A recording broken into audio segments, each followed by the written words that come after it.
Kevin, we think so. No. You think it's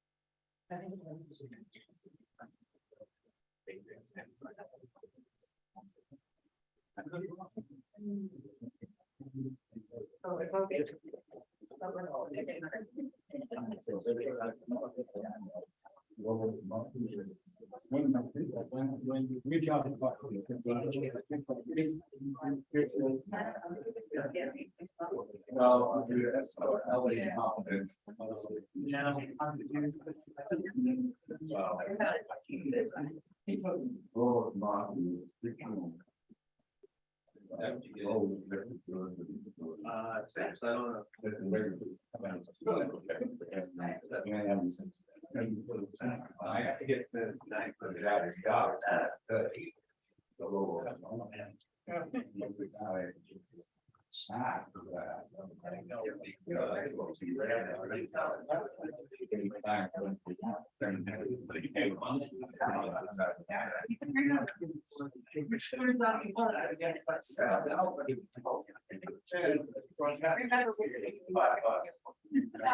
Here today. The next one.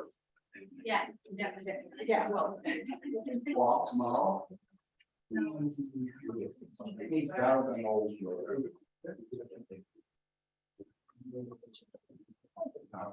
It is. One of them is in the ball.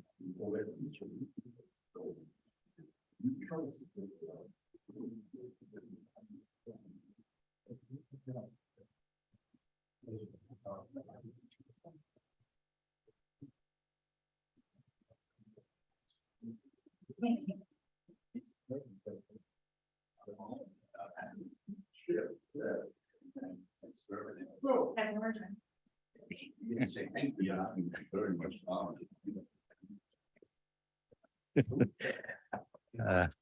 Good evening, everyone. Welcome to our July 10th Portsmouth Town Council meeting. Before we begin, I just need to go through the evacuation procedures. In the event of an emergency, there are two doors on your left, another one in the front of council chambers here. We would exit the building, cross Middle Road, and await further instruction at the school administration building. With that, if we could all stand for our Pledge of Allegiance and a moment of silence for our men and women serving in harm's way. Pledge allegiance to the flag of the United States of America and to the republic for which it stands, one nation, under God, indivisible, with liberty and justice for all.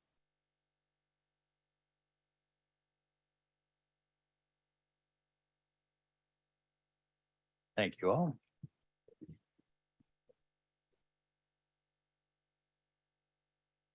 Okay, little housekeeping measures. Our council meetings are live streamed. So anybody who is participating remotely, if you're on the Zoom, there's an icon, to raise your a hand icon to raise a question. Also, if you're calling in on your phone, *6 will allow you to mute and unmute your phone. *9 will indicate to the host that you have a question. Anyone participating remotely or in person tonight, please state your name and address for the town clerk. And with that, we will begin with our roll call.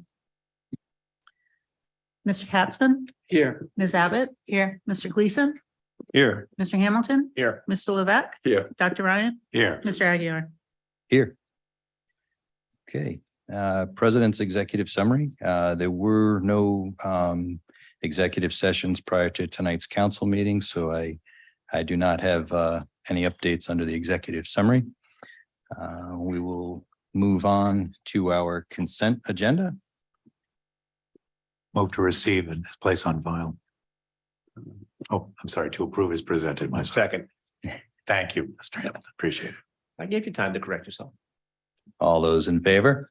Aye. Opposed? Motion passes 7-0. Next, we have minutes from our June 12th meeting. It's minutes in our executive minutes. We have minutes from our June 14th meeting, and then minutes from our June 26th meeting, along with the executive minutes. Move to approve is presented. Second. Just one, excuse me, one suggested correction on the June 26th, where we had an executive session. There was a little confusion. I believe it says members present and it included Mr. Levesque as opposed to member absent. Good, just a correction. Good catch. Okay, thank you. Thank you. Thank you, Mr. Gleason. So we have a motion and a second as amended. All those in favor? Opposed? Motion passes. Mr. President, will you indicate that I abstained on both the executive session of? Let me just see where it is. I lost it. You abstained or you weren't here? He wasn't here. Well, I abstained because I He wasn't can't here. vote to approve. 6:12 and 6:26 executive session. Okay. Mr. Levesque will abstain on, all right, then let's just do them one at a time. Keep it simple. Right, so we have the minutes of our 6:12 and our executive session. All those in favor? Aye. Opposed?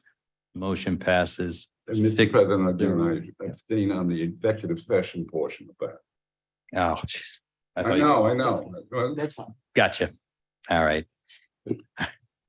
I'll get it right the next time. 6:14, minutes of a 6:14. All in favor? Aye. Opposed? Motion passes 7-0. Minutes of our 6:26. Nope, I'll do executive session separate. Minutes of 6:26. All in favor? Aye. Opposed? Motion passes 7-0. And then we have executive minutes from 6:26. Mr. Levesque is abstaining. All those in favor? Aye. Opposed? Motion passes 6-1 abstain. All right. On to our town administrator's report. Mr. Rayner. Good evening, Mr. President, Town Council, ladies and gentlemen. Just for your information, the Aquidneck Land Trust has named Terry Sullivan their new executive director. Mr. Sullivan has an extensive background in conservation planning, fundraising, and policy development, and will assume that responsibility on September 18th. With regard to the Portsmouth Community Electric program, that program was launched in May, so participants will have seen the program price appear on their bill that they received this June. There has been a 15% opt-out rate, which is comparable to the opt-out rate seen elsewhere at the launch of similar programs. This opt-out rate has no effect on the published price, which is good from May through November meter reads. Anyone that did opt out is, of course, welcome to rejoin the program at any time. About 7,100 accounts are participating, and the vast majority of those are residential rate class, 6,400. Over 90% of the participants remained with the Portsmouth Standard product, which has a 5% more renewable energy content than required by the state.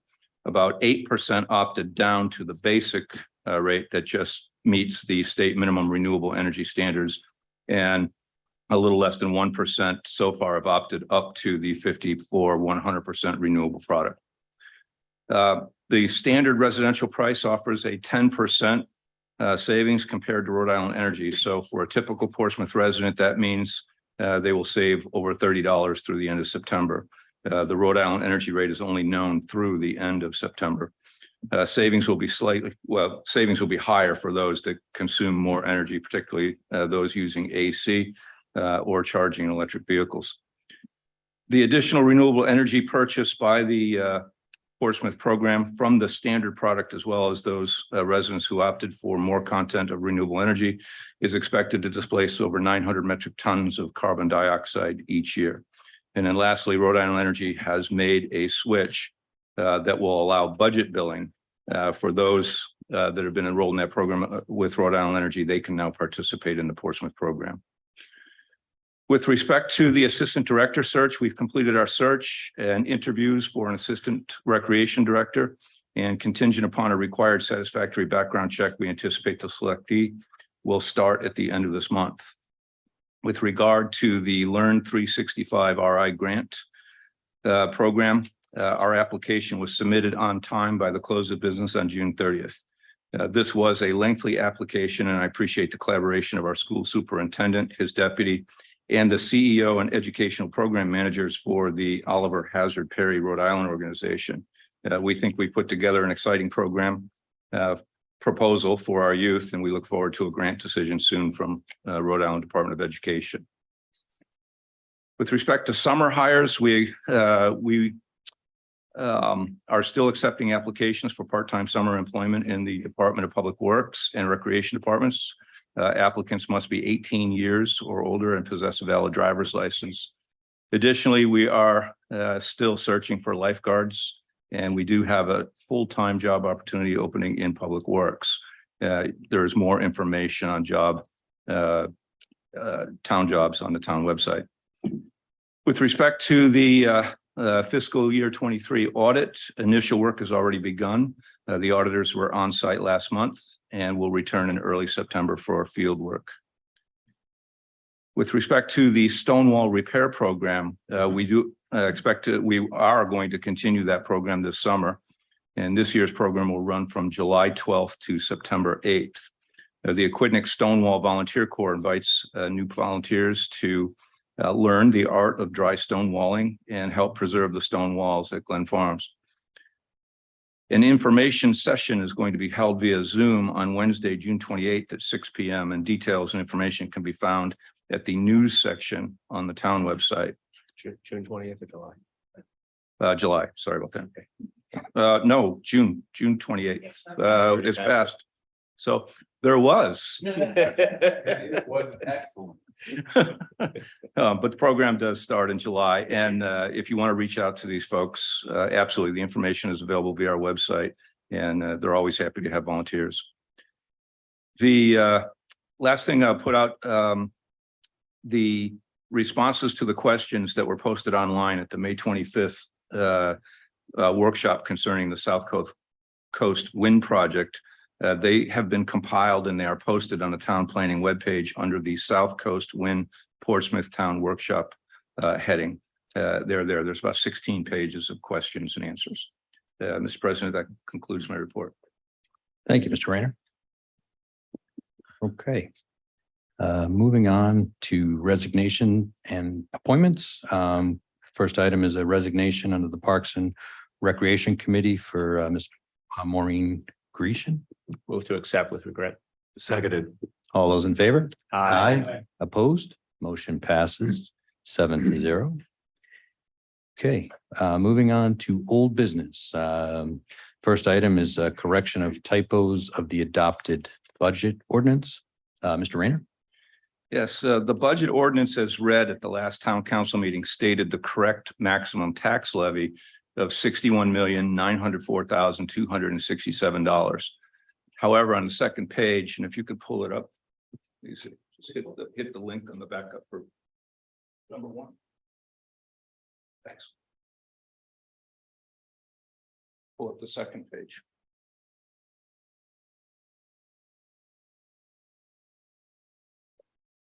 It's hard. Maybe at home you can see it better, but there are 3 highlights on that page. So what was misstated, because it just wasn't corrected when we typed the second page, was the gross appropriation and the state aid numbers had not been revised prior to the reading to reflect the increase in the state school aid over what had been proposed by the governor. The corrected amounts do not change the amount left to be raised by taxes or the maximum tax levy. So the ordinance with the correct numbers you see highlighted at the backup have been submitted to the state, and there's no vote required. It's just information that we've made that correction. Thank you, Mr. Rayner. Okay. Next item It's item number 2. It's a request the release of previously approved and allocated opera funds not to exceed $358,163 for the rehabilitation of the existing emergency interconnection with Stonebridge Water and Tiverton, Secana River Pipeline. Portsmouth Water and Fire Department Administrative Board voted to award the project to In Situ Form Technologies in the amount of $783,000. Do we have anyone from the water board? We've already approved this. So it's just a matter of us okaying Right. the release of said money. I mean, it's certainly a worthwhile project to make sure we continue to have clean water and a backup supply. So I move that we release the funds. Second. Am I right? This is something going under the Secana River? It's already there. Yeah. Yeah. Yeah.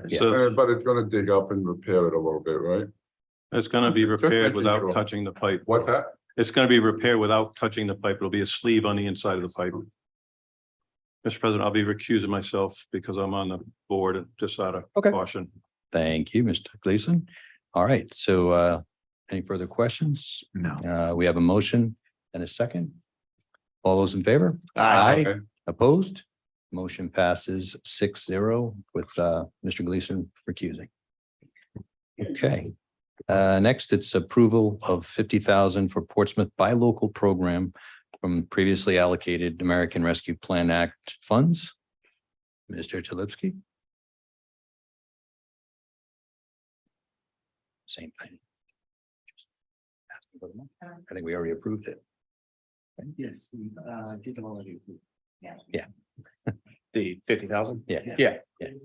This was a program that I requested in the spring of last year in order to help our local businesses get out of the COVID fog that we had. So it helped drive more business into our local businesses. So Mr. Talipski has been working on this for about 15 months or so. Over 12, A little bit longer, longer. 20 months. Yeah. Good evening, Mr. President, members of the Town Council, Richard Talipski, 79 Cromwell Drive. I'm the Director of Business Development. The Town Council allocated $50,000 of ARPA funds for the development and implementation of a buy local plan. Next slide.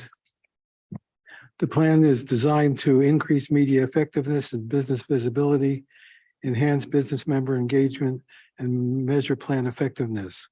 The execution of the plan will be a joint effort by the Portsmouth Economic Development Committee, the PBA, and myself. Next slide. Effective use of all media is critical. The plan retains a social media consultant to review and improve social media effectiveness by reviewing social media platforms and implementing improvements, recommending and implementing other social media platforms, and developing social media metrics. The plan includes development of a dedicated Shop Portsmouth website designed to focus on Stop and Shop in Portsmouth. Over 25,000 vehicles pass through Portsmouth each day. We need to focus their attention on Portsmouth as they pass through. Next slide. There is no current effective process to allow businesses to interact for the common good. Monthly businesses after hours are good, but we need a better way to facilitate continual interaction. We could try to build a system from scratch, but we landed an out-of-the-box system called TradeWing that puts all the essential elements of effective member interaction and marketing in one package. It includes a number of ways to generate business-to-business collaboration, as well as online marketing modules such as malls and targeting advertising. Next slide. Of course, we need to have to measure program effectiveness. It's very difficult to track and compare sales. So we figure the best way to gauge effectiveness is to count program members. Portsmouth has a little over 700 businesses in town that report tangible property. We have several hundred more on our trade name registration list. Current PBA membership is about 80 members, so membership numbers will be a good indication of program progress. We'll also use SurveyMonkey surveys, social media metrics, and Google metrics. Next slide. Here are the itemized costs. 1 year part-time social media consultant, development and management of a shop 02871 website for 3 years. The actual URL is still under review. We want it to be short, recognizable, and uniquely Portsmouth, Rhode Island. TradeWing has provided us a discounted multi-year price of $4,000 per year for a 3-year agreement. We talk about the time frame to implement this plan. We think we would take 6 to 10 months to get the plan up and running. And at the 1-year point, have it fully implemented. We think if we can increase membership to 200, that would increase the annual revenue by $20,000. And by year 3, the program would become self-funding. So we asked the town council to approve our plan. I believe we went into a lot of detail, excuse me, at the last Economic Development Committee meeting. But just to refresh my memory, how would, I'm looking at what slide number is this here, let's say. 6, so second to the last one. Yeah. Numbers of PBA members and numbers of business measuring activities. How does a business, do we know yet, or is this to be developed? How a local business would become a member of this collective? Okay, the TradeWing platform has a member management module for it that tracks members, has various options for membership levels. And all that goes into developing, and TradeWing will work with us for the first 6 months, develop that member management tool to gain new members from that pool of almost 900 businesses in town, only which 80 are currently subscribed. Thank you.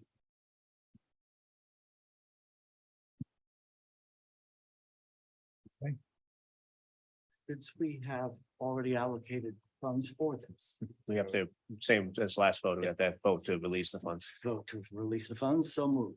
Second. All those in favor? Aye. Opposed? Motion passes 7-0. Thank you. Thank Rich. you. Thank you, Rich. Thank you for your efforts on that. Okay. Old business number 4. It's a request to change the streets to be included in the Island Park Walk, Bike, and Dog Party on Saturday, September 9th, from 8:30 a.m. to 12 p.m., benefiting the Island Park Preservation Society. Mr. Vid? Can I Yes. ask a question? I'm a little Yeah. confused. Did we do the third of number 3, the ARPA commitment and priorities? Yeah. That was just included to show that you had already approved those Yeah. amounts. I know, but I thought the process we were going through was saying release them or go ahead. That's not the process we were using? That's what we just did. We just released the $50,000. Right. Have we said that on that item? It came from that item. Yeah. The $50,000, the priorities were already approved. We just released the $50,000 from the, Go ahead. we just released that $50,000 from that priority list. That's all. All right. I'm confused as to why that particular item is on the agenda, but. Go Just ahead. because it shows that we've already allocated that $50,000. It's not coming from a pot of money that we have to find. Thank you. Okay. It is confusing. John Vitkevich, 119 Hummock Avenue, Portsmouth on Rhode Island. We were here on May 22nd and we got an approval, unanimous approval from the town council for it has a name now, the Saconnet Coastal Bike Stroll with Kids. So we want to keep this, bike stroll and kids. Okay, I'm pushing the kids. At that particular time, Chief Peters, Lieutenant O'Neill, Bike Newport, Chris Barker behind me, we had talked about just doing what we came and you folks approved, Mason to Ivy. Well, as word got out to Conference Point, people started saying, hey, what about us? So we looked at it and we worked it with Lieutenant O'Neill, and Lieutenant O'Neill was sharing it with Chief Peters, but Chief Peters had a genuine concern after speaking with Mr. Reyna relative to, okay, we're going to have more police officers. We do have to shut down exit 3 on Route 24 so that there's no traffic. So the new route is past Ivy, Point Road, Hummock Avenue, Railroad Avenue, into the trestle. at Massasoit is, if you're on a bike in Conference Point, and you get to Massasoit, you're all set. Because from there, right down to Mason is going to be no cars, no traffic whatsoever. It's a 2-mile ride now, as opposed to an 0.8 of a mile ride, which was another thing that we were understanding. It was a little too short, 0.8 of a mile. And that's a pretty nice ride. So we're looking for the council to approve the extended version. Chief Peters and I met on Friday with other members of this effort, and we got it pretty well worked out. I've also talked with our Public Works Director about the Public Works Department putting barriers up. We're getting a $4,000 grant. So that's going to be enough for the police department and for the Public Works for the barriers. Okay. We have a pretty good we're going for 24 volunteers that will be working with us that day. And be advised, anybody in Conference Point that wants to get out of Conference Point can go over the railroad tracks. And anybody in Island Park that wants to get out of Island Park can go down Mason. We'll put up detours. It's my understanding that Representative Magor and Senator Yuzafuza are going to start as soon as we get this approved by your council and the Department of Transportation. They're going to go out knocking on doors on Saturdays and handing stuff out. I've reached out to the marinas. I've reached out to the restaurants. Everybody seems to be in okay shape. It's only for 3.5 hours, 8:30 to 12. 12 o'clock, we're open up, we're back in business. But I'm looking for 1,000 kids there too. I want to keep that 1,000 kids on bikes. I want to see 1,000 kids. And because we're doing Railroad Avenue, I will go, once we get this approved, I'll go pitch this over to Tiverton, to their council, so that Tiverton knows about it. Because we can't remember years ago, we put a bike path on that bridge. What a great way to get people over here and take that nice ride. They could never do that on Main Road. So that's my pitch. And I have Chris Parker from Bike Newport behind me. Thank you. Chris, oh, I'm sorry. Let him go first. Hi there, how are you? Chris Parker, 160 King Philip Street. I am the Director of Development with Bike Newport and also a Portsmouth resident. And if you're familiar with Bike Newport, we've done similar rides in the past. We have Elliot's Ride for Everyone, which is an annual event where we invite hundreds of people to come and ride and walk a stretch of Ocean Road, which is about 3 miles long, car free. And so we have experience with this sort of event. I do want to reassure anyone who may be concerned about being able to exit the ride area during the 3 hours of the event. We don't want anyone to feel as though they would be hemmed in or closed in by the event. The way we operate it during Elliot's Ride is that people needing to get out, if they haven't been able to kind of rearrange their plans to wait until noon to get out, they simply come up to one of the intersections where ride marshals, volunteers, and/or police officers are stationed and request an escort. And so we just kindly ask for them to wait a few moments while a police escort arrives and leads them safely through the route, because the road will be filled with lots of kids enjoying themselves on bikes. And the beauty of these events, I don't know if you've ever been to a car-free ride event, the beauty of it is the relaxed nature from a safety perspective that families are able to enjoy. So if you've ever been for a bike ride with small children, you're always keeping pretty close tabs on them when you're in traffic, making sure they're quite far over on the shoulder and worried for what could happen. But the beauty of this type of an event is the carefree ability to know that as your kids swerve and meander, they're in complete safety as they do so. It's a really joy-filled event, and I encourage the council to approve the extended route. Thank you very much. Thank you, Mr. Barker. Any questions, Councilor? No. Okay. It's just, this is gonna go all the way into Conference Point, so you can ride all the way down to Anthony and back, or we're just gonna go, okay. Oh, no, Anthony. Well, Anthony goes all the way to the end, From Massasoit. just into Massasoit and back. Put a bay for railroad.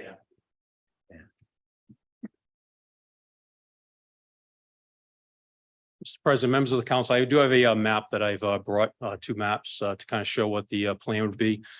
So the police have met with this group, and we are prepared to assist to make this event happen. Get the map up.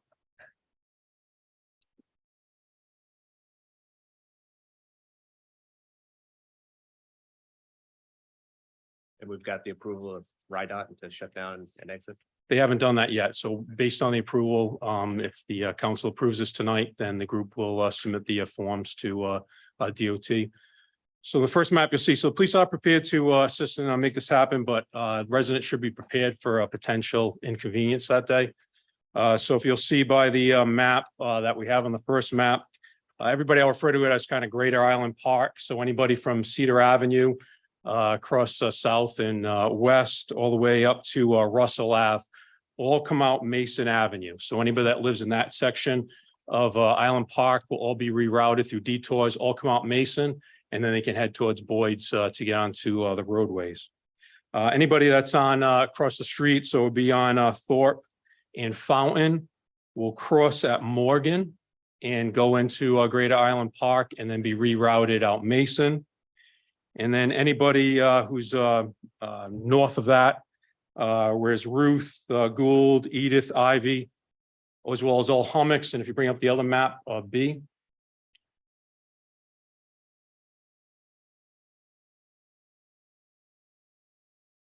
So as well as Marina, Cliff Avenue, and Riverside, that will all be closed. We're going to encourage residents to hopefully have a plan in place, and if they need to leave prior, to leave prior.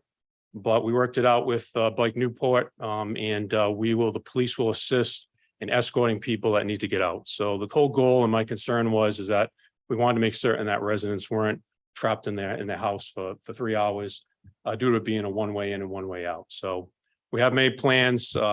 This has happened in Newport, where Newport police escorted people out. We've not done that here in Portsmouth, but we're willing to try it to see about making this event happen. Thank you, Chief. Hold on, Chief, that would be same thing from emergency personnel, right? If the fire department's called, you guys are gonna. Absolutely. So we'll move track. We have enough officers on the route, so we'll have 12 officers. We also told them we need 17 volunteers. So each intersection will have a volunteer at it, and certain places will have police officers. We'll have 2 roving police officers in vehicles to assist with the getting people in and out. But if emergency happens, we have enough officers that will clear the roadway, so police can make, so fire can make a direct route down there. There'll be no parking on the streets. That's one other thing I want to mention. So early morning, evening before, we'll start to restrict parking. This way, everybody in that section is off the roadway. Okay. Thank you, Chief. Questions, council? Mr. Bitts? Additionally, as the chief just said, we have locations on Park Avenue that will be able to have the residents park. Sheehan's Office Supply, Frank's Auto Repair, so this way they're not inconvenienced. They don't have to go that far to park. Okay, we are going to ask the DOT again to let us use Boyd's Lane, because Boyd's Lane is no parking. We're going to use that as well. I've reached out to the Hathaway School for $48 American. We're going to use their parking lot for anybody that comes up from Newport. And then, of course, anybody that wants to come from Bristol or from Newport, they can also go to Anthony Road over the overpass and park there. So we're going to accommodate that. And there's going to be a very loud, we're going to tell people, this is what we're doing. And instead of inconveniencing anybody, we want them on their bikes and joining us. That's it. I have entertained a conversation with Fire Chief Ford relative to potentially having an emergency vehicle down at the site, one already there for the 4 hours. So we're going to discuss that further. And once this council approves this extended plan, I'll have Mr. Rayner, our clerk, and our police chief sign the application for DOT, and I will drive it up to DOT to get it up there. Thank you.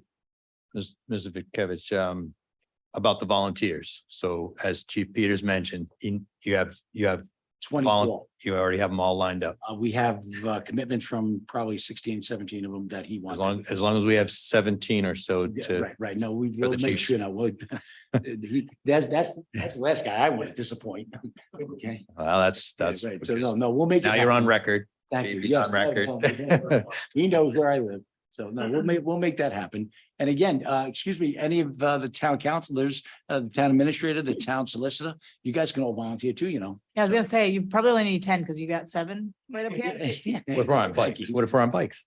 Thank you. Hey. Bike first and sit and volunteer. Again, we want this, when I was approached with this, I want to see kids out on their bikes on a Saturday morning.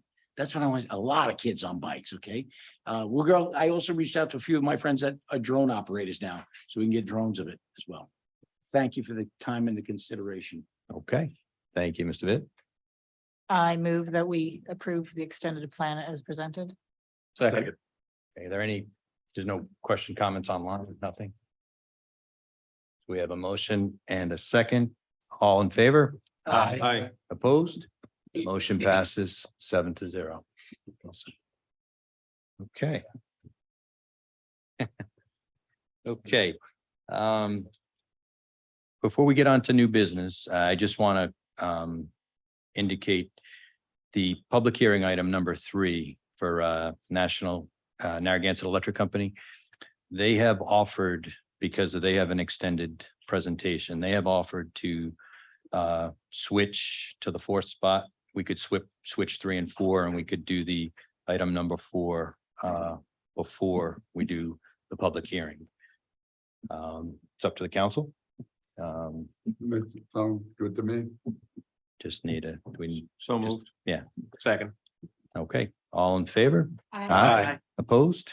Okay, motion passes 7-0. So we'll hear item number 4 before the public hearing. And thank you to the folks at the Narragansett Electric Company. Might be here for a little while. Okay, so let's begin with new business number 1. It's the Parks and Rec Open Space Master Plan. Craig Pereira, 631 Rod Road, North Kingstown, Rhode Island. Good evening, Mr. President and members of the Town Council. I'm a senior Craig? planner. Craig, Yes. can you do me a quick, just pull that right in front of you. They're directional. You gotta speak right into the tip. Thank you. I am a senior planner with the Horsey Witten Group, and we are the consultant hired to develop the Parks and Rec and Open Space Master Plan for the town of Portsmouth. I'm here to present the master plan to the town council for your acceptance as presented. Next slide, please. Just to provide an overview of the process, the highlights from the master plan, and then our summary of findings. Next slide, please. So our overarching goals for the project included identifying recently completed or in progress projects that other folks are working on in the community, conducting an inventory and analysis of existing conditions at the facilities and for the programs, evaluating those conditions at those existing resources regarding geographic distribution, equitable access, and user group concerns. To determine future demands will be met for the existing inventory based on projected demographics, national trends, and identified needs of the community, and identify site-specific recommendations for policy development, upgrade of facilities, feasibility of new facilities to meet the recreational needs of the community. Next slide, please. So our process sort of unfolded on across 4 different categories: information and analysis, outreach and engagement, needs assessment, and then the final master plan. Next slide, please. So existing plan studies and reports. This is one of our first things that we did as part of our data collection and gathering.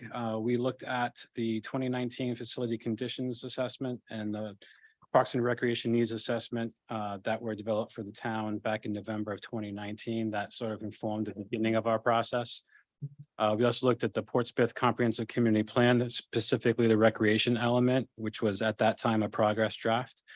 We looked at the Mount Hope Park Master Plan from November of 2017, the 2018 Hazard Mitigation Plan update, and then the 2019-2024 statewide conservation and outdoor recreation plan. Next slide, please. So we took a site inventory of all the sites that are managed, operated by the town of Portsmouth, and based on the classifications for the National Recreation and Parks Association, also part of the comprehensive plan. So the sites that we looked at included community parks, neighborhood parks, historic parks, playgrounds, and special use areas, specifically freshwater, saltwater, beach, and then general use. Next slide, please. We started looking at national trends, and this was all based on National Recreation and Parks Association, their 2022 agency review. So we looked at both indoor and outdoor facilities, and the 2022 NRPA analysis looks at other communities of similar size and what they're offering to their residents, so that we can use it sort of as a benchmark to start our evaluation and analysis phase. It's really intended just to be a benchmark, and the other things that really feed into our findings and our recommendations really focus on public need and what we heard through the various surveys and public workshops that we held. So we looked at establishing the number of facilities that were present 2021-22 as our baseline. And then we looked at what we projected out 10 years, because this master plan is intended to have a 10-year planning horizon. So we looked at the population projected for 2030 as well. There's not really that much change or that much difference. So the number of facilities that the town may be short in comparison to similar communities across the country is fairly similar for 2021 through 2030. So on the left-hand side, it just shows the potential growth for some of these outdoor facilities. Next slide, please. The important part of this is national prevalence. So the graph on the right actually explains that the agencies that are participating in this agency review that we use as our benchmarking resource, the numbers on the right show how many or what percentage of recreation organizations participating actually have these types of facilities. So not every community has all of these facilities. But again, this data was used to establish our benchmark that we could build off of. Next slide. And we also did the same thing looking at national trends for indoor facilities as well. And again, we looked at the 2021-2022 numbers for similar communities across the country for Portsmouth's under 20,000 population, and then projected out for the 10-year planning horizon for the duration of this plan of this document. Next slide, please. And again, national prevalence plays a role here for indoor facilities as well. Our findings show that for outdoor facilities that the town of Portsmouth measures up fairly well against other communities of similar size across the country. For indoor facilities, it does show that the town of Portsmouth is slightly deficient in some of those facilities as compared to other agencies or communities that participated in the process. Next slide, please. So another piece that we did, as I mentioned earlier, we did the National Recreation and Park Association parkland classification. So this map just shows the community parks, the neighborhood parks, special use areas, saltwater, freshwater, beach access. The purple circle is a 2-mile radius, and those are built off of the community parks. The small orange circles are a half-mile radius, and those are the residential areas intended to serve the various residents. And based on the NRPA parkland classification and this GIS process, the town of Portsmouth is well served by recreational amenities. There may be certain specific sports or specific facilities that are not necessarily geographically ideally located across the community. And that sort of shows up in our recommendations. Next slide, please.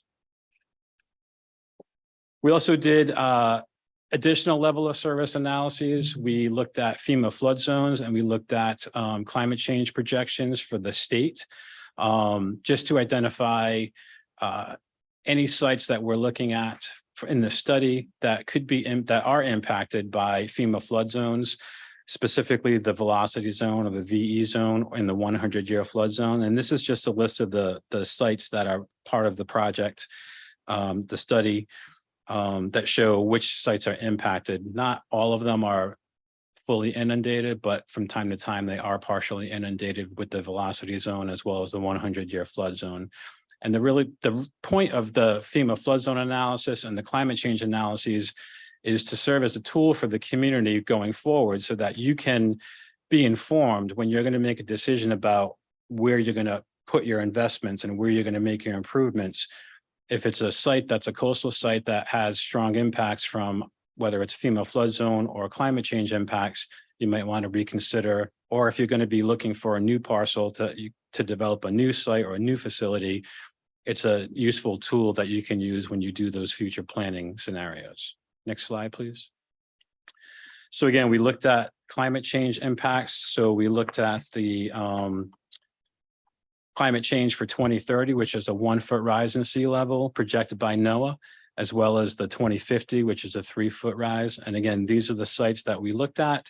Almost all the coastal sites are impacted by the 1-foot rise. And then there's a short list of those that are impacted by the 3-foot rise by 2050. Again, this is supposed to complement the FEMA flood zone analysis, as well as the parkland classification analysis that to be used as a future planning tool by the community. Next slide, please. So our outreach and engagement started out, Wendy Bolt, the Parks and Recreation Director, and myself taped a Portsmouth This Week just to sort of bring attention to the project. And we were gearing up for our first public workshop. So we wanted to get the word out about that workshop and get folks to attend. Next slide, please. Stakeholder interviews. We conducted a number of stakeholder interviews with Portsmouth DPW and Recreation Department, with the Melville Park Committee, Portsmouth Dog Park Committee, Portsmouth School District, both with the superintendent as well as the facilities director, Portsmouth Dog Park Committee, Portsmouth Youth Soccer Association, For Hots Foundation, who is currently doing a fundraising campaign for the Turnpike Avenue Playground, Howell House, and then Clemens Equine as well, just to get everybody's information about what they've been doing, what their plans are, what their needs might be. Next slide. We also had several surveys. The first was a community survey. We had 372 responses to our community survey. Just some of the common themes: over half of respondents visit parks and recreational areas several times a week. Over 1/3 of respondents are satisfied or very satisfied with facilities. Almost half live within a half mile of a park and recreational facility. 56% drive to a park and recreational facility. And you'll see later on in the recommendations that sort of impacts how people feel about connectivity and access to these sites. Many are concerned about bike trails and bike paths, connectivity to sites, and limited ADA resources that are available at the existing sites. The top 3 most important actions the town should pursue in the next 5 years is to develop a community and recreation center, improve maintenance at existing sites, and acquire and preserve more open space. Next slide, please. The second survey was a athletic facility users survey, and this was not a general public survey. This was targeted towards specific user groups. So, Little League, volleyball, all the other sports that are often in the community. We sent this out to the coaches and the various program administrators and asked for their personal opinions about how things are functioning, what their concerns are, what they're happy with. We had 16 organizations participate and respond. So some of the common themes from that survey: as participation increases, there's more competition for fields. Fields are not equitably distributed throughout the community. Practices and games conflict with other leagues and sports. Limited space for warming up and concurrent gameplay. Some of the grades and slopes at some of these sites create advantages and disadvantages to gameplay, depending upon what side of the field you're on. Field equipment and appurtenances are old and need to be replaced. Some of the infields flood due to grading and poor drainage. Rental rates and fees are becoming increasingly unaffordable by the organizations, and on-site storage is an issue. Next slide, please. So we had our first public workshop in April of 2022. That was really a data gathering opportunity where we were asking folks 3 questions: what's working but could be improved, and then what's missing. So what's working well? Majority of folks felt good about the Portsmouth Dog Park, the Land Trust and the Melville Trails, volunteer engagement, facility upgrades, the beaches, and summer camp. What's working but could be improved: parking, walking and biking paths and trails, awareness of information on facilities and amenities, programming. A lot of folks are asking for year-round programming, maintenance and connectivity. And then what's missing: pickleball, indoor community recreation center, coordination with school district facilities, an aquatic center, and connectivity. Next slide, please. So Public Workshop 2 was at the end of our data collection period and where we were presenting our findings and we were also presenting preliminary recommendations to the community. We did a brief presentation at the middle school, and then we had stations set up for each of these different focus areas that you can see on the screen. We had members of the project team there where folks could walk around and we asked them to prioritize what the most critical needs are, what the priorities should be. And then we also asked if there was anything that we missed during our process. So we had these different focus areas: information, communication, policies, preservation, growth, and stewardship. And under that umbrella fell programming, amenities, facilities, maintenance, stewardship, and personnel. And then the last topic area was a focus area was connectivity, mobility, and access. Next slide, please. So this is just a little breakdown by the different focus areas: information, communication, and policies. The overarching goal that we presented was to increase communications and formalize policies. The majority of people who participated at that workshop were in support of everything that we had presented to them. We had no additional feedback on what was missing. Next slide, please. Preservation, growth, stewardship under programming. So the overarching goal for that is to expand program offerings.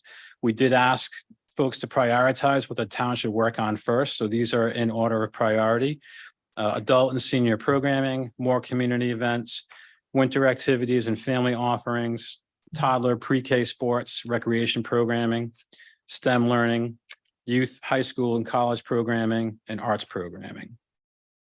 Next slide, please. Again, we asked what's missing or what could be improved that we didn't provide already at the stations. So folks mentioned improving information and communications, programs and activities for 50 to 60-year-olds, better coordination with YMCA, expand programming to year-round, integrating non-town events and programs at the senior center. The next is amenities. So again, we asked them what the town should work on first and what the priorities should be. So the overarching goal was to enhance and upgrade amenities.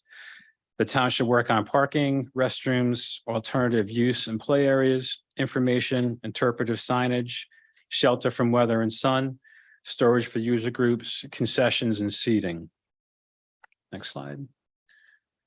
Facilities, outdoor facilities. Overarching goal was to enhance existing and develop new outdoor facilities. As far as priorities of what the town should work on first, playgrounds, basketball courts, water playground, splash pad, bike trails and paths, pickleball courts, a swimming pool, an adult baseball field, tennis courts, community gardens, and an ice rink. Next slide. Again, we asked folks what was missing that we didn't present during the presentation or at the stations. Folks are asking for outdoor ice skating rink that can be converted to a splash pad in the summer. Connectivity, not just for Portsmouth residents, but island-wide, and then pedestrian and bicycle access. For indoor facilities, again, overarching goal was to enhance existing and develop new indoor facilities. What the town should focus on first is a community center, basketball courts, senior center, aquatic center, and a nature center. And again, this similar to what the town did in 2019 with the Parks and Recreation Needs Assessment. There was a question on the survey that was conducted in 2019 where residents were asked if they would be willing to contribute, I think it was like $25, $50, or $75 on an annual basis for a 20-year period for increased taxes so that the town could supplement the funding for a community center. The local project team asked that if we could include that same question again with the same levels of participation. And we got a very similar response to the 2019 where almost 80% of respondents were interested in putting money or being levied a fee over a 20-year period to see that community center come to fruition. Next slide, please.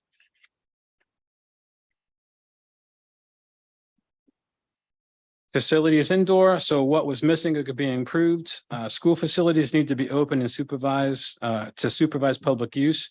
I just wanted to make one comment about this. We did meet with the school department, the school district. We met with the superintendent. We met with the facilities director, the maintenance manager, as well as the scheduling person, the coordinator for that. The school facilities are open to public use, but the school programming has right of first refusal. So there's limitations on how open and available the schools are.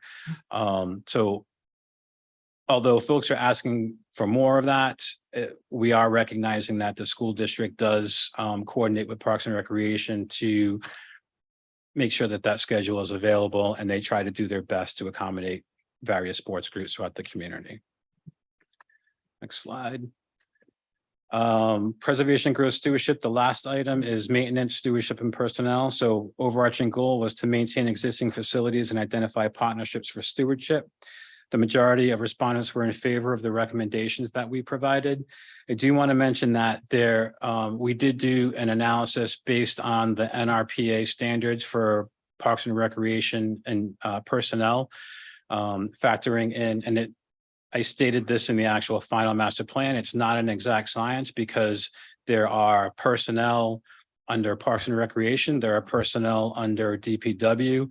Parks and Recreation folks are dedicated full-time to Parks and Recreation facilities, but DPW folks are not. They have other duties that they do throughout the year.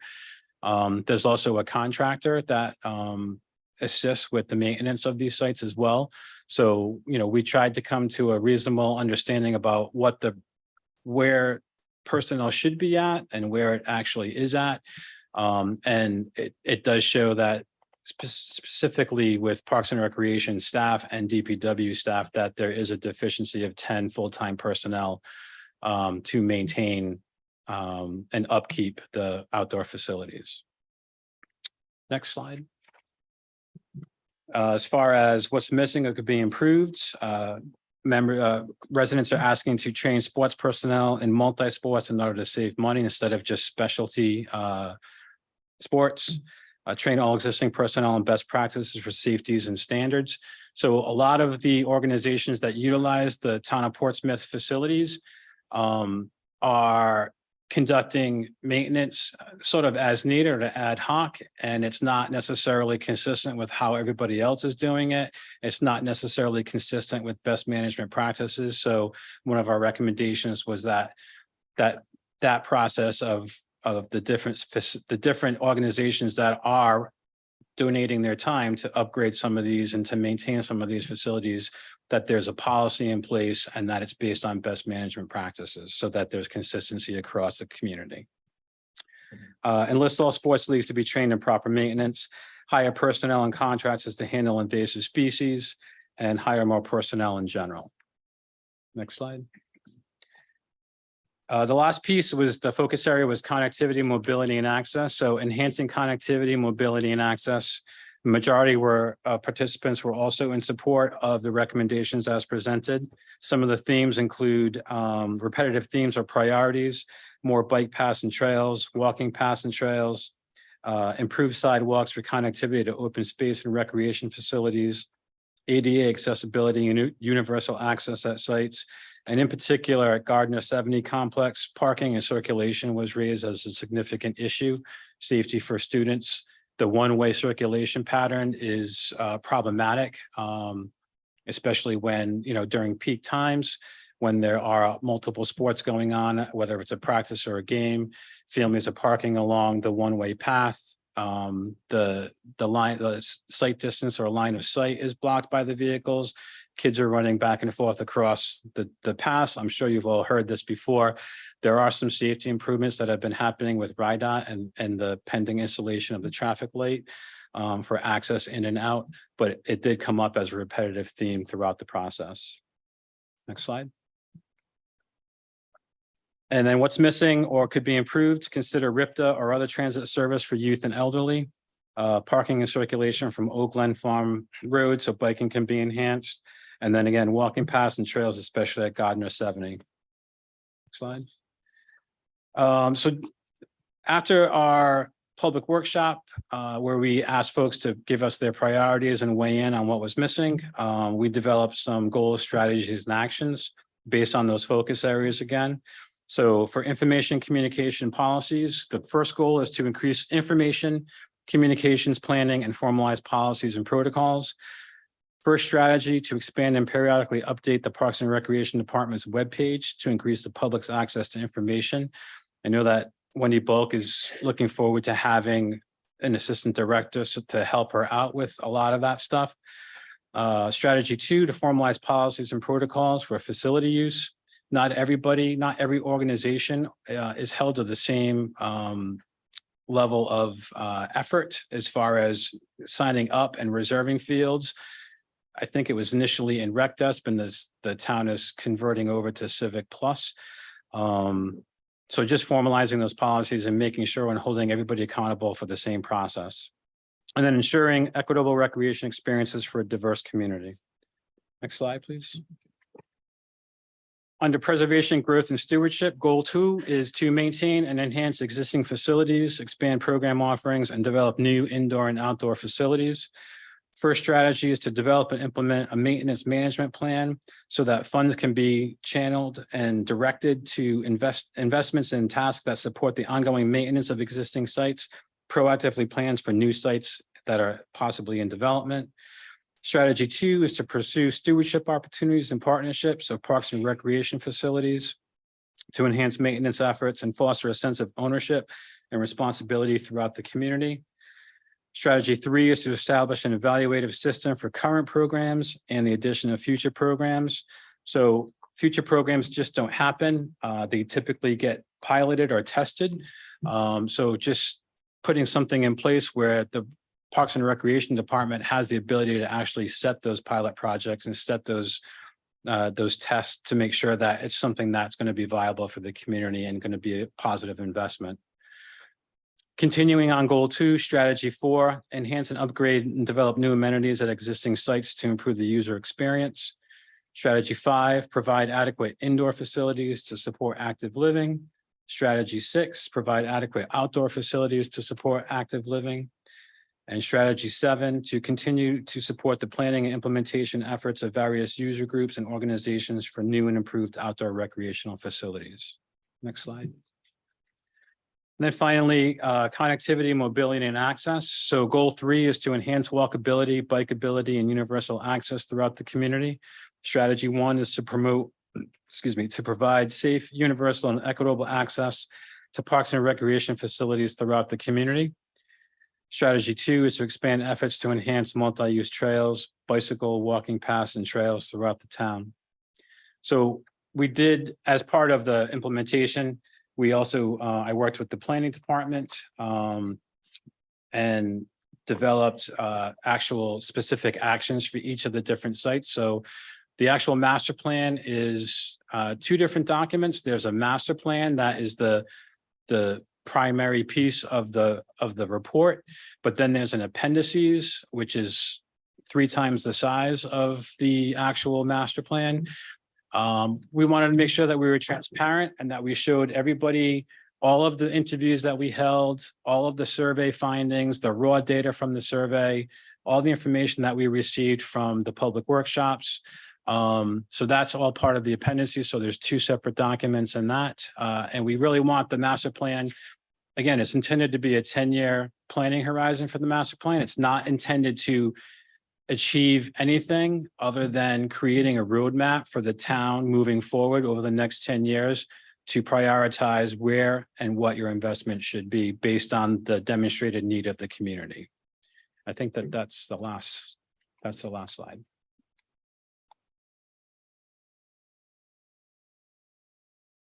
Greg, thank you. That was a lot and a lot to go over. Yes, I sorry. think, as you mentioned, this has been a long process. Yes.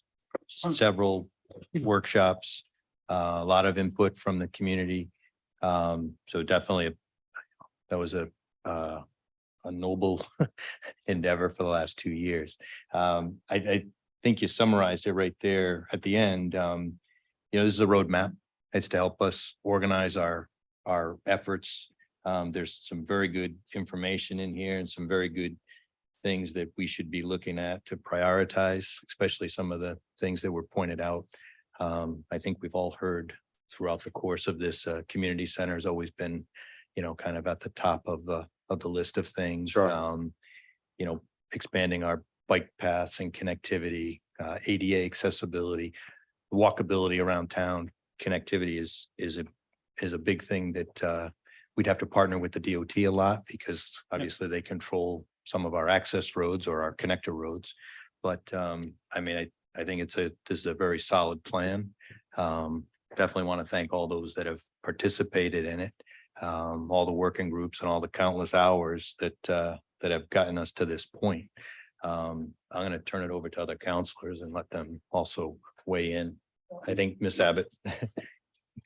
Thank you, Craig. I think this is super informative and very helpful. I think it is, like you said, a solid roadmap for us to follow. It's also a little overwhelming. I think the needs highlighted are significantly more than we can accomplish in the next 10 years. So I think it's important for everyone that participated in this planning effort and those of us that are going to be the shepherds of this plan going forward to remember to kind of take bits and pieces of it, and that it's better to do something than nothing at all. Sure. And we need to just take baby steps and figure out how we're going to fund some of these projects, figure out the best ones to pursue. I think one important thing to notice is, the slide 26, where you say what the town should work on first. Community center keeps coming up, but the 4 lines below it are things that can pretty easily be incorporated into a community and recreation center. Mm-hmm. And so there's ways to find overlaps where we can really address a lot of these needs with one project. And I think this gives us a lot of material to work with, and a good starting ground going forward.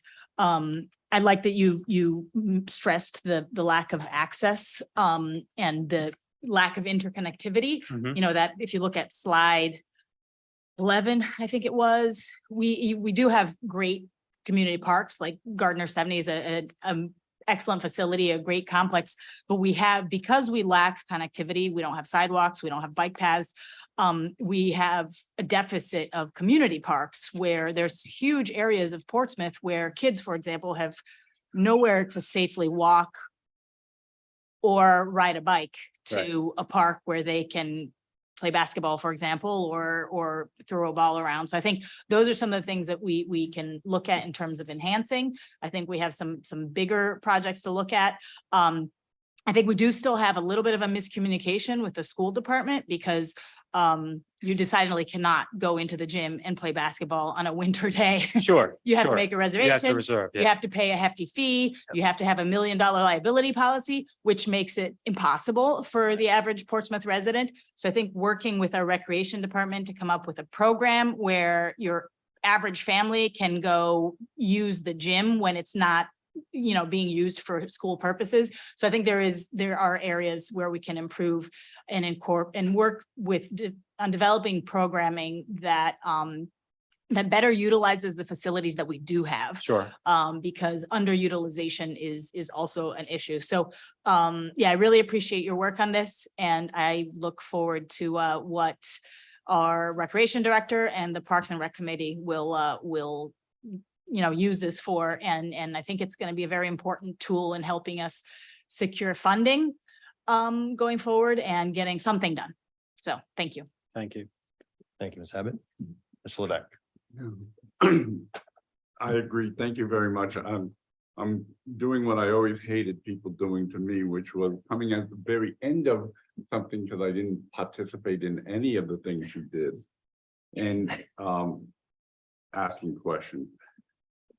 The workshops, was there a methodology of trying to get a heterogeneous group that is a group that reflected more or less the entire community to it? How exactly did people show up at the workshop? So our first public workshop was a hybrid. So we had Horsley Witten staff who were manning the Just how the public got involved.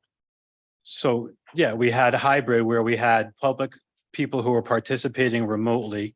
And our staff were in the room manning those different breakout rooms, because it's challenging to do a hybrid meeting when you're doing a presentation, it works. When you're doing small facilitated work groups where you're presenting material to 10 people and you're asking them to participate and contribute, working with those with folks who are remote versus working with in-person folks is challenging. We did our best to put it on Facebook, to push it out. We did the Portsmouth This Week to try to get as many people there as possible. Typically, we always have the same kind of people. We always have older folks who show up to participate. What were the raw numbers? How many people do you think participated? I think we had maybe 10 or 11 who were online remotely, and then we had maybe 20 people in person for the first workshop. The second workshop was better attended. We had about 45, 50 people who participated. And that one was more, it wasn't focused, it was us presenting our findings and then us presenting the information that how we thought was going to lay out in the master plan and asking the public to respond to that and react to that. Okay. At one point in this, and I note that I believe there's a page I'm looking at, around 54, there are kind of more specific, if you will, almost action points. But did anybody raise the concern, which I, in totally separate ideation in my own mind, I put on for tonight's agenda, which is, did anybody talk about access to the water, the problems with people using the water areas, the beaches areas, the problems with having facilities for those people and manners to make sure that the garbage and trash and other waste that they had there? Now, you come from also a community that has a shoreline, right? Yeah. All right. So how exactly do you deal with the shoreline? What is it, North Kingstown? Yes. Okay, how do you deal with the shoreline there? How do you deal with people who are coming from outside the community using that facility and the problems that creates? It's very similar to other communities. The town has the carry in, carry out, so you're not necessarily collecting trash on site anymore. It's people did mention maintenance and they did mention trash and they did mention in a positive light that beach access and waterfront access seems to be working fairly well. The people who came out and the people who responded to our surveys stated those things, not. And nobody talked about facilities for people at the various places that they might use for relief and for disposal. So yeah, we talked about, a lot of folks talked about the provision of restrooms, about showers, about access, universal access to the beaches. We also did, when we did our site inventory, we evaluated all of those sites and we identified all the problems. We identified all the positive aspects, but we also identified all the problems with those sites as well. So the back of the report is actually a fairly comprehensive. What's that? Is that in the appendix? No, it's the very back of the master plan report. Okay. So every site has 3 or 4 pages of information that includes our site assessments and our evaluations. And that includes other types of facilities for people who use them. Yes. Yep. One of the issues you mentioned, and again, I apologize for my ignorance on this, is there a methodology right now by which people contact the town and indicate that they would like to use a facility? So yes, there is on the Parks and Recreation website, there are, I believe that Wendy Bulk has all of the policies and procedures available there. So if you wanted to rent a facility, you can get a better understanding of what the costs are, whether or not, what you can and can't do there, what the limitations are. Let me give you an example. I belong to the Y in Middletown. Mhm. I can go on site, hit facility reservation and actually reserve something on site there. Mhm. Now, it's a membership thing. My membership pays for it, I guess, but it's not something I have to go through another process. In other words, I can't, the way they do it, I can just go on, reserve it for some time in the future, and they can indicate if somebody has done so before me. Wendy, correct me if I'm wrong, but I believe that they go on They get the application, they fill it out, they submit that to Parks and Recreation Department, and then you determine whether or not it's already rented or not and whether it's available. Okay, so that's Portsmouth, that, have you ever dealt with somebody that does it different? That does it. It all more depends on, spontaneously? there are, you can't necessarily compare it to other communities because it's all based on capacity and personnel. So Wendy's a one-person operation right now. Other communities have 3, 4, some have 10 people who are in their Is parks. and that the same recreation. over in the school department? If you want to access something there or reserve it, The forms are Or- available online and you can fill out the form, then you submit it to Rachel Marciano, who is the coordinator for all of that. And then she'll get back to you and let you know if it's already booked. What the fees would be. now, our business liaison talked about something called trade winds, which was in fact a manner in which all of these organizations more or less could have an inter-conversation with each other and perhaps deal with some of these problems. Do you know of anything, if you will, an app or any sort of program that assists a planner to do that? To oversee their sites, oversee their available facilities, anything like that? I'm not sure if there's something that, I've never seen anything like that, but I do know that, part of our recommendations were for increased communication and coordination between the Parks and Recreation Department and the school district, so that there's a little bit more transparency across both. That's the only thing that I can think of as far as improving that communication. Everybody here gets tired of my stories, but in 1984, I actually had a recreation commission.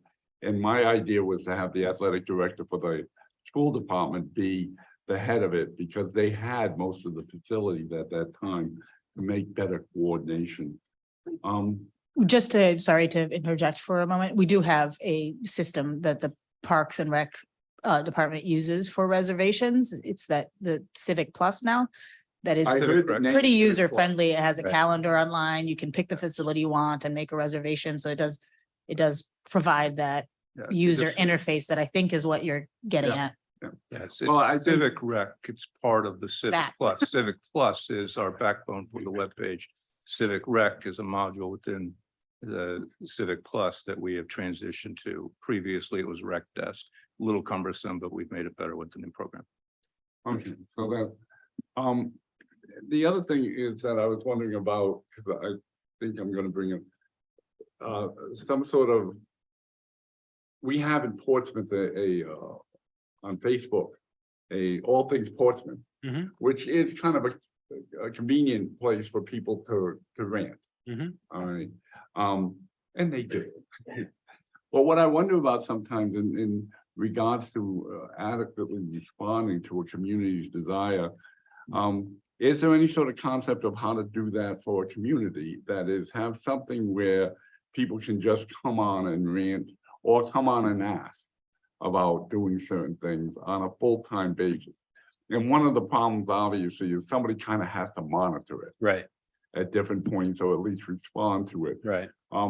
Is that something other communities do? Is South Kingston, North Kingstown do that? I don't believe that we do that. Okay. I don't think we have the municipal capacity to offer that. People still do it on Our Town and they do it on Facebook. But I'm fairly certain that if anybody wants to complain about something, they can either call the Parks and Recreation Department or they can call It's other sort of like if folks. people hear about it, but it does take some time. Yeah. And Well, it's I think difficult because creates anxiety. when we do a project, we had a project website set up for this project during the duration of it. It's challenging because you have to, when you get public comments coming in, you have to make sure that you scrub those comments. So a lot of people, well, not a lot, some people like to be inappropriate. And Not to so with the it takes a pepper. lot of time to actually go through all those comments and scrub those comments before you actually contribute to the findings. So I don't know of any communities that employ that. I think we can build a community center and install a comments box. I was thinking of something like that also, although I'm not that familiar with doing that kind of stuff. And so it would be somebody else who would do it.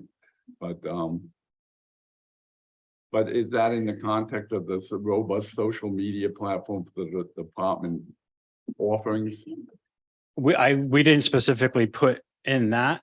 specific item, but we did identify that there should be enhanced communications and information dissemination through the Parks and Recreation Department.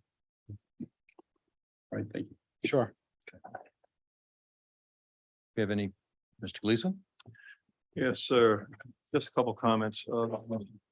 I was surprised to hear about the gym being open to the public. You've mentioned the constraints on that. And, you know, there is an old gym there as well. I would think that that would be usable, at least in the summer months, but that leads to the conversation about, you know, Hathaway, Melville, all of our schools that don't get used during the summer seem like practical places to set up pickleball courts or tennis courts. And, you know, maybe it's such that they're only used seasonally during the summer months, Right. but it seems like a lot of wasted space that we're not addressing. Right. Hathaway has a huge playground area. And if we're looking for soccer fields or lacrosse fields, it seems like a good addition, but we have to have some kind of agreement with the school department that I think that's up to this council to start looking at personally. The other thing I bring up, it's mentioned once in the report, maybe twice, is the 3S properties.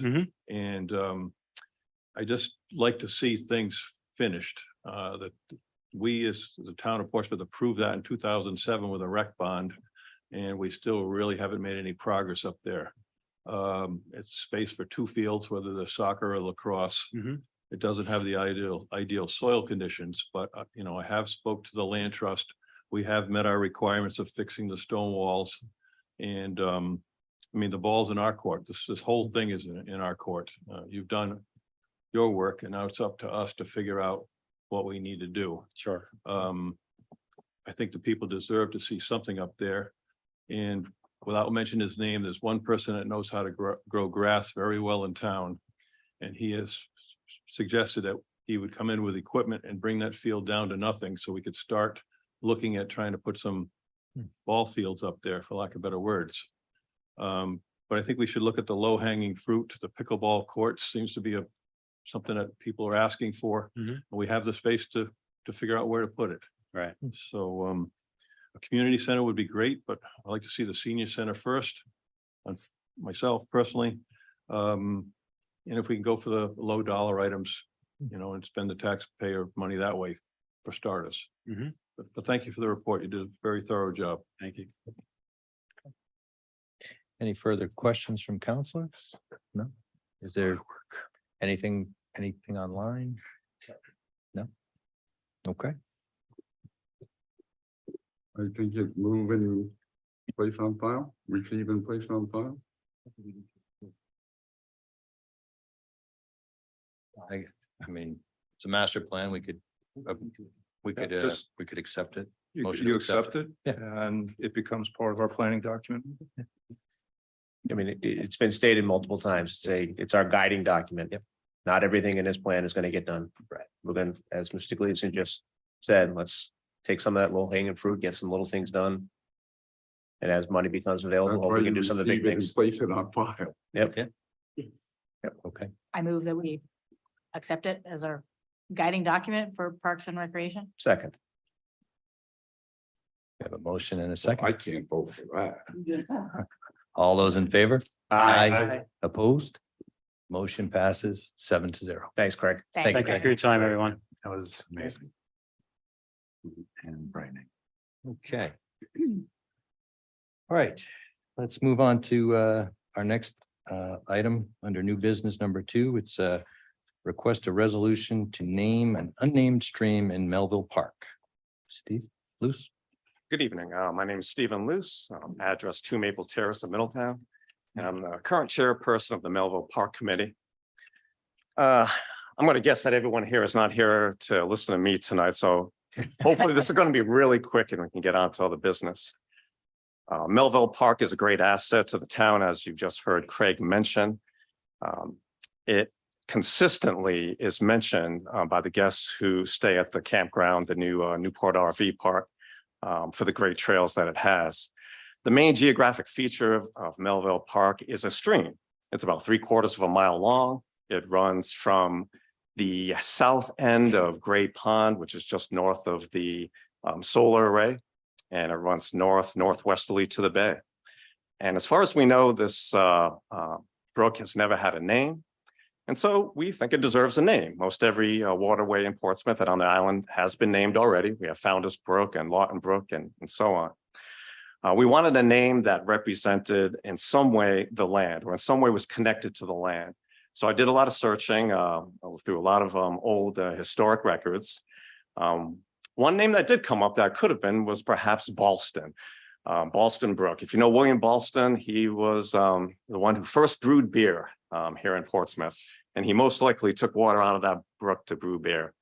But I was looking for, we on the Melville Park Committee were looking for perhaps an indigenous name, an indigenous person connected to the land, because this was land that was used by indigenous people for thousands of years, and then used by Europeans for the past 400 years.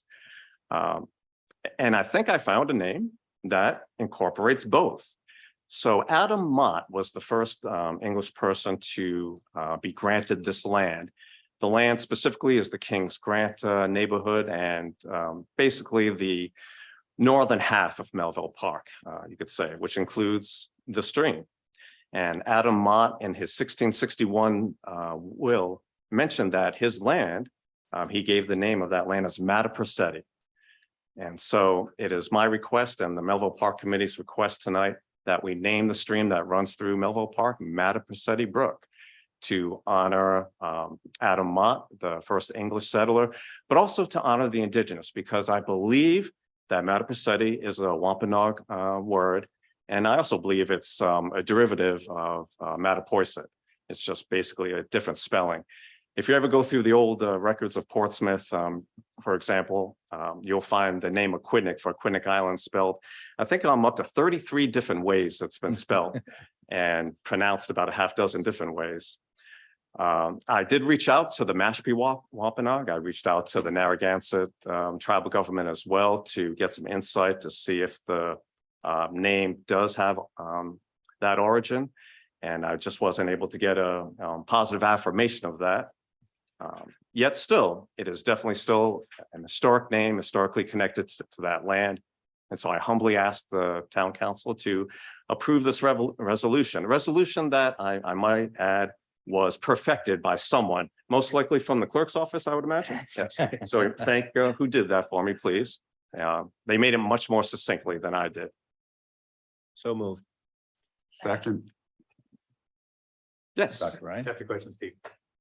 Does anybody have any idea if this word has any meaning in an Algonquin language? Well, not of this specific spelling, but if Mattapercetti is a derivative of Mattapoisett, so Mattapoisett means a nice resting place. It also means a stream that's unfavorable for the passage of canoes. So both definitions fit, both fit this brook that runs through Melville Park. So. All right, there you have. Transportation was always an issue. When you first approach the Melville Arena from Narragansett, it looks like a great place to take the canoe. You take it right into the marina, but then when you try to go up that brook, you can't. Well, when Ian Hutchinson came down from Boston and tried to go out Founder's Brook, ran right into Route 24. Right? There's always something. What are you gonna do? It's more revisionist history. Okay, so we have a motion and a second. Anything online? There's nobody online? No. Okay, all in favor? Aye. Opposed? Thank you very much for your time. 7-0. Appreciate it. I'll be coming late for funding for a sign too. So we'll be back. All right. Okay. You might find that's a little harder. All right, we are now gonna move down to new business number 4, which is a request that council refer the question of addressing trash litter misuse of shoreline access to the Recreation Director and the Parks and Recs Committee to explore, recommend remediation. And this was by Mr. Levesque. So I just, before we begin the discussion, I just want to keep this online tonight. This is really, we understand that there are issues with shoreline use and misuse. we're not here tonight to discuss all the misuse of what happens on the shoreline. What we're here tonight is to decide who should be on our side of the table, coordinating the follow-up for enforcement issues, and so be it. So is that a fair statement to summarize? Because what I don't want is, we know the council is very well aware of the different issues that are occurring with shoreline. This is not about the recent shoreline access bill. It's nothing to do with that. Oh, no. This is more about the various rights of ways in town, and there are town right of ways and there are CRMC You're right of doing ways. Great, but now you've Yeah. taken, Mr. President, you took the first 2 pages of my speech. Well, I do want to. I'm only here to stay online with what was in the Open Meetings Act. So I do not want us to get off the rails. Yep. And let me. I have a map here if it about helps. that. Gonna We miss are Levesque first. aware of as a council of the concerns and the problems that exist within our community with regard to people using our shoreline. And we do not need another lecture on that, please. And I don't mean to be unkind or whatever, but we don't need any more information about what the problem, but every time it came up was in the context of something else, a parking ordinance. I believe it came up in the terms of the coastal. What I am asking today is merely because this is not a good environment venue for discussing this. What I'm asking is that it get referred, and actually I was wondering whether the park director might have a problem, but to the Park and Recreation Committee to get all this input, to maybe explore what possibilities are out there, and then to bring something back at some point in the near future, hopefully, to this council with a public hearing, okay, that would hopefully address it. I'm just afraid we have a more of an emergency situation, a police matter, more than. Okay, hold on, wait a The second, policeman is because right first, there, and you can talk to him anytime you want to. He's a chief. He's very important in town. no, but first of all, we haven't even acknowledged you yet. Oh, sorry. That's, so just for the record of, Okay, sorry. I haven't opened it up yet. Now, there's just, if I don't do it, we get off the rails. I get it. And I just want to keep us on track tonight. So for starters, thank you, Mr. Levesque. I didn't mean to steal your thunder. I wanted to It's just, like you're reading over my shoulder. I'm just trying to keep things on track. And you bring up a good point. I currently, I believe if an issue comes in, this is really more about an enforcement issue. So my concern with Parks and Recs is the enforcement issue, the enforcement concern, because generally what happens is these issues come up beyond the hours of Parks and Recs. These are usually issues that the first call is to probably the police department. So I understand it's a concern. I don't know if I don't know if we'll come to a conclusion tonight, but in my opinion, this is really an enforcement issue. And I think that's what we have to think about is making sure that we have, if there is a concern, we have the appropriate personnel. And again, I do not want to leave the young lady like a bride at the altar, but I am hoping that we actually can do something short of enforcement. That we actually come up with signage, some sort of community group actively, looking into the area. Somewhat a way that we can remove, and maybe some idea of appropriate places. This is a money issue, but some places that we could in fact have some sort of facility. A lot of the law breaking or the nuisance of the law breaking on the other thing really have to do with people not having another choice. I think some of it may be, more laziness or whatever, but so it really is my desire that we are not enforcement. The police are the enforcement, and nothing actually, I hope that I suggested here was in any way meant to short circuit or to say we don't enforce laws, they do. So that's my purpose. And so again, I will leave it at that. Okay. Mr. President. Sure. I think I get where Councilmember Levesque is coming from, and I support the idea in the sense that there are urgent pressing matters, and the police are always going to be involved where police are needed. We have a Melville Park Committee, but the police will be down there if they need to be. We have a dog park committee. The police will be down there if they're needed. So we also have a rec department that, as we just got a presentation on our master plan, could have the ability to think strategically and long-term. That's not instead of urgent matters, it's also. And as Councilmember Levesque said, this has not been a great venue for coming up with a plan. I think that's best left to folks who are more close to managing town accessible properties. We were just wondering who actually owns that land too, though. Oh, I'm sorry. No. Okay. Which land specifically? Yeah, wait a minute. Name and address. Let's just start with the name and address. 58 Massasoit. Carol, can you just bring that down a little bit? Carol Mello, 158 Massasoit Avenue. You know, you know what really means. Matter too late. Not now. Actually, ma'am, I saw a string of The map. messages that went back and forth from Well, you you- to Mr. Thompson at DEM. Pictures of stuff that. So, but the right of way are, as I stated earlier, there's town right of ways. Right. Which are owned by the town of Portsmouth. Mhm. And there's also a CRMC right of way, which is a designated right of way that's been approved by CRMC, but Right. it's still accessible from town property. So it's town land. It's town land, so it's the town that owns an access point from a road to the shoreline. And I believe the Harbor Commission currently is identified the CRMC approved rights of ways. They've identified all the rights of ways. Yes. They've identified, so the Harbor Commission has Right.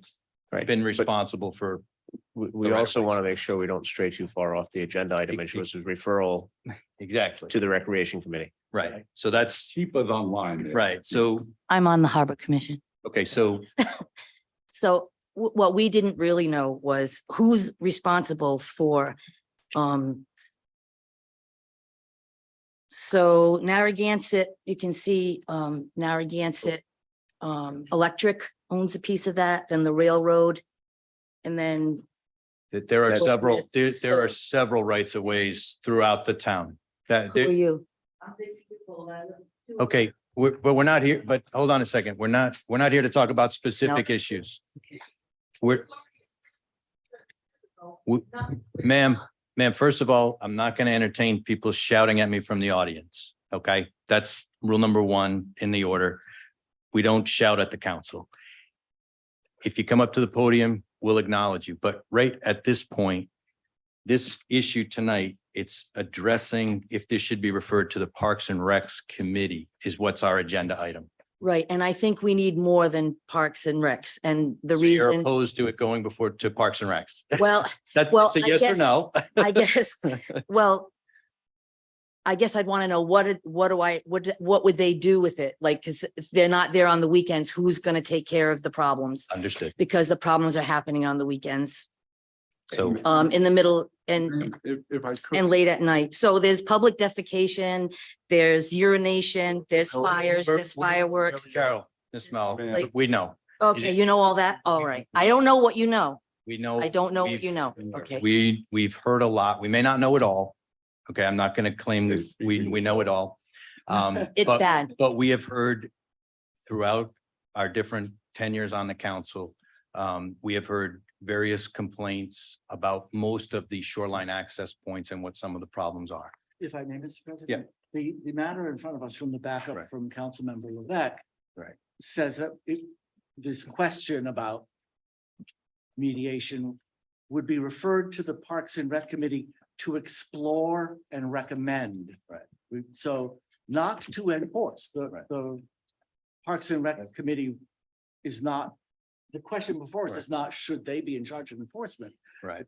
The question before us is, should we give them the question to let them as a committee Right. formulate a plan for how to address on a strategic as opposed to police have to be, but generally by nature, reactionary, how to address the issue. And can I, one of the things I'm hoping is that folks like you will feel comfortable, and you, young lady, to let us know what you're facing. And if you have any ideas how to fix it, you live there. Okay. Okay, and I see the thing, and I used to play charades, but I don't anymore. But again, enforcement, if you call the police department, they usually respond to whatever you have at the complaint. We have right now a request to do this. You may say something that should have happened 7 years ago. I would tell you something probably should have happened 40 years ago. What I'm saying is that I want this to happen. I'm asking this council to refer it. I think some of the people on the committee are willing to look at this and try to come up some, Mr. Green, please. And try to do something to alleviate the situation. All right, that's all I'm doing. It shouldn't be an argument or a discussion. Oh, I'm not arguing. I just want somebody to do something. Okay. I just want somebody to act on this because Well, this is a serious issue. It's a health issue. It's a, you know, it's. Okay. It's a public health issue is what it is. Thank you, Ms. Mellon. So, If I thank may. Yes. I actually don't think this is a matter that should go to the Parks and Rec Committee. I think they have enough on their plate. It's not town-owned property. It's not a Parks and Rec use. It is a public safety issue. I think we definitely should do something about it and have a plan in place. I don't think sending it to the Parks and Rec Committee is the right course of action. And Councilwoman, where would you send it? I'd probably have a conversation with the chief of police and figure out what he thinks is the best way to address it. He would want this to be a law enforcement issue. But it is a law. But it is a law It's enforcement not a issue. law It is. enforcement It absolutely Oh, is. If you don't have the. Oh, ability- yes. So you. Open have to do what? container, Going down and Public arresting people? defecation are No. all public Is that your safety plan? issues. Is Yes. that- All right, is let's do this one at a time, folks. That's ridiculous. One at a time. First and foremost, it's not our property to do squat with. It happens to reside in the town of Portsmouth, but it doesn't belong to the town The of Portsmouth. shoreline basically is also part of the town of Portsmouth. That's part of the idea that when you get to the shoreline in the high water mark or the high whatever, that property is part of our jurisdiction and it goes right out to the middle of the bay. All right, and the fact is, all of the roads leading up to them is our jurisdiction. All of the problems kind of emanate. So can we go down on the beach? Chief, can you go down on the beach? Yes, he can go down on the beach. I didn't even need him to nod. If you don't think it's the best place, that's fine. That's a philosophical argument. I think this is a place to send it. We don't have a council meeting for a month. Send it. They may have plenty of work, but they indicated to me they were willing to try. And I don't think anybody in this council is looking at this as solely an issue of law enforcement. Law enforcement occurs when our policies fail. So when there are no clear measures that can be taken, no clear guide rails or guidelines for people's behavior, then things occur and law enforcement gets involved. I think what we're all hoping to do is to find some way to be able to control people's behavior so that it's healthy and it's acceptable to abutters for all these rights right. of way. We don't mind if they go down there fishing, Of but course. all the things that are going on are how very we- bad. so I And think- they're speeding around, Right, breaking so the that's- I think 5 mile the zone. question I is, mean, I'm on the What's the harbor best, commission. most efficient, I have to most call the harbor. effective way of stopping that other stuff from happening? And I think that's, obviously, we haven't found the right way to do it because the stuff's still going on. And how many beach cleanups I've been on, and I've lived if there I for saw 40 things that were years. this nicely wrapped up, I would be grateful. But No, but you know, this stuff shouldn't be. but the coyotes get into that. Well, then it And gets then it gets scattered And then, and yeah, you right. can't even swim with your And the Clean grandchildren. Ocean Access Yeah, says people it's- don't pick it up out of the bushes. it's, the whole But thing I- is, it's a disaster. Yeah, but It's it's a what I think what we're trying to find out is what the most appropriate venue is to have the discussion, to have people's input, to try to figure out what's the best way of preventing this sort of thing from happening. And again, law enforcement, Counselor Hamilton's absolutely right. Law enforcement inevitably has to become involved when this sort of behavior goes on, because it's a violation of public health and safety and measures. But we'd like to figure out what can we do before this happens, Mhm. and how do we efficiently stop it from Yeah, happening? we need So the more. question is, what venue, what group can most efficiently and most effectively come up with strategies to mitigate this? So I'm not sure what the answer to that is. I'll just add that I don't think it's fair or appropriate to put it on a volunteer committee that already has a lot to Right. and it's- discuss and tackle, and because I think that just delays the And this is. addressing the issue. This is happening now. This is not recreation. No, it's not. That's I- not recreation at I all. would, if I could just reel it back in. I mean, this is an important issue, and I do understand Mr. Levesque's point of, hey, we do not meet for another month. But in my opinion, the majority of this type of shoreline access, rights of way to the water falls under the Harbor Commission, unless I'm wrong. And now, I think that would be a good starting point for recommendations. But that, anything that needs to be done has to come through the council. But the Harbor Commission, just by looking at their charter, they control, or they have not control, but they have identified the rights of ways. They know where the rights of ways are. They know the shoreline. To me, this does fall under it. They are the closest one to any of us or any other department or committee, in my opinion. I wouldn't really have that big a problem with it because I don't really care where it goes. But the chair of the Harbor Commission got up here and told us that she didn't like the whole idea of the change in the access to the water, and that the Harbor Committee had voted unanimously against it, even though the minutes of the Harbor Commission don't necessarily reflect it. So I don't know if that chair is the right person to be sending this particular activity to. And I really didn't expect this to be a problem. I really didn't. I thought, let's go see if we can do something. Mr. President, if I could just comment, please. I agree with Counselor Abbott. And others that have said that, first off, this doesn't belong in the Parks and Recreation. Mr. Levesque, when I read this agenda request, your letter is dated July 4th. On July 5th, I wrote a similar letter to the town administrator asking to get on the agenda. And, the agenda was full already, and I respect that, but it's along the same lines as yours. But it's specific to one area that Mrs. Newbold lives at and has lived there since the early 80s that we tried to address in 2016 or 17 with myself and other counselors and Chief Lee at the time. And the problems have gotten worse over the years, but at that point in my letter to Mr. Rayner, I suggested that we needed to involve other agencies such as Rhode Island DOT, Rhode Island Turnpike and Bridge Authority, DEM Wildlife Enforcement, and the town of Portsmouth Police, etc. So this next meeting will be in August. I believe it's August 12th or something. And if Mr. Rayner would like to comment, but essentially it gives 4 weeks for the town to work with people to try and come up with a plan for this particular situation, which is not unlike the issue you have raised, that we could possibly Except use. the whole town. Yes, Okay, Correct. and you are asking them to try to coordinate between 4 usually recalcitrant organizations. I've actually had Mr. Thompson from DEM. I had other people.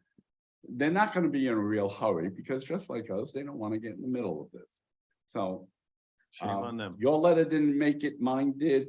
Let my letter go forward, okay?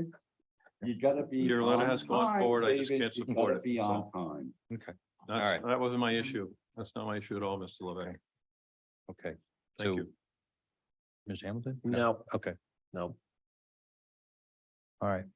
So I think I am on the Harbor Commission. I could bring this to Abby's attention. If you think that we should be starting to get involved in this. But also, I think the DEM and the police really need to have a lot of involvement, because most of what's happening here is against the law, period. There's no other way to put it. So, I don't think Parks and Recreation sitting, waiting for someone to deal with that is any answer, because there's gonna be too many decisions need to be made about what do we need to do? They're coming in, they're even coming in by boat, you know, dropping people off, and I don't know what to do. So I need help with every brain we have here, really, I understand. every brain. Thank you so much. Thank you, Ms. Mello. I appreciate you listening. Thank you. Oops.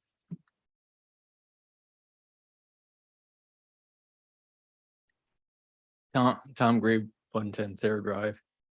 I just quickly want to say the Harbor Commission is the right spot to do it. It's in their bylaws. This is what they're set up to do. They have a relationship with the police already. The harbor master is a patrolman, patrolwoman at the moment.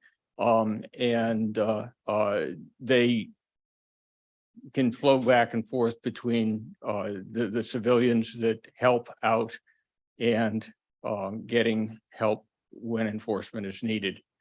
That's the right place to put this rather than Parks and Rec, I believe. And we've been doing this sort of thing for, you know, many, many years. Thank you, Mr. Grebe.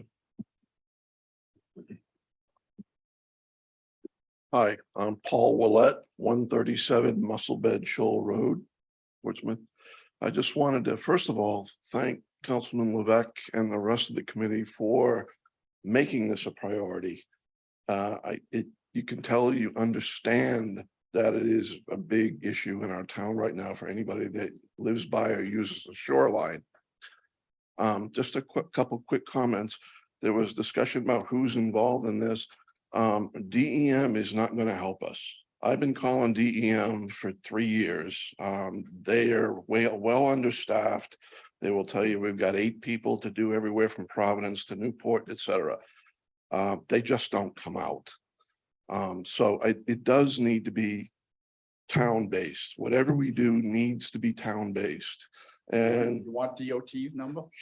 I've called DOT. They'll get right back. Yeah, that there's another issue about 2 years that we dealt with in our area. The other thing I just wanted to mention was there is a short-term emergency with this, and it's, you know, kind of ridiculous, I think, for townspeople to try to call the police department every time somebody's down by the beach defecating or throwing bottles. I stopped at Mount Hope Park on my way over here, and you can, you know, look at the 20, 30 Corona bottles right by the new rock area by the parking lot. I live by Musselbed Shoal area, and it's inundated with people who don't live around here. They're not from Rhode Island. We have to find a way to get these people to understand that they've got to take in, take out their trash. Don't leave their baby diapers all over the beach.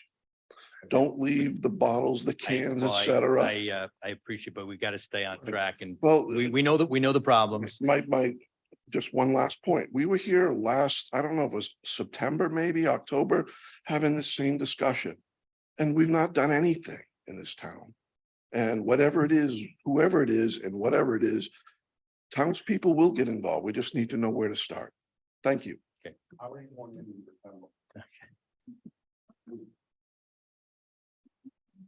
Vicky Newbold, 203 Railroad Avenue, Portsmouth.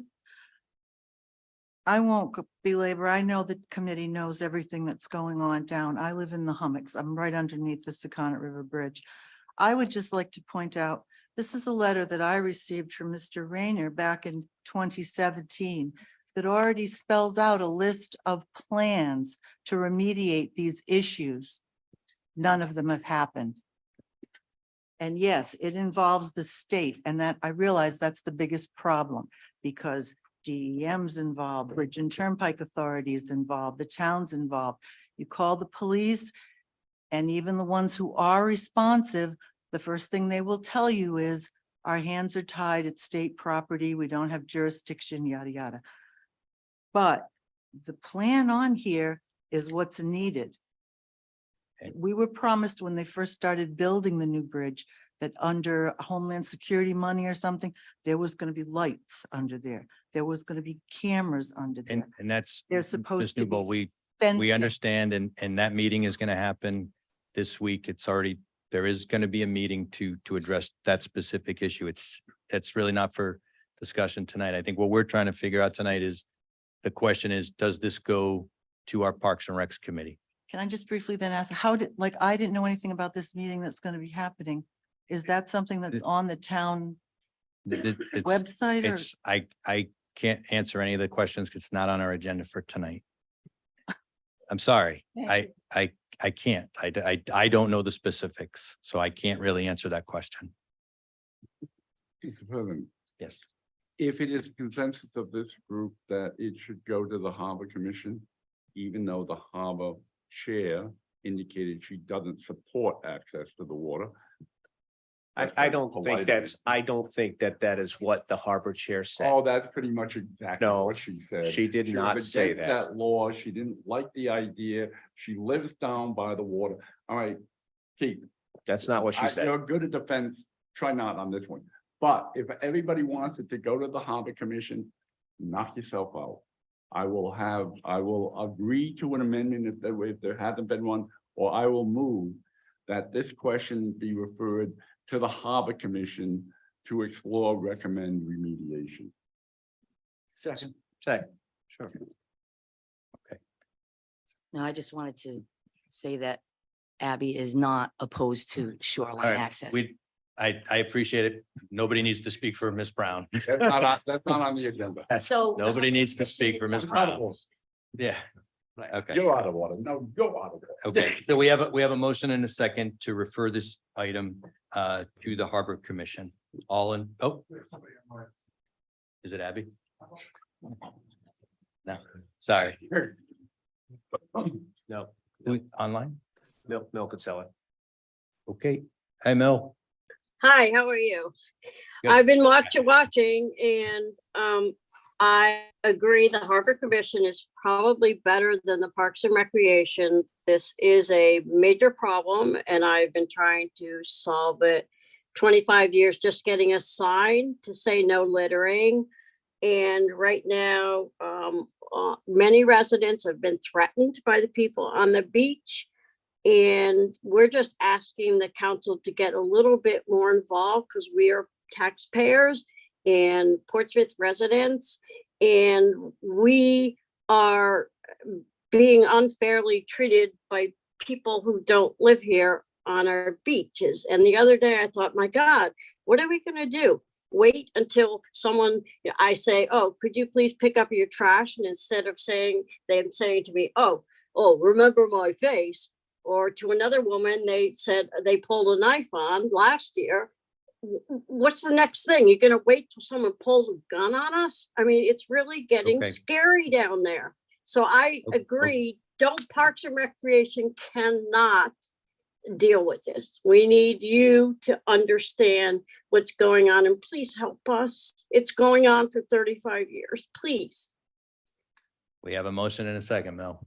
We're one vote away from helping you. Mr. Aguirre, I need name and address. It's Mil Kinsella. Mil, what's your address? I lost her. Mil? 74 Narragansett Boulevard. Did you get that? 74 Narragansett Boulevard. Okay. So we have a motion and a second. All in favor? Aye. Opposed? The ayes have it. Motion passes 7-0. Thank you all. Okay, we're gonna move on. We're gonna move back. If those of you that do not want to stick around for the Narragansett Electric, now's your chance to bail. Okay. Our next item is a request approval of a sound variance to the Portsmouth noise ordinance by the Narragansett Electric Company for the Aquidneck Island Reliability Project for noise that may be generated by the operation of portable liquefied natural gas equipment at 111 Old Mill Lane, Portsmouth. Mr. Watson.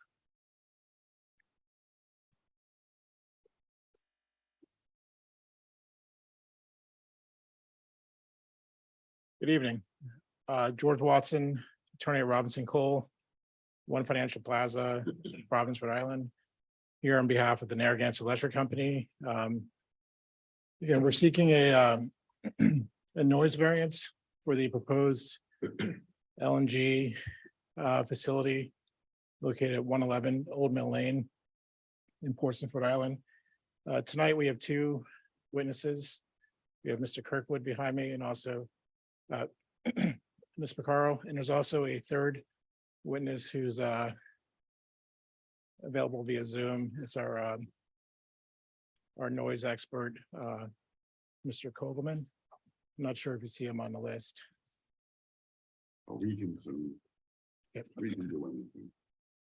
So just going back to the application that we originally filed, if you note in that application, we were seeking relief for two operations. So the first piece of relief was for noise generated during the venting of the tanks to air, to the atmosphere. It's typically occurs during the cool down procedure, but also occurs whenever the tanks are refilled. Mr. Kirk will go into greater detail on the technical aspects of that. We were also originally seeking a noise variance for the operation facility at night. One of the reasons this immediate hearing has been delayed was that we had to redesign the site a little bit. And so through that redesign and also through the analysis of the new equipment that's being purchased, we no longer need a variance for the operation of the facility at night. As our noise expert will go into greater detail, the facility when it operates complies with the nighttime noise ordinance. And that's the nighttime noise ordinance, assuming a pure tone. So the nighttime level is 55, but it's -5, so down to 50 with the pure tone. So we meet that requirement with the facility in operation. Where we don't meet the requirement is when we cool down the tanks and when we have deliveries. So generally speaking, those deliveries will occur during daytime hours. The cool down will occur during daytime hours. So the only time we would ever have the exceedances that we're seeking a variance for,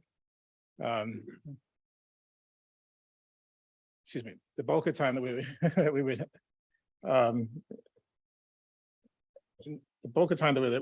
have the variance would be during the daytime. However, there may be times where we have to have deliveries at night if the site is active and injecting natural gas to support the system. So in those rare instances, there would also be a delivery. There may be a delivery at night. But what we're really seeking, we see this noise occurring most often during the day. I also want to make clear that we're not seeking, this has nothing to do with the way the site currently operates with the equipment located near the street. We have acknowledged from the beginning that that equipment does not meet the noise ordinance. And we don't have the space to put in the noise mitigation that's being proposed for it to meet the noise ordinance. So we are looking at what's being proposed, using the equipment that we're proposing to buy to satisfy, meet a noise ordinance for the system when it's in operation. So what we're talking about is a project that is being reviewed for by the EFSB, which is the new project at this property. So it's a new layout, different footprint, and also new equipment that's being purchased in connection with that project. Okay, and you, if I'm not Yes. mistaken. And you're talking, your application to the Energy Facility Siting Board has changed to reflect the new equipment that you are purchasing? Right, and those materials were provided. We provided an updated map showing the new layout. And then an updated noise contour map too that shows the projected noise impacts with that new layout and new mitigation I equipment. did read it, but the folks here may not have had that opportunity, so I just want them to understand that there's a change, significant actually, I think in response hopefully to some of the first concerns that you folks heard when you were here. Also, though, I do want the community to understand, while we are sitting here talking about a town ordinance, essentially, the final authority is the Energy Facility Siting Board. And regardless, in a sense, of what we do, they will make a final determination whether we grant you the exception or don't. Is that a fair statement? That's a fair statement. They do accept, they do review your decision, but that decision is ultimately advisory to their final decision. Okay. The only other thing I want to just ask you, if I might, Mr. President, there was an indication of several, if I understood correctly when I read, different ideas that could be used in the new layout from your expert. In other words, there wasn't just one variation. Am I correct or am I incorrect? I'm not sure what Are variation. you you're talking talking about the different mitigation barriers? Right. Yeah. Yeah, so I can speak to that. The barriers that's still being engineered. What we wanted to do, what the engineers have confirmed is that using available technology, we can achieve these goals. And these are the goals that if that's installed and installed correctly, this is how we see that noise playing out as it leaves the property. We also acknowledge that that's what the engineers are telling us right now. We will verify the installation with noise studies every year, at least for the first few years, to make sure that it is complying. We have had a positive response from the operation of the newer style vaporizer this year. This is the first year that they were able to obtain a newer vaporizer on the site, and that was the one that was primarily run during the winter. That was the one that was run on Christmas Eve. We did not receive a noise complaint when that system was in operation. Although I It think wasn't- some people in town thought it was a very loud Santa. No. On February 3rd, 4th, that system was not available, so they did run the old one, and we did receive a noise complaint, which is understandable because the noise difference between the two is substantial. So Mr. Watson, from your original request was for two separate noise variances. Now you're just seeking the noise variance for the venting of the tanks and the cooling refilling. That's correct. And Yes, sir. you did mention that there is the chance that a nighttime delivery may be necessary depending on how cold it is. Because normally you get the station ready and then it's right, is the process, the station's ready prior to the winter so that you don't, or you limit the number of times you might have to send trucks down there? That's correct. And truthfully, Brian Kirkwood, who's the LNG operation, he can talk more about that.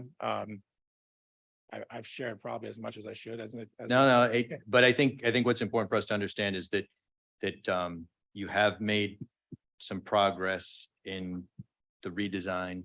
You have new equipment that in theory meets the nighttime requirements for the nighttime operation. with new equipment, with the site modifications that are planned and also the sound mitigation. So it's not just the equipment by itself. Combination it's a of- combination of everything. So if this were, again, I think we've already established that our decision is really advisory to the EFSB. They are the final authority. But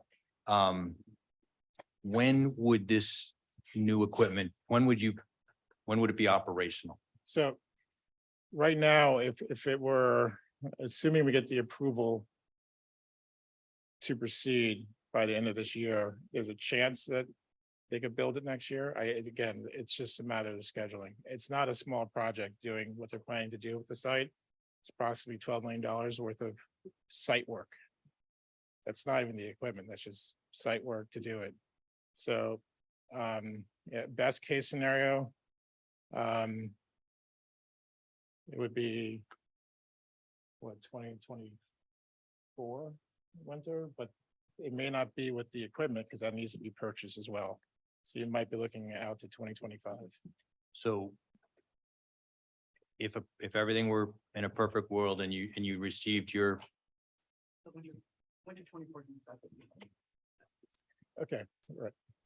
okay, so Sorry, so winter 2024, 25. So starting November 2024 would be the best case scenario. okay, so, okay, so in the meantime, what are you able to do down there to, because I mean, I understand you're gonna give a presentation. I'm more concerned about what happens for the next 2 years with the noise. So Or do you want, yeah, I'll have them testify. it's all but- part of the but quickly, presentation? in the meantime, Okay, and that, Mr. President, was what I was kind of referring to, because there is a temporary noise barrier that is talked about here. And that's what I thought were alternatives.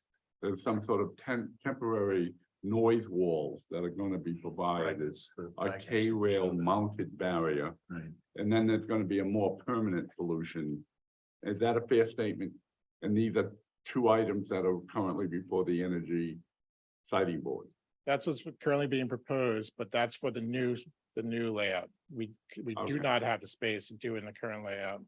And what's gonna go on for the next couple of years, assuming we get a waiver to do so, would be to continue what's operated there this past winter, where the reliances will be on the newer, quieter equipment as opposed to the older vaporizer. But both of them will be present on site, with the older vaporizer serving in its backup role as it did this year. And will the K wall barrier system, not the K, the other one, the K rail mounted barrier, will they be installed early? So, because it sounds like it's a temporary to at least alleviate. That cannot be installed until the new site is finished. So, All right, thank you, Mr. President. Thank you. I guess you can get on now and just Okay. give us, sorry if we jumped the gun a little bit, No, but I no, think it it's- was, I think it was, I didn't realize that it was at least 2 years down the road. yeah, it's not all. I mean, we're happy to address questions as you have them. It's not as simple as it looks. It's pretty complicated, and go ahead. I'm a little confused. Yes. So, with then essentially nothing changing for this coming winter, you don't need the noise variance no. for the nighttime, or you need it for both? We don't need it because it falls under the EFSB's jurisdiction. And so Oh, so our opinion doesn't matter. Okay. why I wasn't saying, Your opinion matters to me. Right. right. I mean, if you like that, granted, but A favorable opinion from the council would go a long way for them to get things pushed through. An unfavorable position from the council might muddy up the wheels a little bit, but probably wouldn't stop it. But the wheels will continue to turn. Correct. My recommendation still would be that the $12 million be better spent putting in a new pipeline and looping the system together and eliminating this plant in Portsmouth. But that's why. But we I've already don't given that, listen you've to heard you, that. Keith. well, Mr. And Hamilton, currently, there's a system on site, there's an existing system. So we can't say, oh, well, changing all the rules are, it's more or less grandfathered, it's there. No, No, it's not, completely no. different. yeah, completely. This is, different. there is a system there, that's a Okay. transfer little section, but this is bringing in 10,000 Okay. gallon tanks for the winter period, so that what happened in 2019 in Newport doesn't happen again. Okay. The same thing can be accomplished by bringing in another pipeline to the island and looping the system together so that the Oh, gas you'll have flows to talk to freely. David about that. Okay. No, I've chatted with them about that as well. Fine with that? And, Okay. and EFSB. And Mr. Hamilton, we have spoken to him about it, and he actually testified at the hearing. And one thing to note too, that even if there were a pipeline solution, it wouldn't be us, because that pipeline's not owned by the company, but as we waited for them to do that process and build it, we would still have to operate this facility. And getting back to your earlier question, Council, Mr. Ryan, the noise variance for the, I mean, we're clear, the current facility doesn't comply with the noise ordinance, but that facility has been operating pursuant to a waiver from the EFSB, who has jurisdiction over it. So I meant no disrespect in my response. It's just, but Mr. Kirk will also talk about the operational changes that were made with that current setup to help alleviate the noise issues. We did receive noise complaints. I will be clear, we received them when we were doing the testing. And we were testing to measure how loud some of the equipment was. So we expected to get noise complaints. And then we received them again on February 3rd, when the older vaporizer was operated at, I believe, 4 a.m. But I believe that was most of the noise complaints. Mr. Afonso is also here, and he can correct me if I'm wrong on that. Okay. But we'll start with the presentation. Sure, but I guess that begs the single question. If you had the good equipment available to limit the noise disruptions, why was it taken away after Christmas Eve? It wasn't taken away. There was an issue. And Okay. so it couldn't operate that night. Okay. So it So, wasn't, and then you already stated, you can't get this equipment, you have to order it, and it's gonna be a few years. Plus the site work. they're ordering, we are getting the same equipment that was on site this year, I think this past winter, this winter. So it is one quieter vaporizer and the old louder vaporizer. What they're ordering are 2 new quieter vaporizers, and also 6 new tanks that are all built by the same company, and they all work together. One difference between what's operating on site now as a quieter vaporizer is that it's a 500 but is rating, and they're ordering 750s. But So rather than a hodgepodge, you're bringing in an entire system built by one company? that's correct. And then Mr. Kirkwood again could speak some more, and even has a couple of nice We'll just pictures keep of asking you, you're doing all right. it. So, Mr. Watson, that was a good point by Mr. Hamilton. So even for the next 2 years, you will have, the primary unit will be the quieter one, and the older one is the backup? That's my understanding of the plan, and I'm sure I'll get hit in the back of the head if that's incorrect.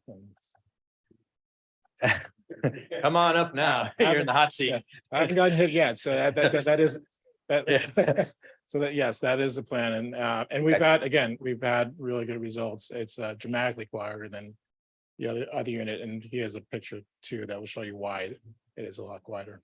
So, I mean, I think you've already summarized it a little bit here. The existing facility is allowed to operate under a waiver, right? So it exceeds the noise variance. It has been allowed to. It has been We allowed, need to request a new one since we're not going to have right? permanent hand by November. Right, so in the meantime, while it goes through if it's approved by EFSB, it'll be at least 2 years, but in that meantime, the equipment that's there will in theory be quieter. It'll be a newer condenser.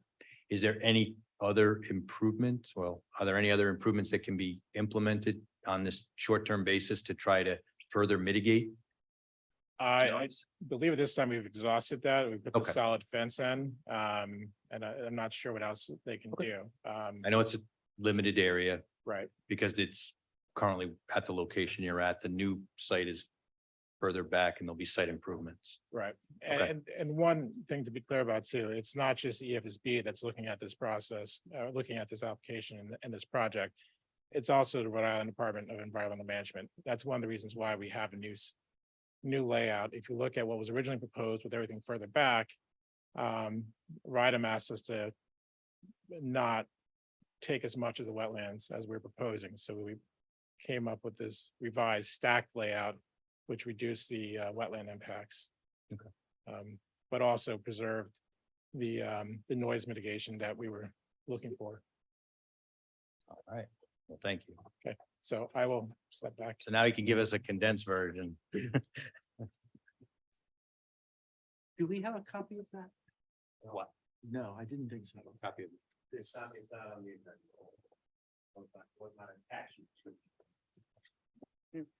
I have copies. I'm happy to provide it. If you could email it to the clerk so we can put it on the website, that'd be helpful so people could peruse this ahead of time. Actually, You've helped it. Okay. Name, just. Hi, I'm Julie Procaro, work for the Narragansett Electric Company, 280 Melrose Street, Providence, Rhode Island. I got used to the dial tone. Hello. Thank you very much for having us here tonight. I am the Director of Gas Network Operations for Rhode Island Energy. And in that role, responsible for getting the gas that our customers are going to be using into our distribution system, and then making sure it gets through our system to every single one of them under any kind of scenario conditions.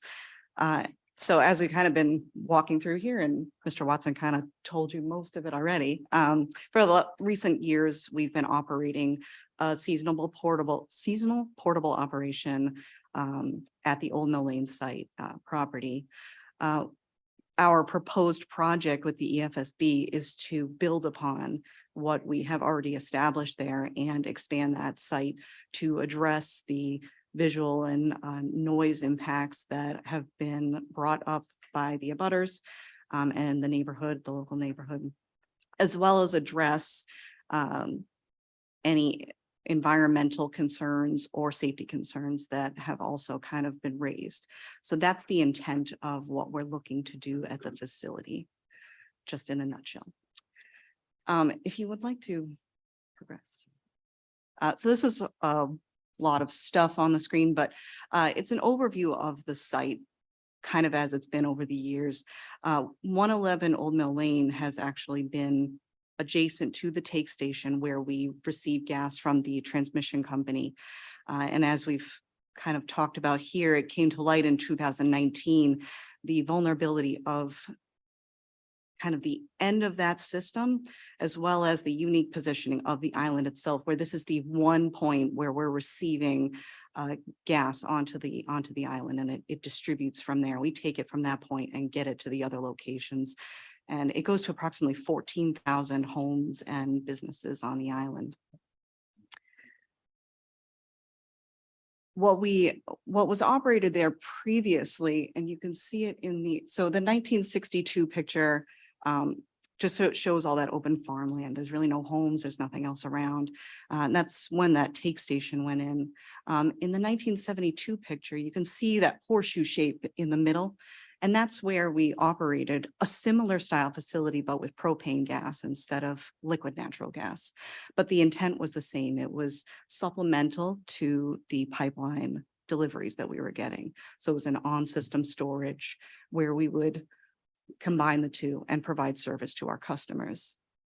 You can see in the 2014 picture where coincidentally, they're actually taking out those propane tanks, and they had decommissioned that site and returned it to sort of more of its natural state. So you can see the tanks sitting out after they had taken them out of the ground and were removing them from the site.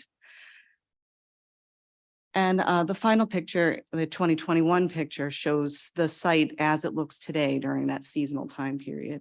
The reason we are so concerned about it being that seasonal operation is for our customers, the winter is the most critical time period for them to ensure they're getting their gas service.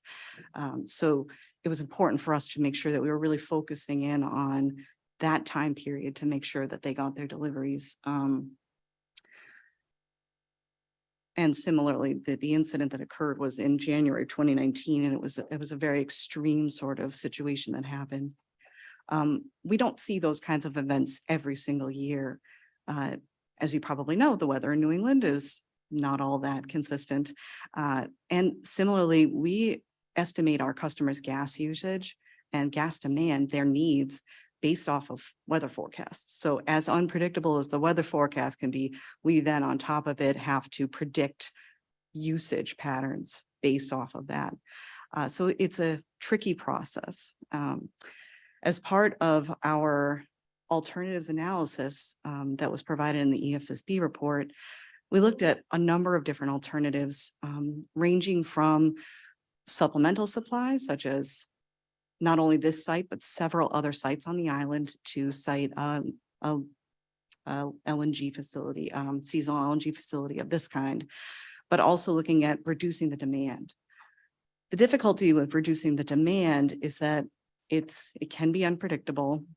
And if there were to be any sort of disruption or another occurrence similar to what happened in 2019, we still wouldn't be able to ensure that that the remaining customers that were on our system would actually get their gas because of that single point of failure.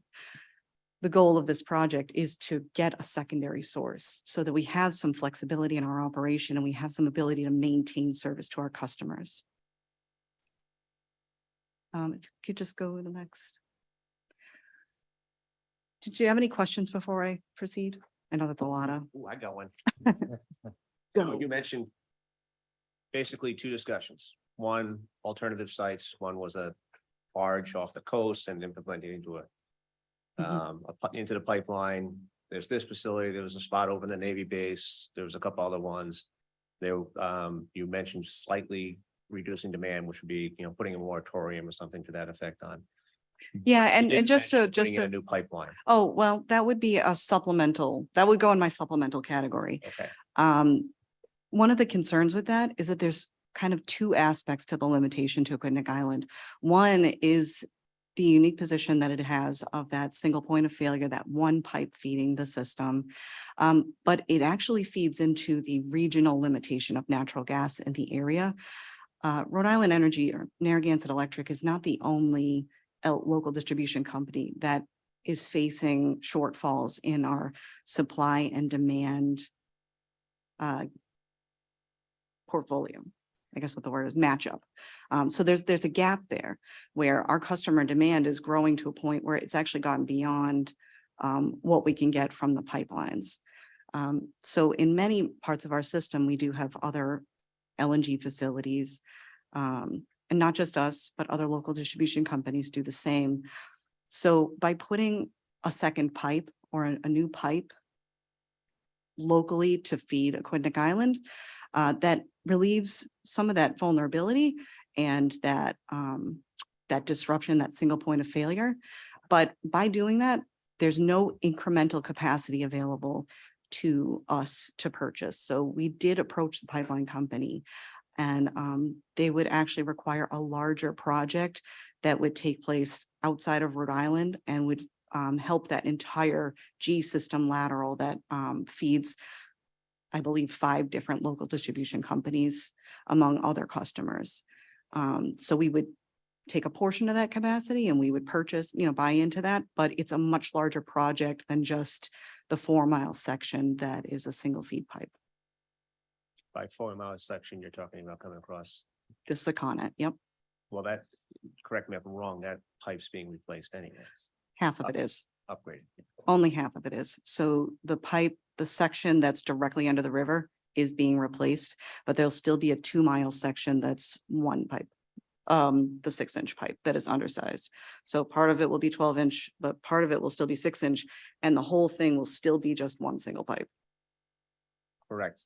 But I'm talking about putting in a secondary pipeline on the north end of the island to create a loop system to maintain. Yes, and that would be the scenario I was earlier describing, which would be, it would relieve that vulnerability because you'd have 2 pipes, but it still wouldn't actually shrink that gap or eliminate that gap between our available supply to Aquidneck Island and our current demand on the island. How many other facilities like this one you're proposing here are close to residential homes? We have 2 facilities, 2 permanent facilities elsewhere in the Rhode Island Energy Territory, and both of them have residences nearby. Define nearby, a couple 100 feet or a couple miles? A couple 100 feet. Thanks. Yeah, I actually mentioned this already, just wanted to be clarified. There was a storage and vaporization facility at the Naval Station Newport, which National Grid closed down in 2010. There's no plan to reopen that or start up operations there again. No, there's a couple limitations with that site. First, it was sized differently, so it doesn't actually provide the same amount of support as this one does because it is positioned right next to the take station. So it has that ability to feed into our system just like the take station does. So the system, the customers can pull the gas away from it the same. The naval station does not have that. So we would need to put in new infrastructure, new pipe to connect it better to our distribution system to allow it to do that. Second, it was on leased land, which the lease is ending. I don't know why the decision was made to eliminate it in 2010, but it was. I think it had to do with some of the use issues. We also had limitations on the amount of trucking activity we could have in and off the base. At any time, they could tell us that we could not have access to it. So there were a lot of difficulties with it. But the lease is ending and they would not renew it with us. So we wouldn't be able to use that existing site anyway. I had a second question. And after the gas shut off in 2019, Newport has built at least 2 medium-sized new hotels, which have gas tie-ins. Has there been any discussion with the city council or with developers in Newport to try to limit the number of new gas tie-ins? Because I don't see how this process is ever going to end. The more supply you create, the more people are going to build large buildings that have gas tie-ins, and the more you'll need to increase the amount of gas you're supplying to the island. Is there no discussion about limiting the process? It's true. And I do see your point. Moratoriums are a difficult business. While it may be for the greater good or perceived that way, the individuals seeking the service that want to use gas, it's efficient and cost-effective energy. I have a limited number of patients. If more people apply, as I reach capacity, I can't see you. Secondarily, what we're talking about from actually increasing that gap in supply and demand is very small. It's not like we're growing year over year by 10 or 20%. You know, it's a very modest, almost minimal growth between efficiencies, drawing down customer demand, and then some of this small scale capacity increase going up. And isn't it a fair statement that, I mean, when we've had these problems, it's just an unusually high demand. 99% of the time, there is not an issue with the amount of supply. That is true. But we can't just simply hope that we're not Oh, going I to have an agree, I issue. agree. Oh, well, the other problem is, are you giving some of the real good natural gas that we should have to people in Massachusetts? It sounded that way to me. Absolutely not. I am all Rhode Island. We don't want any of our electricity or natural gas going to Massachusetts. No, we have firm contracts with the pipeline companies. So, and those are established. So there's not, it is what it is coming to Rhode Island. But they go to Massachusetts, don't they? We're the end of the line. Rotten people. All right, That's why we have all this beautiful coastline. Mr. Katzman has a question. Thank you, Mr. President, and thank you for coming tonight. Thank everyone for coming tonight. The application for the variance states, I think correctly, that our the criteria we are to use in evaluating whether or not, you know, a variance is appropriate is whether otherwise requiring you to comply with the noise ordinance would constitute an unreasonable hardship. And your application talks about the company examined installing taller sound walls and expanding the length of the proposed sound walls. But each concept posed operational challenges and safety risks that were unacceptable. And I am not an engineer, so I don't understand why a taller, longer wall is a problem. Actually, that part is no longer relevant to the discussion because we have a taller wall that works. So the walls are not being used to address the sound from the cooling off of the tanks and the filling of the tanks. Because of the height of those tanks? Um, What I'm getting at, it's a broader question than just that specific item. Okay. It's other than you're sort of saying it would be a hardship, I'm not sure I see an explanation in here why that is. What is the hardship? Is there anything you could do to more mitigation so that you don't need the variance? So we are trying, we want very much to be within the noise ordinance. Every design and layout and concept that we've considered has been with that to achieve that goal. So we've come up with this conceptual design. We have noise studies that our noise expert will get into to discuss with you what it is that you'd really be experiencing out there with this new layout, with this new concept. But our goal really is to meet this. So if for some reason we build this, get approval, build it, get into operation, do our test runs that first winter, and it still doesn't get us in that zone, we will make sure that we put measures in place to achieve it. But So let me, if I could just repeat what I think you said is,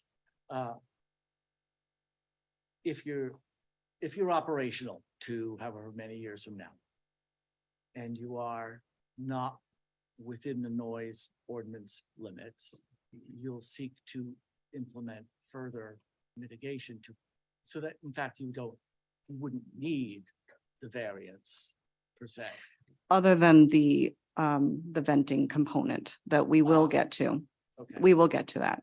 But yes, I think there was, the issue for the variance though is right now, when you reconfigure the site, right, when you reconfigure,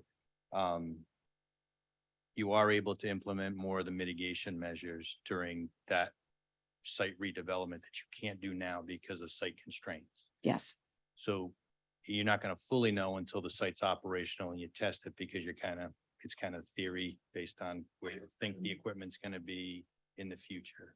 Is that a fair statement? yes. So I think the big question that we probably want to hear from, is it the gentleman behind you, is what's the noise? What is the That's the gentleman online. Oh, Yeah, no, well, so Yeah. Brian can speak to kind of what's happening at the operation. So we're trying to give you this background to just give you a feel for what it is that we're trying to accomplish out there. But yes, let's continue because I think that we'll address get some there. of those questions, but you may have more, which is totally fine. Thank you. to address the hardship issue. Yeah. Well, Mr. President, again, the standard, I think, is outlined pretty well in council's, Mr. Watson's, brief. And, it's kind of an interesting thing, but the claim is that it would, the organization would suffer hardship because it would not be able to maintain the reliability of its natural gas system. It extrapolates from that. That would mean they could not secure or be sure that they would have an adequate supply for all the customers on the island. So that's a tremendous hardship for them if they're not able to do it. And then they would discuss the reasonableness of that, and they speak to the potential of the noise ordinance. Okay, harm to those who would be impacted. And they suggest, and I mean, this is for us to decide, that the harm of the noise intermittently to the neighbors would be relatively small in comparison to the hardship that they are identifying. And so I think that's kind of the issue for us to decide. Thank you, Mr. Levesque. Mr. Gleason, you have Thank a you. question? comment? Yes, we can keep moving forward here. I personally think your new plans, if you have a 20-foot wall around this new section, you've moved it back off the road, you're gonna make major strides in noise mitigation. My big concerns are, what are you gonna do for the next 2 years? If you can go back to the last slide prior to this one, and you look at 2014, when you pulled the propane tanks out of the ground, were they actually your backup for the needs when you had to reach peak demands prior to going to the LNG? Yes, Because it seems like you've taken them out of the ground and made a big problem noise wise by going to a different type of solution to handle your peak loads. Which is reflected in Yes. your 2021. But propane in and of itself, it's an old technology. Most of the other local companies have also eliminated them from service. So this is not abnormal that this was done. It's very much in line with what region and the industry is doing. Right. LNG in of itself is actually a preferred method because it's still methane. So we don't have to mix it. We don't have to blend it. We don't have to worry about potential other concerns if we get that out of whack. Sure. It's a lot simpler, even though it seems more complicated and it seems very obtrusive. Well, most of the LNG introduction sites that I'm familiar with are like located in the backwoods of Freetown. You know, they're not located in residential neighborhoods, so that's part of the issue you have here. But further than that, what I wanted to talk about was in your 2021 picture there, it's not much different from what I saw this summer by visiting the site earlier a couple months ago. There's a plastic wall on Mill Lane, which is useless at best, which really should be your K wall as a minimum there, as a, as a buffer of noise to the neighbors across the street. And if you put a K wall on either of the left and right sides, it would be doing something rather than nothing. And what I see with your proposal is doing nothing rather than something at this point. And you're just kind of like going to string us along here for 2 years while we come up with what appears to be a good solution, but we don't have a good Band-Aid in the meantime. So No, but as we kind of discussed earlier, the equipment that we're using in this interim period is of that lower volume level. So it why would has. you want to have a little extra insurance? I think the neighbors would appreciate some kind of, the technology isn't here. You haven't proven it yet. Yeah, that might be a question we can save for our noise expert when he's discussing his piece as well. Thank you. Yeah, just one quick question. Do you have noise variances at your other locations in Rhode Island? No, not that I'm, no. Thanks. So this is just this last piece, and this is speaking to the revised layout that we have come up with in coordination, collaborative talks with the Rhode Island DEM. Initially, our proposed layout was a bit larger, and that was mainly to facilitate trucks moving through the facility. We were able to come up with this layout, which still keeps our equipment further back in the property. So enables us to have those noise mitigation walls surrounding, but preserves some of the more higher quality wetlands that they were interested in preserving and maintaining. And it still helps with our traffic flow through the facility. So again, the intent here would be to move back from the facility so that it's not as right up against the road from a visual perspective. It also helps with the noise, but our conceptual layout and the final layout, once it's been engineered, would be in accordance with RIDEM's hopes and dreams as well. Is all of the gray area, is that your land? The land, yes. Okay. Yep. So basically, on one side, you have a very big buffer, it looks like. Okay, rather smaller on the other side, and then some to the rear. Is that a fair statement? Yes. Okay, thank you. Anything else? We can keep going. All right, so I'm going to pass it off to Brian now. Steve. Okay, we have an online question? Mhm. Is he online? Is he? Can you hear me? Yes. So I was a panelist earlier for the buy local and I have stayed on. I attended the planning board meeting where this was first presented and spoke with the engineer who's at the podium now. I wondered out loud at the planning board meeting what I'm about to wonder out loud to the council. when I think about our neighbors on Old Mill Lane and the vicinity, if we were able to say to them, this is a temporary solution rather than what it seems to me is shaping into a forever permanent solution, nothing more permanent than a temporary government program, so to speak. If we could begin the process of finding the other partners that would be interested in helping Enbridge to have the increased capacity so that the loop coming down from the northern part of the island could be joined, not for the purpose of increasing the ability to serve commercial hotels in Newport, but rather to improve the reliability of the system, the efficiency of the system, to decrease the inadvertent and occasional release of methane into the air that occurs at Mill Lane facility now as part of their normal process. Other than cost and the concern that it might increase gas consumption, why wouldn't we the council ask the applicant to make that something that they explore, that they look at the possibility of creating that full-fledged loop that Mr. Hamilton has described, so that Mr. President. So what 30 seconds. Proposal to go Let him finish. Let him. and have a new pipeline is, I think, beyond the scope of a question of whether or not we should grant a noise variance today. All right, and we can argue the new pipeline, but I assure you, nobody is going to build a new pipeline.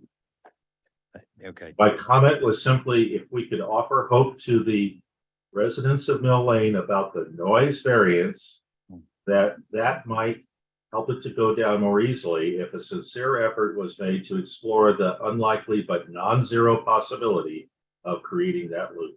Thank you. It would be a false promise, a no possibility, and so it would be a lie, at least on my part, to ever say that. All right. So just to round that out, though, that being said, getting this facility in place is by nature impermanent. It's temporary. We can remove it. So if by some miracle the whole world realizes, let's bring more natural gas into the region, we would sign on to that and we would obtain incremental volumes to offset the need for this facility. And we would ensure that the infrastructure goes in place that eliminates that single point of failure. So I understand your point, but I just did want to put it out there that it's not that we're not talking to the pipeline companies anymore. It's not like we're not still exploring options for incremental capacity, but this is an economical, executable way for us to manage demand on our system. So I will put in my motion, if I do, to approve it, that unless there is a miracle, you have your variance, okay? Yes. Oh, Mr. Johnson, do we have your address? If not, I think, yeah, 44 Wapping Road.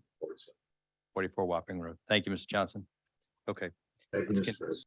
Let's continue with the. Okay, I was about to pass it off to Brian Kirkwood, who is our manager of LNG operations, so he can provide some more technical insight into the operation there.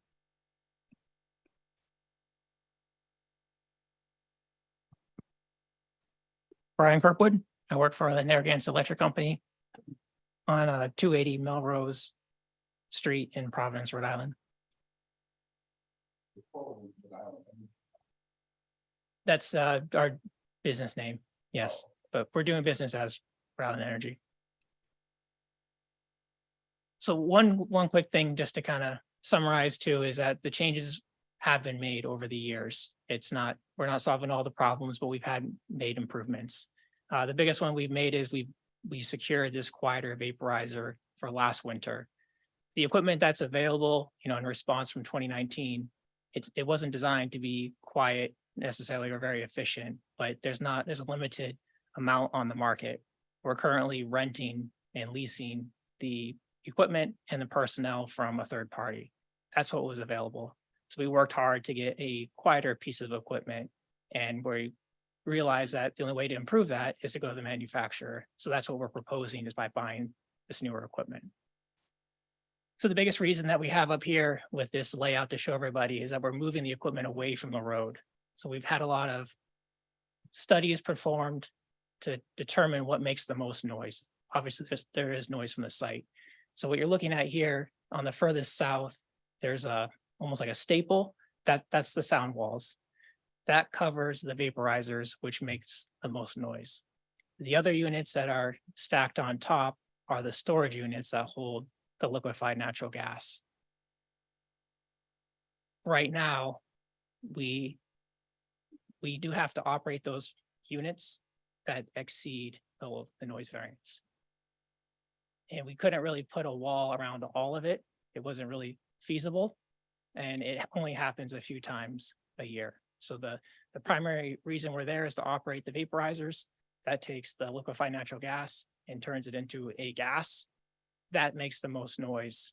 And we have modeled that it will be below the threshold. So any questions on that before I go into the specifics of the equipment? Why was it unfeasible? Why was it unfeasible to construct the wall you just described? We have to bring the equipment in. It's mobile, it's on wheels. As we build these walls, and the reason why we don't have a wall there today is space. It's very, very, very tight. So a wall would obstruct the egress and incoming traffic. Exactly. So if we had a wall around all the equipment, we'd have to have it movable in certain sections to move the equipment in. And because it's movable, it's not as strong as it would be if it was permanently installed. Because we have to account for the sail area with the wind loads. So we design or work to get the most of it. And we still have some plans to reduce the noise from the venting as well. So I can talk about that in a moment. Next slide, please.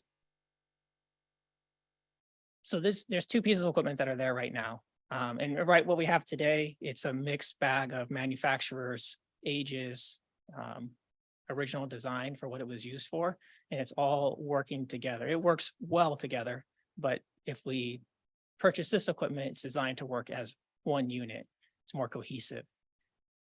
So what you're looking at here is a storage tanker. It's about 53 feet long. It holds the LNG inside of it.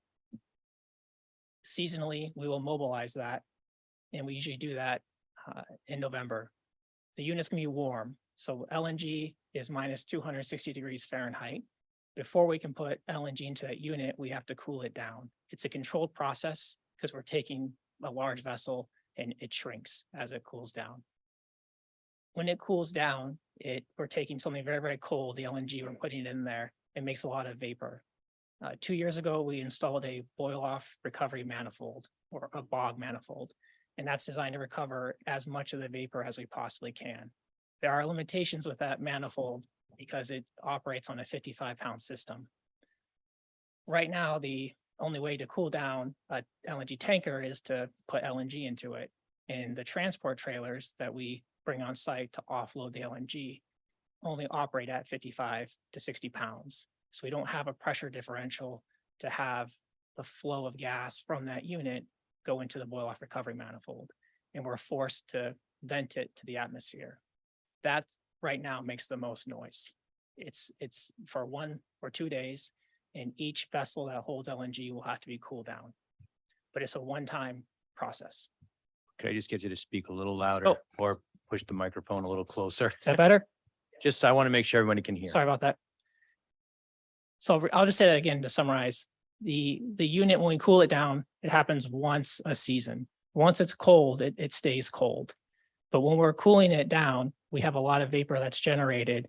And because of the limitations of the trucks that deliver the LNG to cool it down, we can't put in the boil-off recovery manifold. So it has to be vented. So that takes about 1 day for all of the units.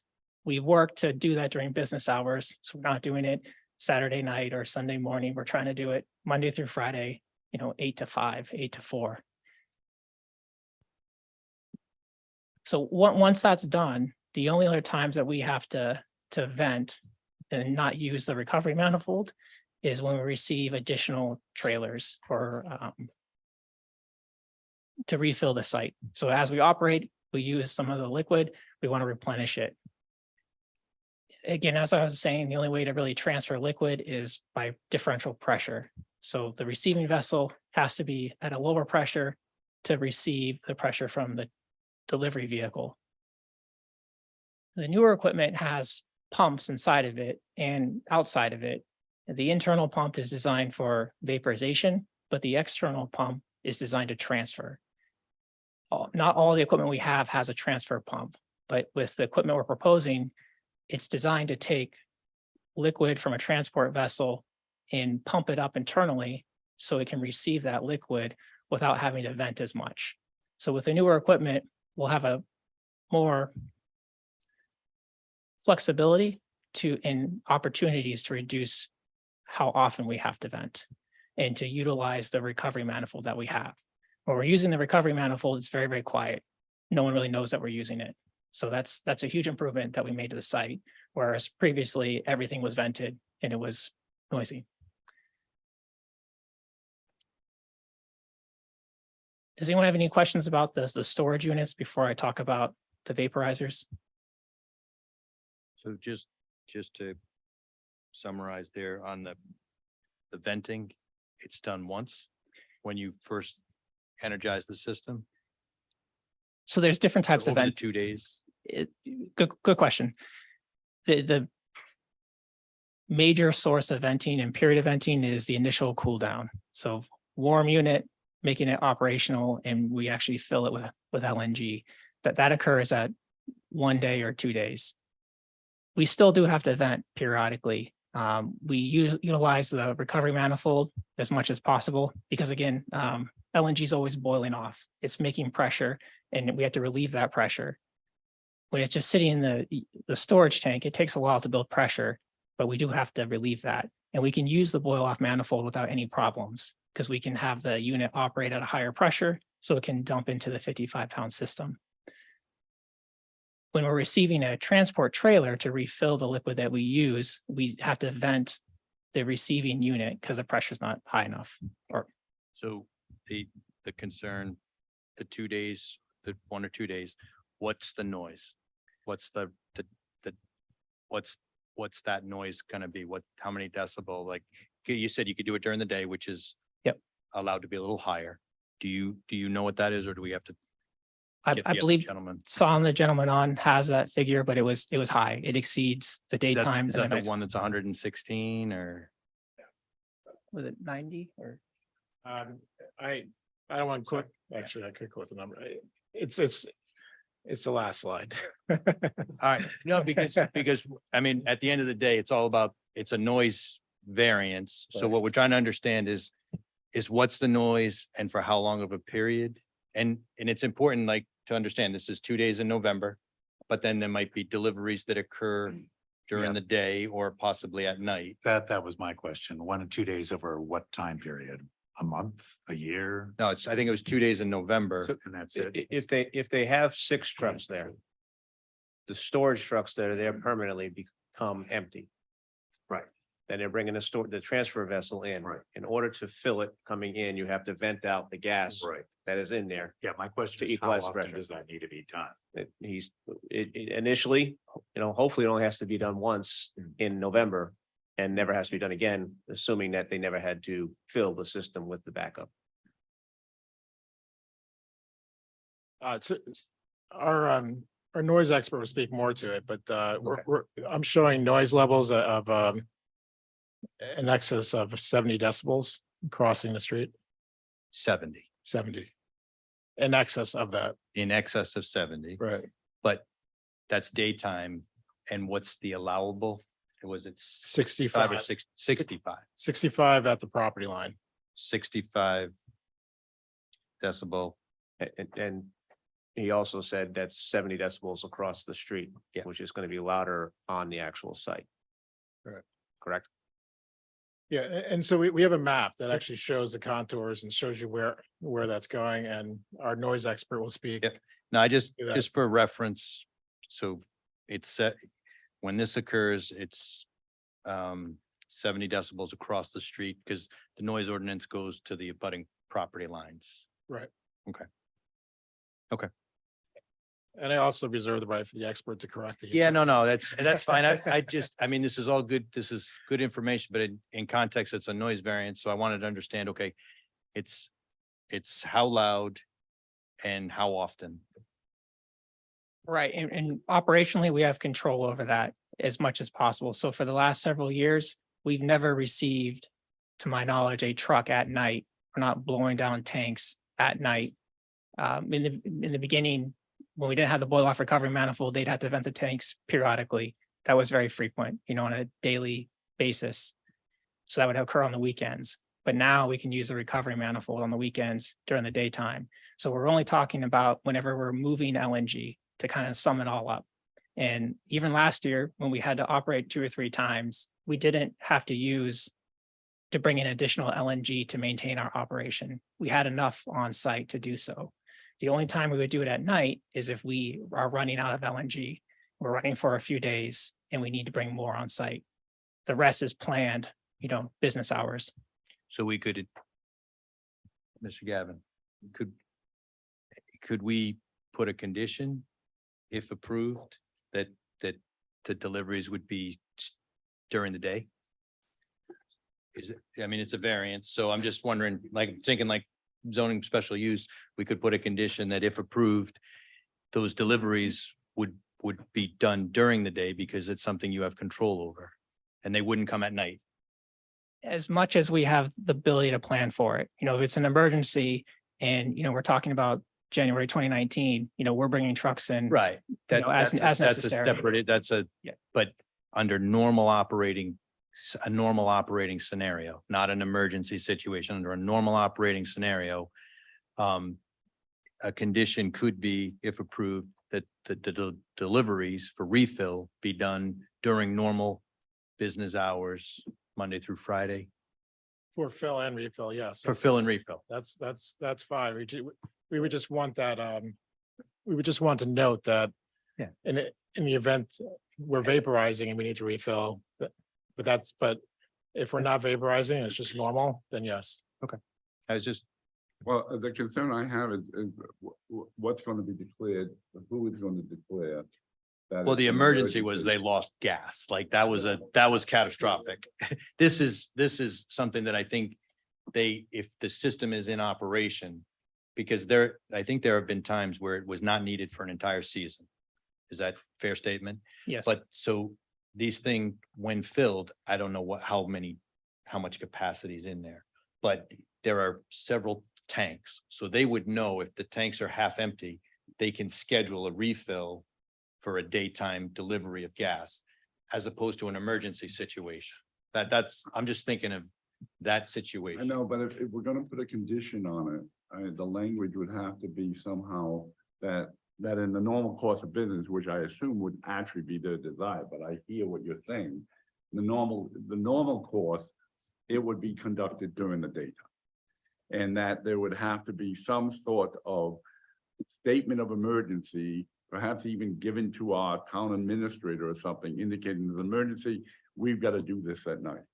Would that be a condition that would be understandable, acceptable? I'm actually looking at your attorney. You're too nice. Your attorney could probably tell me whether it worked.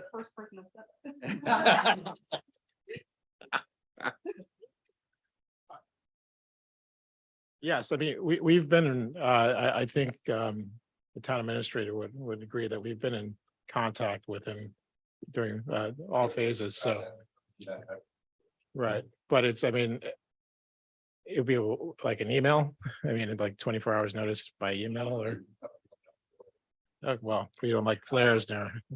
But He doesn't always respond to mine, but for most people, he's not. Okay.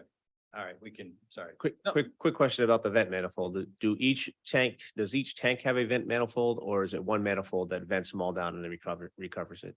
It's one manifold they're all connected to. And to go back, we actually did that last year operationally. We had our contract was in Pennsylvania, but the way the trucks came, they weren't coming until the night. And we said, we're not going to do this during the night. We're going to have them sit at one of our sites overnight, have a relief driver come on site so we can do that operation during the daytime. So we're doing that in practice now. Okay, so that's all I wanted to understand if your testimony is that you will do any filling or refilling under non-emergency situations during normal business hours. I just wanted to be clear, that's all. Oh, yeah, no, that's fine. I just wanted to respond to the comment. I said 24 hours before. Julie was quick to point out that if there's an emergency, like a loss of pressure in the pipe, we're not going to have 24 hours notice. So An emergency is a separate. yeah, so we will notify if we have to fill at night, but it will be, as soon as we know, which might be, it's Well, not, may not be that far in That advance. begs the question. You just mentioned that the tanks are filled in Pennsylvania. If there's an emergency situation, Pennsylvania's with a gas truck is roughly 10 hours, could be 10 hours away. Do you have those filled here locally? Yeah, so we have local options as well. And so we have trucking contracts that allow us to divert ones that are currently on the road or move product from our other storage facilities to this one that have more there. So yes, we're trying to make sure that we have all of our bases covered as well.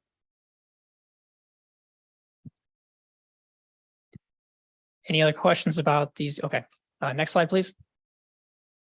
All right, so the second thing that makes noise, today is the vaporizers. This is a new vaporizer. This is very similar to the one that we got for last year. So that's the one that was operating Christmas Eve and Christmas Day. And when it was operating, we didn't have any complaints. It was very quiet compared to the other one. So the reason why this is quieter is it's newer. The whole vessel is insulated with foam insulation. It also has lower stacks. So, we're using natural gas to heat a water bath. That's a glycol mixture. And inside that water bath is a tube bundle. And we push in LNG through one side, and then the glycol transfers the heat to the LNG, and it turns into a gas and comes out at the temperature that we need to put it into the distribution system. The exhaust from that is coming out of a stack. In the current unit that we have, the louder one, the older one, the stacks are higher, so the sound can emanate further away from the unit. So these are shorter. It's also a smaller bath water, so it doesn't have as many gallons required as the other unit to operate. So it's more efficient. It doesn't have to cycle as frequently. And the noise that people are hearing is the blower motor pulling in the combustion air to have the fire to heat up the glycol. This unit, as I said, it was insulated. We don't have to operate it every single day. The previous unit, because we're there to be ready. We're there in case there's an emergency. We push a button and the unit runs. If we don't have the bath water warm, we can't do that. There's a period we have to wait for it to heat up. So we want to have it cycle to maintain that set point so we can use it in a moment's notice. The older unit was not or is not insulated, and we had to operate that 1 to 6 times per day to maintain bath temperature. That's dependent upon outside temperature, when the wind chill effect. So that had to be operated at night. And then last year, we made changes by not running that unit except during business hours, unless there was an emergency, which happened on February 3rd or 4th. I forget what the day. This unit our primary unit had an issue with the glycol pump that circulates the bath water, and it wouldn't start. So we had to use the other unit, which made noise, and we had complaints from that. The other benefit is this is an ultra low NOx burner, so it has better emissions. Is it possible to put mufflers on your vents to quiet the noise as they come out? My end, we call them whisper valves, but. That's a good question. This unit, they do have adjustments. If you want to think about it, talking to the manufacturer, think of a giant trombone. As you adjust it, you can change the pitch, the sound. So a burner tech will adjust the sounds that this makes based on when we anticipate to operate it. So if it's a really cold day, it's going to have different set points than if it's a hot and humid day. And the previous unit has no adjustments like that. It's either on or off. And when it's running, it's full power or off. Whereas this unit has a variable frequency drive for the blower. So the blower motor will only spin whatever the demand is calling for, meaning that it's going to turn very slowly and quietly if it's not required to make that much gas. If we're running on a really cold day, we need to run at a higher capacity. The motor will spin at the highest output to match the desired gas amount that we need. But as I said earlier too, this equipment's all rented. We have limitations with the vendor of trying to modify their equipment, and hasn't been easy, which is why we're looking to pursue purchasing our own. Any other questions about the difference between the new vaporizer and the old vaporizers? Next slide, please. So this is a summary. We talked about this at great length, but just to summarize again, the reason that we need to vent is during initial cool down, which happens once per season. Once they're cold, we keep them cold. We keep them full of LNG. When we receive additional LNG as required, so if we have to vaporize, we deplete our inventory, we need to fill that back up. Or if we're moving LNG between storage vessel to storage vessel. And again, the equipment we have today on site doesn't allow us to move it very easily unless we have a lower pressure. So we have to bleed down the pressure to transfer the liquid. The newer equipment, we have the transfer pumps that we can utilize so we can get around that hurdle of having to have differential flow, differential pressure. The other thing that occurs is when the transport trailer is done offloading the product, the way they offload is by building and increasing intertank pressure. Before they leave, we dump that pressure down so they can travel on the road.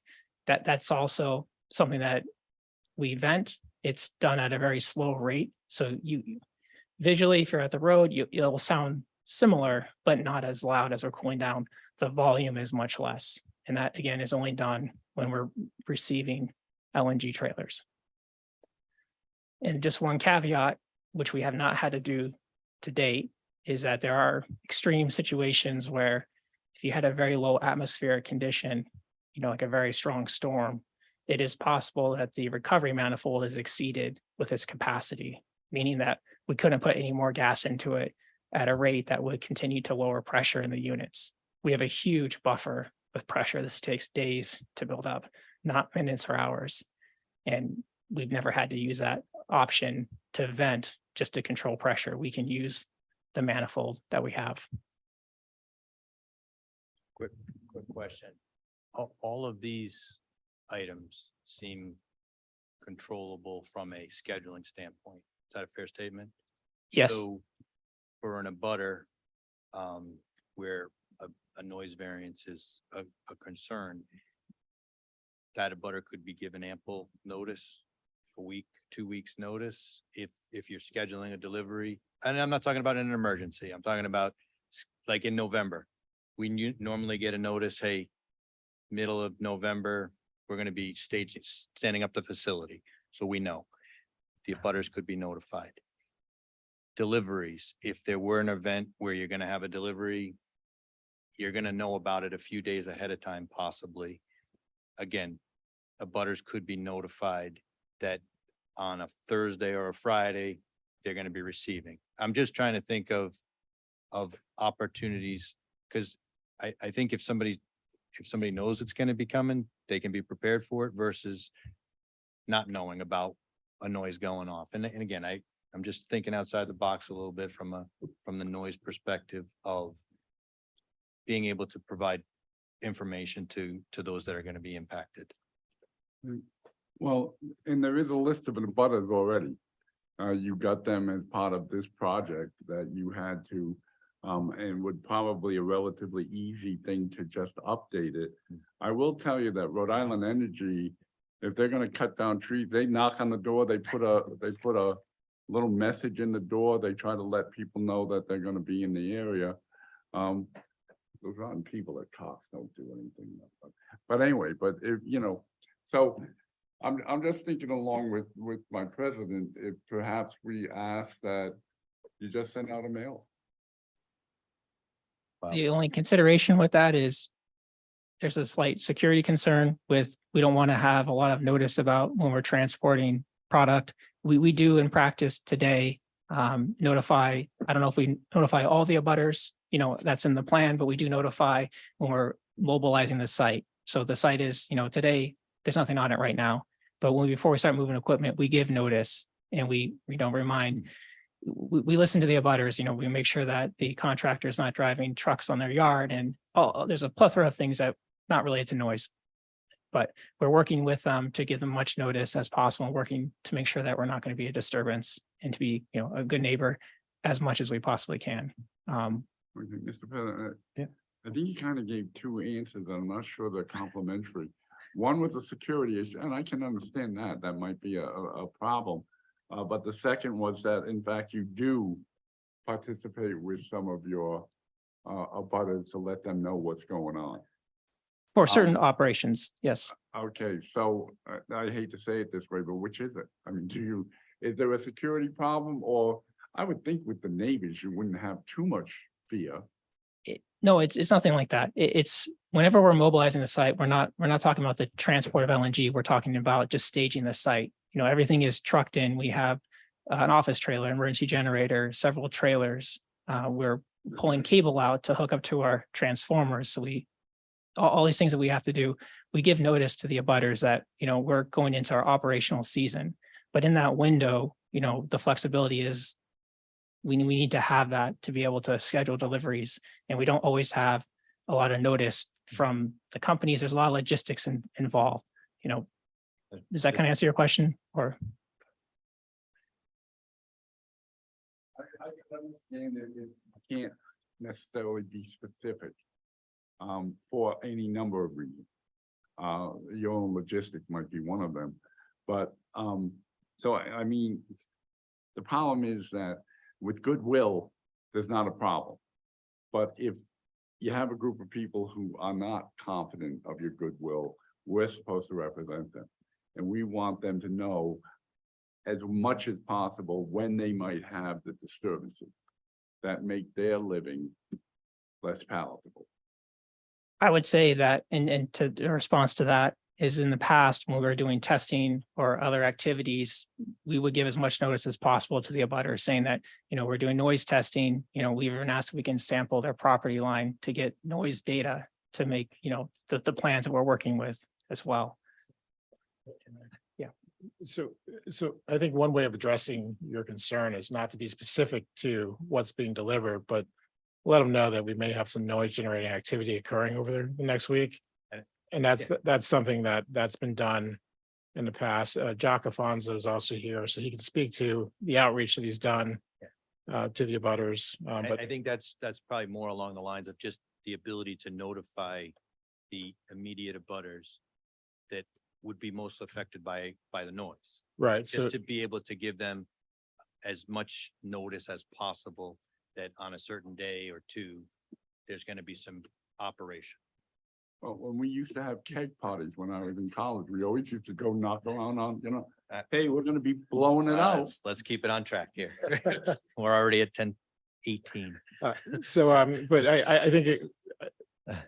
I think based on a quick conversation, we can provide notice of noise generating activity, and we have in the past. And Well, it sounds like it sounds like your potential for noise exceedances are limited to a certain number of activities. it is, yes. Yeah. Right, because you've eliminated the operational variance, right, for the nighttime operation. Right. It's really This cool. is about for the new facility. I'm talking about the one in 2 years. So we're here, the variance tonight is for the new facility in 2 years. Right. It's limited to deliveries and cool down. Right, so it's limited to the deliveries, it's limited to the initial startup, and then if and when you might need to transfer material product on within the site. And Right. again, these are things that you have control over and could provide notice. Yes, that's correct. Okay, thank you. Any other questions about the equipment or the operation? Councilors? No? Okay. Well, next online, we have San. He works for HDR, and he can go over the next two slides that are the projected sound levels that the abutters, you know, we have leaving the property. San, are you online now? Yes, Brian, I'm online. Right, next slide, please, and someone can introduce himself.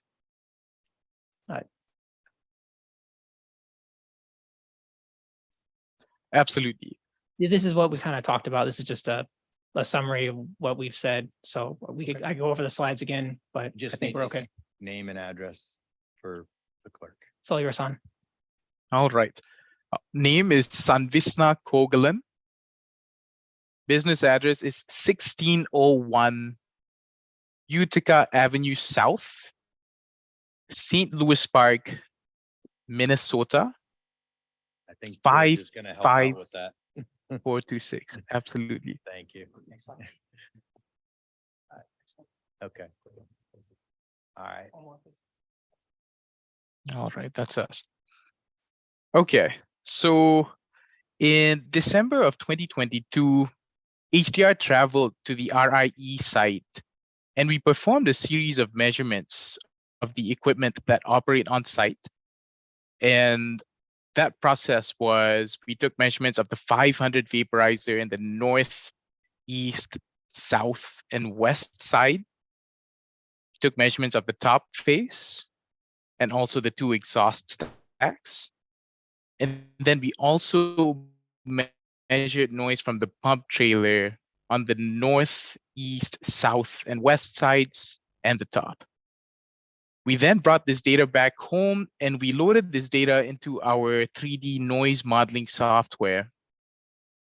And the results of that simulation, when we placed the 500 vaporizer without mitigation at this proposed layout, noise levels at the northern abutter across Old Mill Lane at their property line was 57 dBA projected. To compare this with the previous machine, the 650 vaporizer, when we did the same exercise in the same location, that machine we calculated to project 65 dBA at that property line across the street. So the delta, that difference is 8 dBA. The model tells us the 500 machine projects 8 dBA less than the previous machine. So further work that's been done is, in addition to putting this 500 vaporizer here on site, we modeled a 24-foot noise wall immediately to the north of the vaporizer, and then 2 20-foot noise walls on the east and the west sides. And we also modeled an industrial noise attenuation quilt on the front, top, and back sides of that 500 vaporizer. And with all of that noise control implemented, the model produces the noise contours that you see on screen. So I'd like to direct our attention to the 50 dBA noise contour. That's the goldish green noise contour right in the middle, that directly, precisely, that one. Now, the way to interpret this is that outer boundary of that contour tells us where project-related noise will be 50 dBA.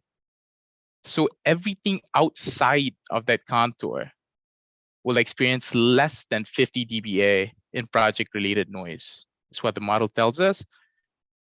And as we can see, every residential property line in the vicinity falls outside of that 50 dBA line. So the story from this modeling effort is that with the noise control measures implemented that we just discussed, the 500 machine is compliant with the Portsmouth, Rhode Island noise ordinance.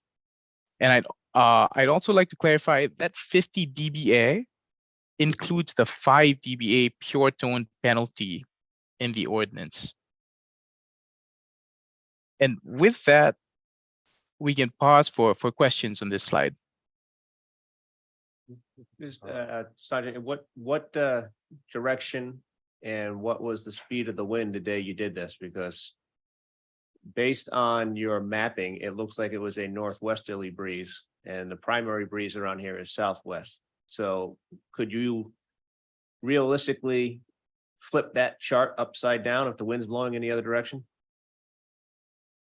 Yes, that is a good question. To answer, we do noise measurements only when the wind is below 11 miles an hour. So I'm fairly certain that the wind speed on that particular day was less than that particular speed. In terms of wind direction, the noise modeling software that we use conservatively assumes downwind propagation in every direction. So the story there is, if we measured say an increase or a decrease in a particular side of the machine, that once loaded into the noise modeling software, it would have conservatively accounted for that deviation. And I'll also add, we measured the machine about 3 feet away from each face. And at that distance, wind speed likely will not have a great contribution in terms of noise levels.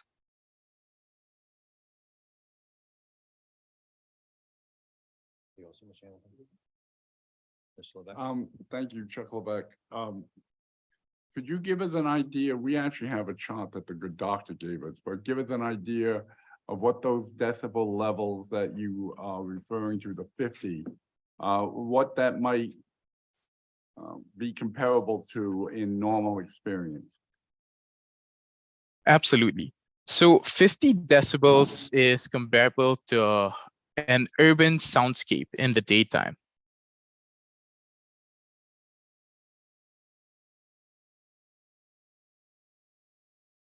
Son, this quick question.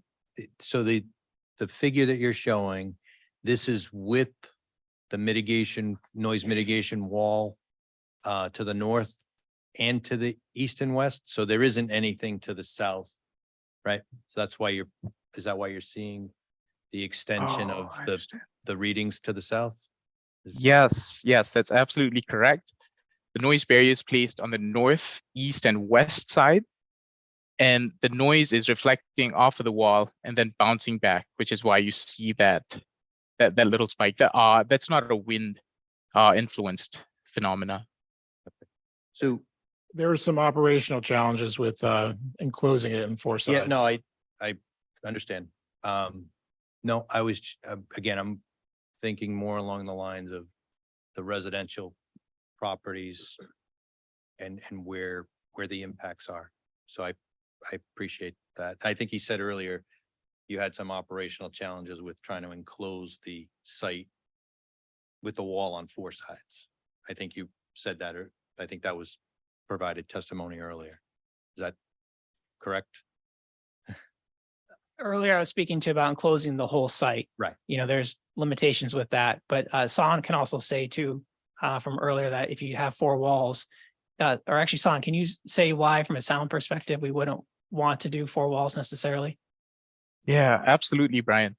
So when you place walls in parallel, that noise tends to bounce back and forth, and that can end up causing a noise buildup, which sort of becomes an amplification of noise. So we've placed the noise wall strategically in those 3 locations and then removed or not considered a wall in the south for that reason. If we had a wall in the south, you'd see some bouncing, some buildup, and it's also conceivable that that same noise will bounce off the wall to the south and then go over the wall in the north and give us less of a noise reduction at the property lines to the north.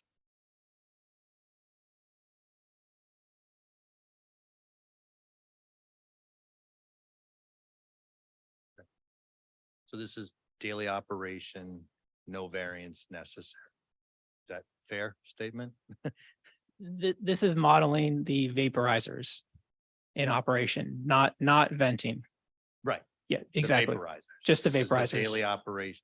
That's the daily operation, right? Yes. Of the new 750. So a distinction, we modeled the 500. The 750s are the same size trailer, but the unit is inherently larger, has a slightly larger blower motor capacity, which we want, but the principles that make it quieter are the same.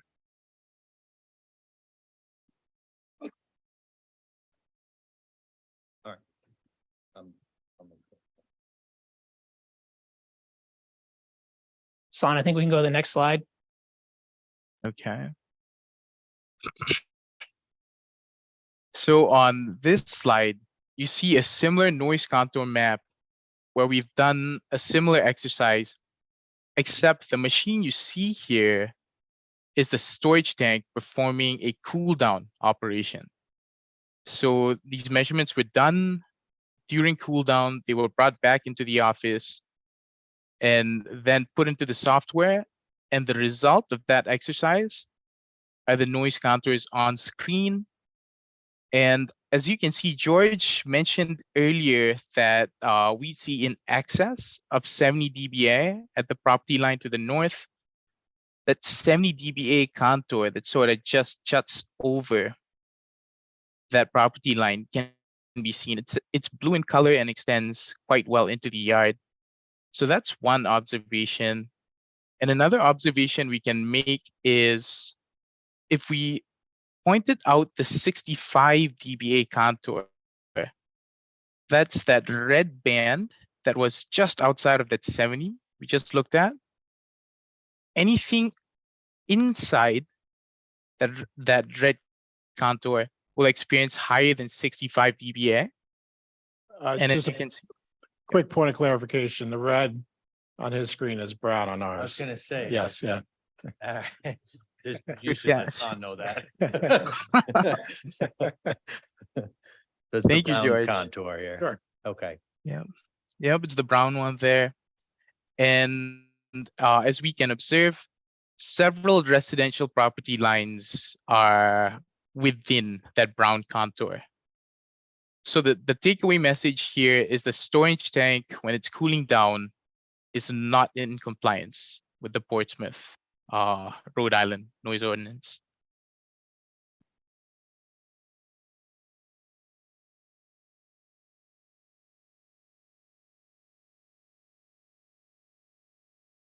And with that, we can open the questions on this particular slide.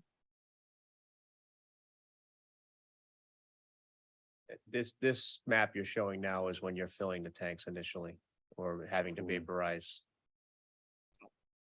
This is the venting. So this is our most noisy event that we foresee. So hopefully this only happens in November, Exactly.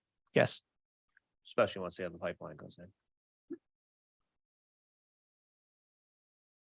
Can I ask a question on behalf of the residents across the street? Sure.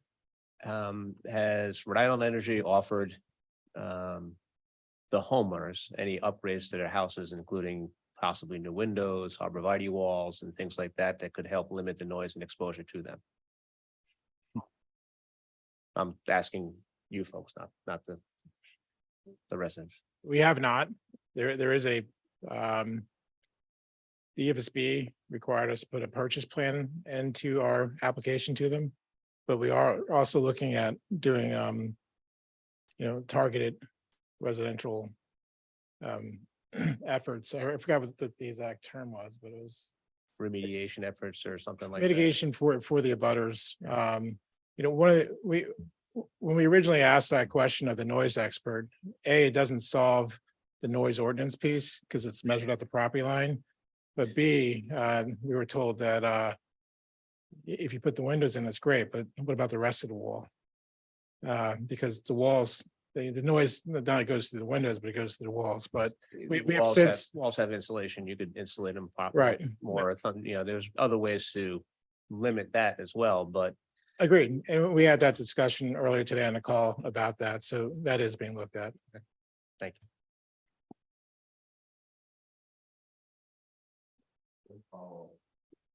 Council, it's been looked at. Is it part of a follow-up? Is it part of a plan? I mean, right now, we're talking about putting this in. Certainly, I believe it benefits the community at large, but I do think that if the way to mitigate it from the folks who are doing it to the community which closely you know, and remediate some of this. That would be nice if it were part of the plan. No, I'm not arguing with you on that point. But the focus was to bring the project itself into compliance. And so, you know, having met that goal, you know, with the exception of the cool down and the deliveries, I mean, we are looking at the other options available too. Council, just so you, as you know, the noise ordinance wasn't passed as an abstract idea of virtue.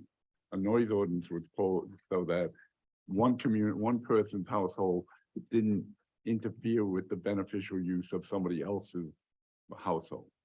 So when you talk about complying with the noise ordinance, the biggest issue is not that objective standard, what the neighbors perceive or what it's going to impact. I mean, I appreciate that you're not arguing with me, but I just think that if the utilities, the utility in particular wanted to say, we're willing to talk, that might be a nice thing. And that's what I said. Oh, okay. See, That's what I knew we agreed. Okay. All set, Mr. Hamilton? Okay. Continue on or? So we only have 10 more slides. No, that concludes our presentation. So we're happy to respond to any questions or comments. All right. I guess from my concern would be about the frequency or the potential frequency for the number of exceedances of the noise ordinance. It sounds like, you know, the November one is a given. Anytime there's moving of product. I guess my concern would be it's all temperature driven, right? So if it's cold, there's going to be more demand. But is there a potential for the frequency to increase with the need for this because of increased demand by gas customers? You know what I'm getting at? Is like right now, there are times where you may not need the system at all. But if this facility will be in operation for the foreseeable future, I think that's how it was presented to us in the long-term plan. This facility is going to be there.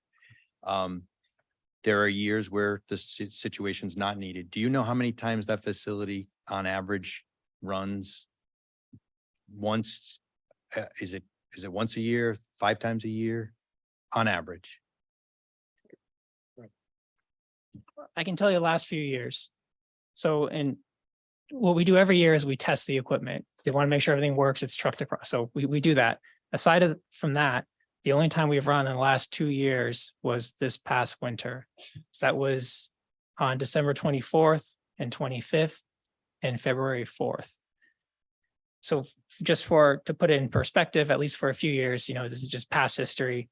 In 2020 to 2021, we used 7 trucks to fill the site, to cool down and to fill it. We took 2 trucks later in the winter to refill the boil off that naturally occurs. And then the same was for the following year, for 2021 to 2022. In 2022 to 2023, the previous year, last year, we had more because we were supporting a pipeline inspection or operation maintenance activity by Enbridge. So we actually mobilized early and had to cool down the site. That was in October around Halloween. But because it was not in the dead of winter, we only used 4 trucks for initial cool down versus 7. So we used 4 trucks to cool down. We got rid of all the product.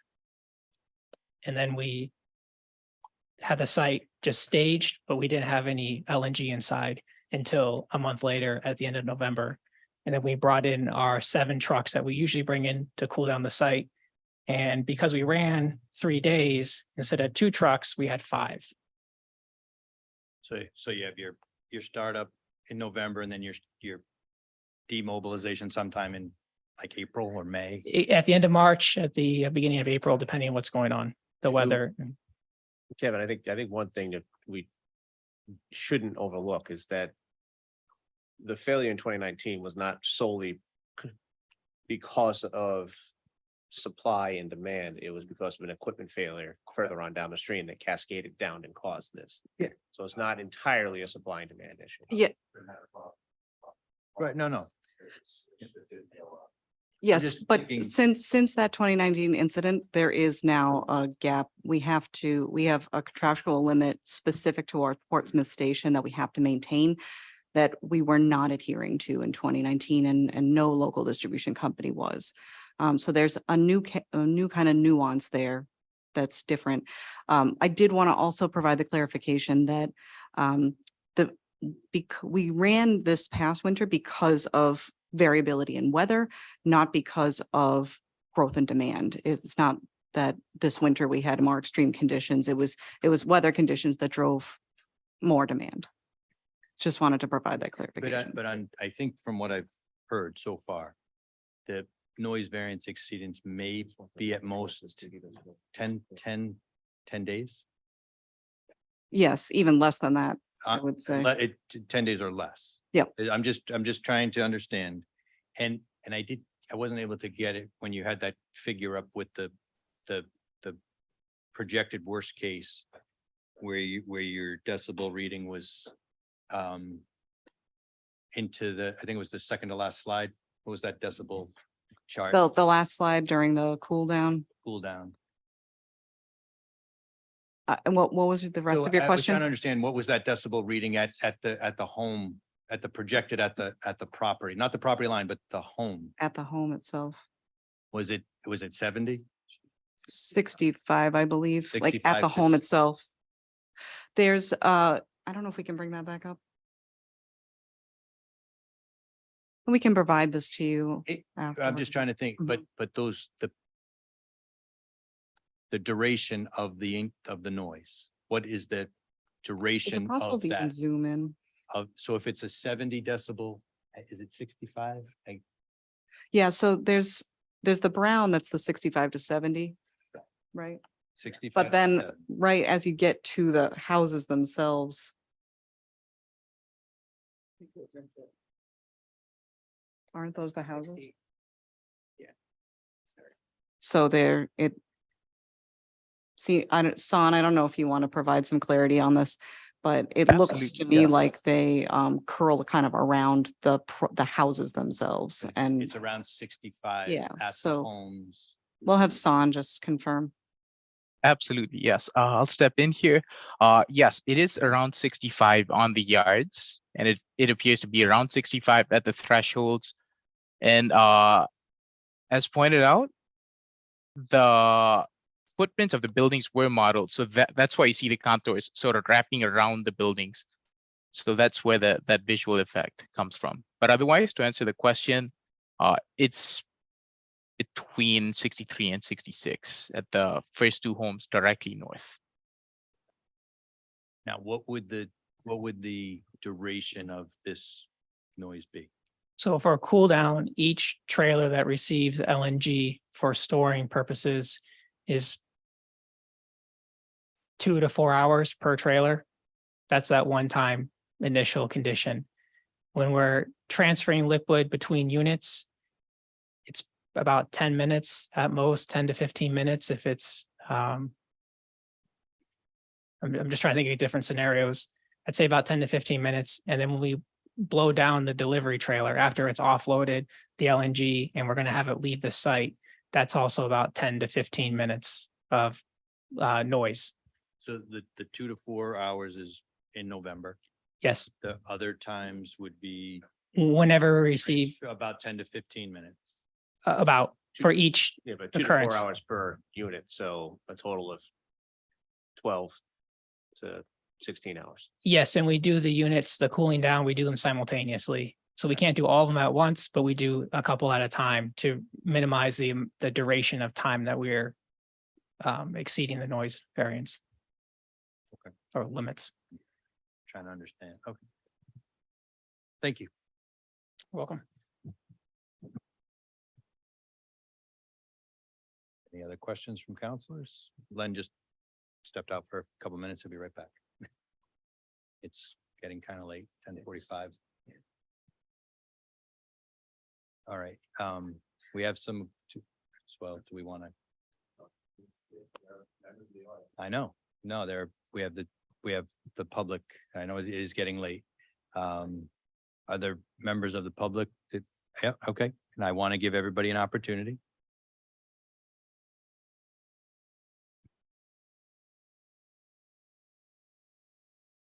Good evening. My name's Stephen McDonald. I live at 124 Old Mill Lane. I really don't know where to start because quite frankly, I've heard a pack of lies. I wasn't planning on starting this way, so I'm going to start with the police report that was conducted or written, I should say, on 12/14/22. And this is a narrative for Junior Patrol Officer. And can I mention his name or should I not mention the officer's name? I don't know if I'm going to get him in trouble or not. Anyways, I'll read the report. On 12/14/2022 at approximately 09:30 hours, I responded to Old Mill Lane at the Rhode Island Energy Substation to conduct a noise meter reading. Upon arrival, I conducted noise meter readings in the driveways of, and it's redacted. There's 3 properties, mine and the 2 adjacent neighbors, okay? All properties are adjacent to the substation property. I conducted noise meter readings from each residence in the driveway on 3 separate occasions for approximately 2 to 3 minutes each time. All right, so 3 times 3, that's 9 minutes each, or at least 9 minutes. From the resident of blank, I was observing consistent readings between 89 and 91 decibels. From the resident of, I was observing consistent readings between 81 and 93 decibels. From resident blank, I was observing consistent readings between 74 and 76 decibels. The noise meter readings were conducted with the use of the Quest Technologies 2100 sound level meter SN-DAC 090088. The calibration for this noise meter is valid through April of 2023. I just heard one of the representatives say that they had loud noises on December 24th and December 25th, and then sometimes February 3rd or 4th. They did not include in their remarks to you this, did they? They also didn't include how noisy these noises are. And yet this comes from their report. And all they had to do was say, go to one of these pages. But they didn't do that. So I'm going to do it for them. If you've got a reading of 89 to 91, it's considered very loud. Outdoor, that would be a propeller plane flyover at 1,000 feet or a noisy urban street. Indoors, we're talking about a full symphony or band, a food blender, or a noisy factory. Decibel readings between 81 to 83, moderately loud. That would be a diesel truck, 40 miles per hour at 50 feet. Inside an auto at high speed, a garbage disposal, or a dishwasher. 74 to 76, quite frankly, it's not on the report, so I'm not going to make it up, okay? But at 70, it says loud, and that would be a B757 Camager in flight. Closed conversation, or inside would be closed conversations, vacuum cleaner, electric typewriter. So they're saying, I think he said 65 dB is where their readings came out. Yes, sir. No, I think, and I won't put words in their mouth, but I think what they were saying, that's their modeling of the new equipment, not what was there in December. Okay, was that the new equipment or was that the equipment that was, remember he also mentioned about a particular reading that they actually had? I think the very last one, Phil. I'll have to look at that one again. But I believe on December 14th, that was the old equipment. That's the old stuff that was unmitigated, I think. Okay, let's Okay. call it No. unmitigated. Just, I'll call it whatever you want. I'm just trying to, But Mr. Aguirre, here's the thing. 65 dB is still exceeds our limit at night, at daytime. 55 still exceeds our limit during the day, during nighttime. I got another report that I'm hoping that you guys have a copy of. And this report was written by the Department of Health. I don't think they mentioned this report in there in here. Department of Health. They sent a letter to, they sent their advisory to the Rhode Island City, the Energy Facility Sitting Board, and this was sent on June 2nd, 2023. Okay, I'm not going to read the whole thing because I believe you all have a copy of it. I am going to read paragraph 3 though. It says, environmental noise has been linked to a variety of social and health impacts and should be considered not just a nuisance, but a concern for public and environmental health. Noise at any time can cause distraction, irritation, and general stress, which can result in both negative social outcomes and health outcomes. Exposure to elevated noise, particularly in residential areas at night, results in disruption of sleep patterns, which has the potential to cause significant harms. According to the WHO, the World Health Organization, sleep disturbance, one of the most common complaints raised by noise-exposed population, can have a major impact on health and quality of life. People can recognize and react to sounds even when they are asleep. Those reactions include awakening and changes in sleep stage are associated with daytime after effects such as sleepiness, reduced cognitive and motor performance, and increased risk of cardiovascular disease.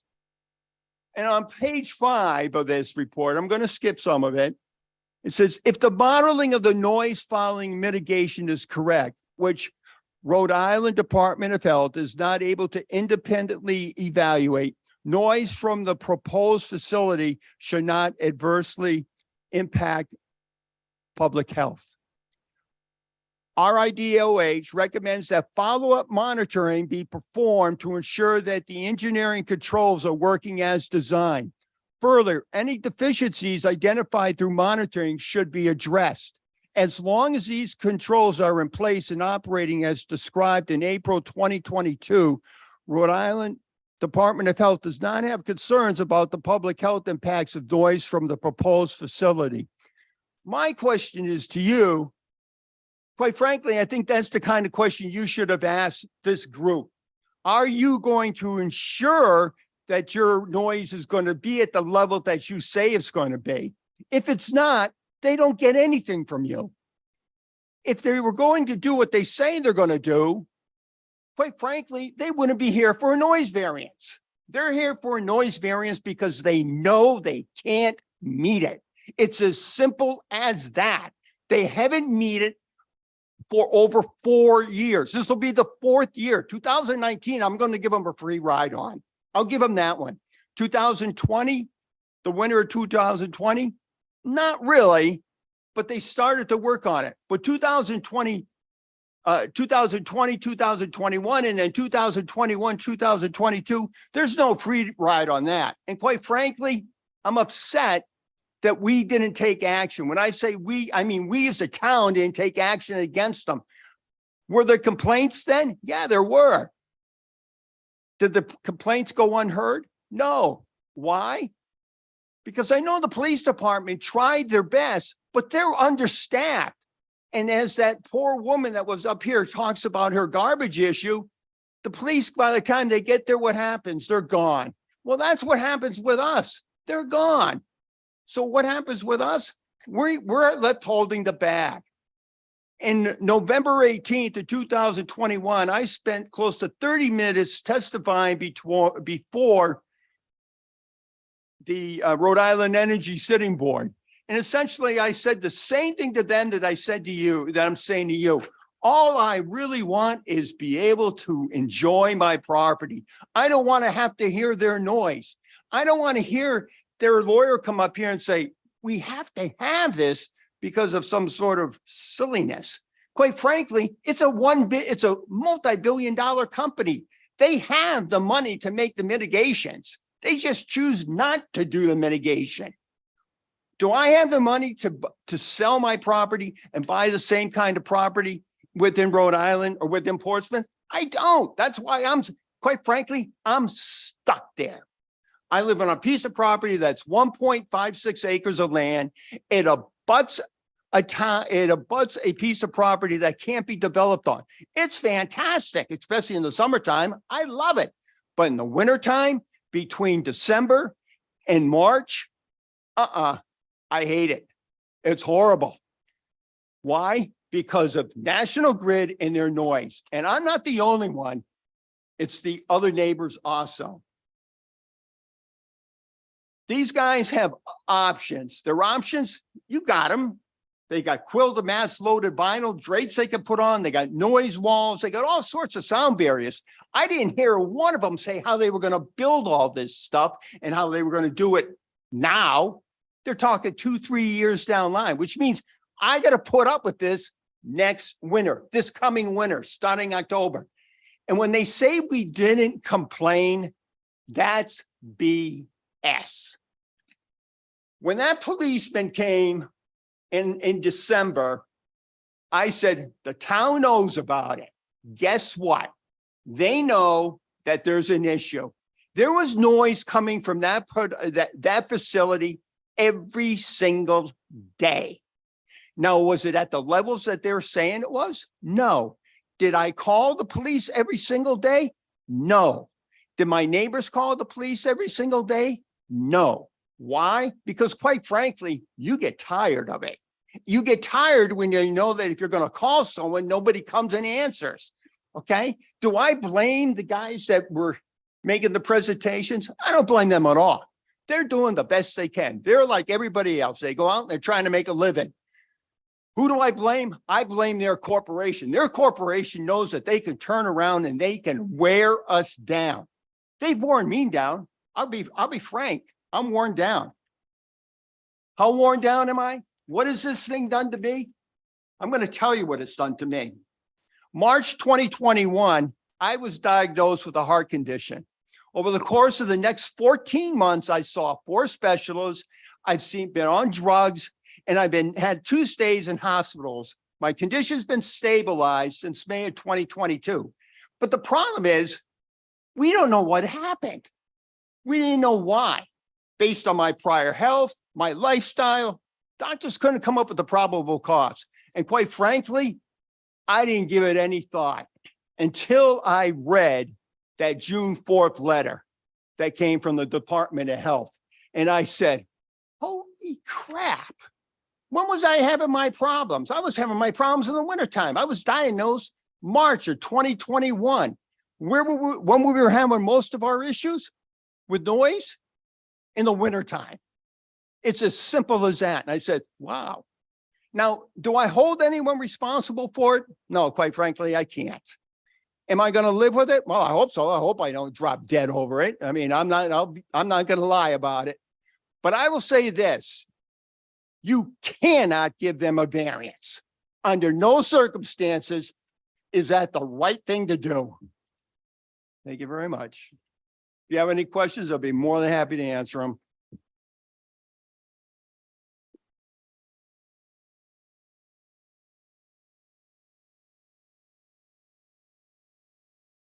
Lawrence Sylvia, 24 Old Mill Lane. This council, did you not get the recommendation from the board that we were sitting at 2 weeks ago that denied totally this noise variation? Whether it was the planning board or whatever, it's just a couple of weeks back I was here. Zoning board. The zoning board totally denied this same subject.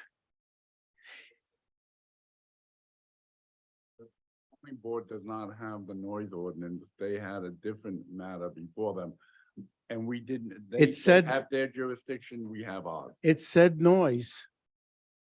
I mean, in fact, is my cousin thought it was, she said, we went to this wasn't it the same thing? And I said, well, no, this is the council this time, which she didn't make it here.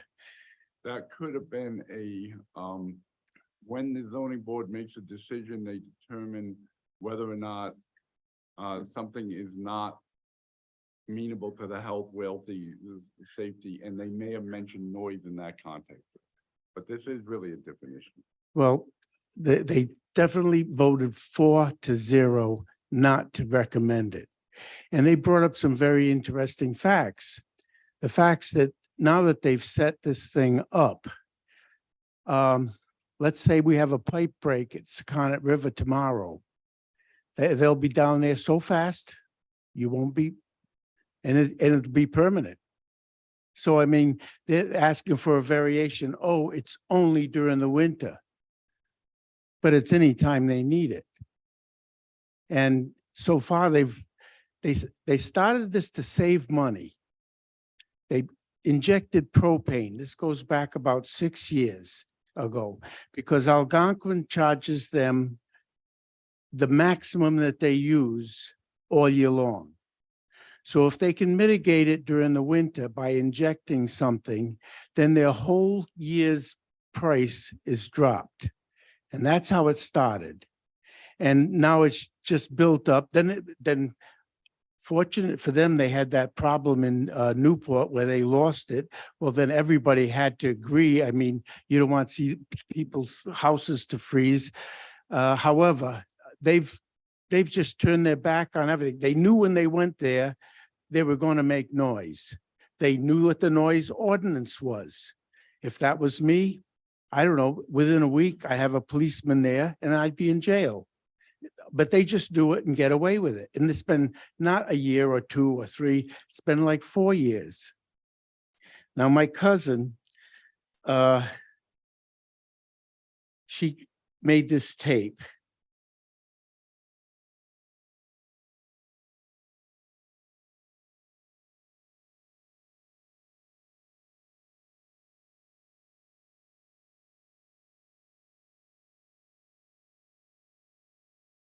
All right.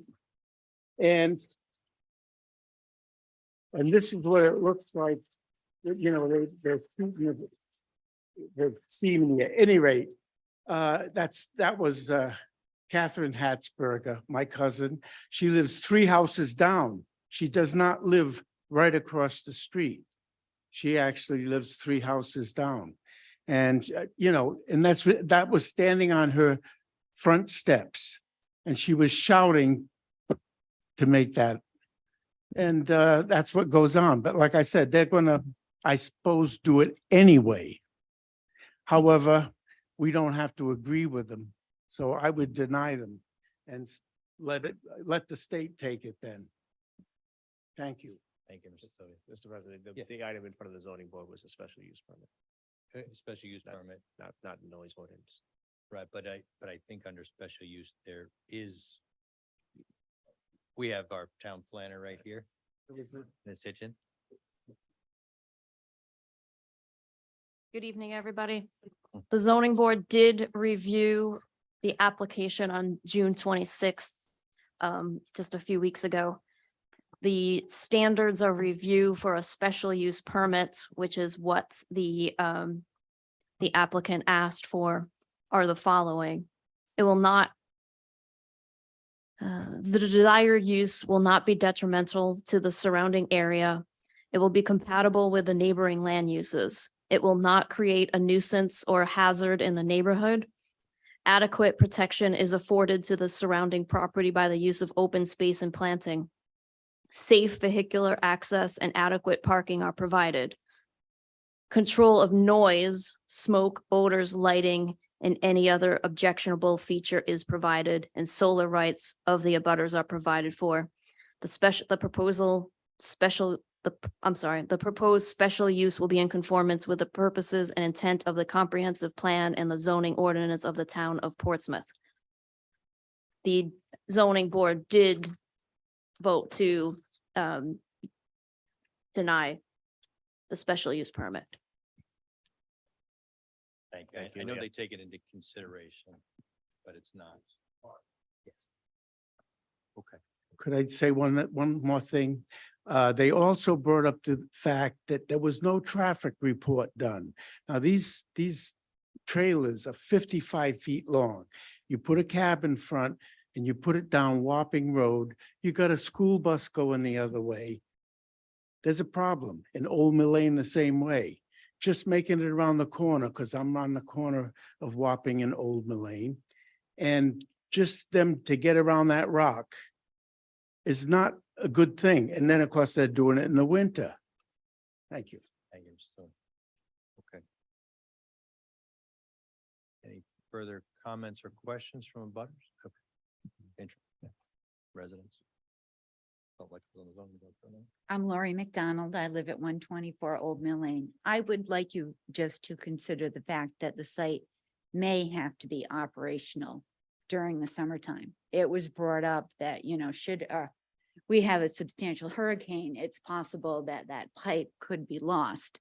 And National Grid did admit at that time that they would have to make the site operational in order to meet the gas needs of the surrounding community. So, it's wonderful that you suggest that they soundproof my house, with windows and insulation and roofing, but it's July. I have an acre and a half of property. I like to be able to enjoy it. I like to be able to be outside. I like to be able to have my windows open. If that site is operational and I have, the loud noise from that, I am unable to do that. And yes, the sound expert did bring up that the noise level is what you would find in an urban city environment. I don't live in an urban city environment. I live on Old Mill Lane in Portsmouth, which is, if you've been out there, is a very rural environment. I was surprised when I moved from Newport how loud the cows were. So that's the type of noise that we are used to dealing with. So I would just ask you that you consider not just the effect of the noise on the residents in the winter, but the real possibility that if there's a hurricane next week, it could be something that we have to live with the week after the pipe is lost. Thank you.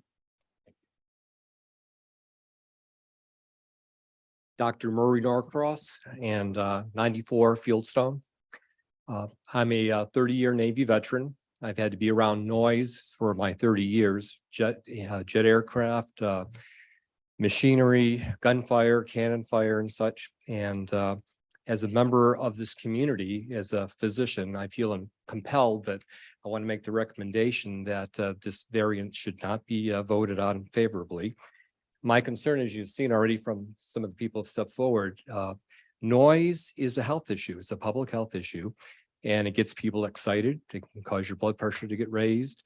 One study in Canada, which I can provide for you later, is showing now that excessive noise causes preeclampsia, elevated blood pressure in women, causing problems with birth, maternal death, and such. We know that when there's a classical thunder or somebody tooting a horn, what does it do? It makes our adrenaline go up.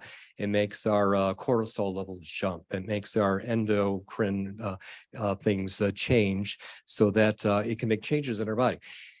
From what I've heard, I've read the paperwork and everything that's been presented tonight. And as a physician, when we say, hey, you need to take your blood pressure medicine, that's because it's based on evidence-based medicine, where we're doing randomized control studies. I read the information here, and again, I'm sure it's good information, but I have some questions to raise. How many days were these testings done for the measurements? I know it was done on one corner of the property. To make something to say that it's not by random chance in epidemiology, and I have a master's in public health, that you need to do many studies. One study I looked at opposite from this said they did 6,000 sound testings or whatever to make sure that they were getting it right. It can change from study to study what you're trying to do. Sometimes 30 is enough, sometimes you need more. Was it just one set of data that was collected and the evidence looked at? On another thing, it said that, again, I want to make sure people don't misunderstand what's being said. There's loud noises that take place when they're filling these tanks in November, but also too on a daily basis, there's this vaporization that's taking place. And again, I appreciate the way that this data has been, we call it in medicine roundsmanship. you've seen nice roundsmanship by the presenters tonight. But I feel that they've danced around some of the issues because again, the models they're showing you is what's going to happen 2 and 3, maybe years from now. And as we're going to say, as we know in the military, we've gone to the war colleges. Sun Tzu wrote, "The plan changes when it meets the enemy." You can put these plans in place, but we don't know. So because there's just so many variables here, I don't think it's in the community's best interest. I know that we're saying that there's all these other people here on the island are going to be affected. But as a member of the community here in Portsmouth, even though I live in Fieldstone, I have to feel for my other neighbors who are my residents here that they're being adversely affected. There's a undue burden being placed upon them that I wish you consider too. But subject to your questions, noise is a very difficult thing, especially trying to sleep. Our brain doesn't shut off at night. You're always hearing some noise. So if something's going off in the middle of the night, somebody's going to wake up and you feel a little irritable the next morning. So, but thank you very much. And I know the hour is late, but if you think that this issue still needs more talk, maybe this could be tabled and come back again, because I want to make a good decision, make sure a good decision is being made tonight. Thank you. Thank you. Okay, any more comments from the audience?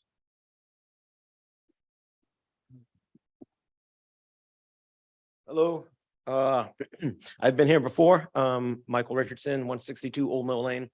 I just want to reiterate, everything they said is factual in terms of the people living in and around the area. I've been there for 6 years and I've seen the ramp up and almost poor. To me, it comes across as poor planning. It almost seems reactive instead of proactive. So we're talking about a potential need for more liquid natural gas. And as this builds and grows, I don't think we're addressing really what's going on. We're kind of putting Band-Aids after the fact without the proper knowledge, the proper research. So I know it's late. I appreciate it. In my opinion, that whole area is a hot mess. The sound is one issue. There's a bunch of other meetings we should have for other issues, but in my opinion, granting this variance just kicks the ball down the field and doesn't deal with the major issue, just kind of creating more issues. So from doctors to, residents who are just fed up, I agree. So please, let's do the right thing for the people who live and work and pay taxes here.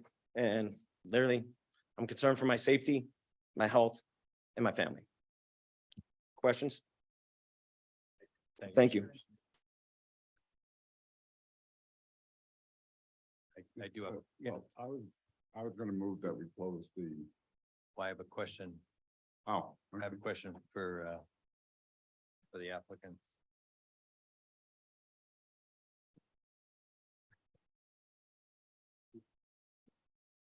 So, Mr. Watson, we've heard a lot of testimony tonight.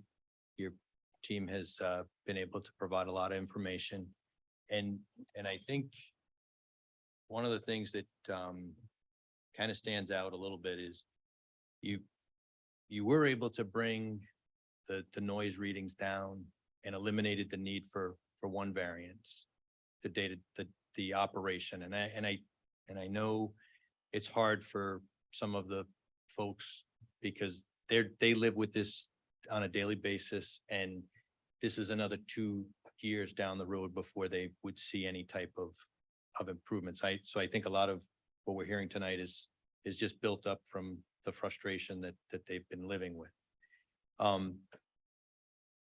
I think there was a reference earlier on that additional mitigation could be implemented in the proposed condition.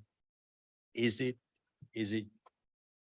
a fair statement that if additional mitigation was implemented, that you would not need any variances? Is that, is it National Grid's position that no matter what, you're gonna need a noise variance? No matter what, we'll need a noise variance for the cool down procedure and the venting to the atmosphere. Is it because of a technology limitation, or you just physically can't meet that standard? I'll have Brian answer that question, but before we respond to that. Sure. question. I just want to be clear. When we talked about the site being in compliance with the noise, with the nighttime noise ordinance, if it's operating. Yep. I want to be clear that that's if it's operating. Brian mentioned it, but it may have been lost in the larger discussion. That site, as it was maintained this past year, only cycled during the day. It was never operated at night, except for those 2 nights in question, Christmas Eve and February 4th. So it was not operated at night. And with the new vaporizer, they don't have to operate at night. In fact, I think you mentioned it was cycled every other day or so. Again, that's weather dependent, but it's not something that operates at night But we had a unless, police report for December 14th. Was that a daytime? So that daytime was exceeding the readings. So right. And I believe that was a scheduled test as well. Yeah, we had scheduled a test. That's when we brought HDR out there to do the test. And so that was all part of a scheduled test. on the 14th? On the 14th, I believe. I gotta double check the dates, but Sorry. that December 14th, that day, that was at 9:30 in the morning. We were running the old style vaporizer. We were testing it. Yeah, I know So- you were running the old one. Yeah. It was the old one. We were testing it. It was part of the commissioning process. There was an issue with it. At the beginning of December, the contractor fixed it and we were testing to make sure it ran. Around that time period, I have to go through my notes, but we did have a couple times, we also were doing advance notice that we were going to be running the equipment to give opportunities for people to take sound measurements, both from our contractor, from HDR and the police department. Okay, so is it your position that no additional mitigation could be provided to bring this into compliance? It's very, very complicated. We've tackled the ones that we can do, that we know we can do effectively. The problem is that there isn't a solution that's very easy to do with the footprint that we have. There's technologies that can recapture that boil off. However, to run that equipment, you need to have a giant air compressor, which makes a lot of noise in itself. The most effective way that we can eliminate noise or reduce our noise is to eliminate it from happening.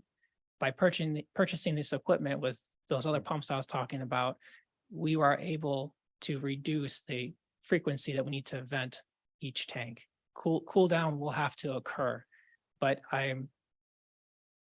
there's flexibility with the new equipment that we can possibly reduce how much we vent while we cool down. We haven't done that personally. I can't make any promises with that, but I foresee there's opportunities to further reduce the time that we vent. It's hard. Silly question. Maybe it's not too silly, but. Yeah. Why can't the trucks be delivered full? They can't fit on they're overweight. So the LNG is roughly a third of the weight of the truck, or the trailers are around 50,000 pounds as is. So it'd be oversized. They're not designed to transport with the liquid inside. And we have asked the leading manufacturer in the country recently, we haven't heard back yet about any other mitigations they can apply to further reduce the sound. As far as muffler technology for the vent stacks, we know when we're doing this, we know when it's going to happen in our normal operation. Questions? Any further questions from counselors? Mr. Gleason? Trustee. Ordinance book here. Just like to bring up a couple points about the ordinance we're talking about tonight. The findings and declaration of the policy reads, Portsmouth Town Council hereby finds and declares that excessive noise is a serious hazard to the public health and welfare, quality of life. A substantial body of science and technology exists by which excessive noise can be substantially abated without serious inconvenience to the public. Certain of the noise producing equipment in this community is essential to the quality of the life herein and should be allowed to continue at reasonable levels with moderate regulation. Each person has a right to an environment reasonably free from noise which jeopardizes health or welfare or unnecessarily degrades the quality of life. I'll stop right there. It's just disturbing to me that we haven't come up with a way to address the sound for the next 2 years. I applaud you for your plan for going forward in the future. You know, it has its limitations, and I personally would not want to live next to that facility. These folks have to deal with it on a routine basis, but you haven't provided a solution at least on a temporary basis.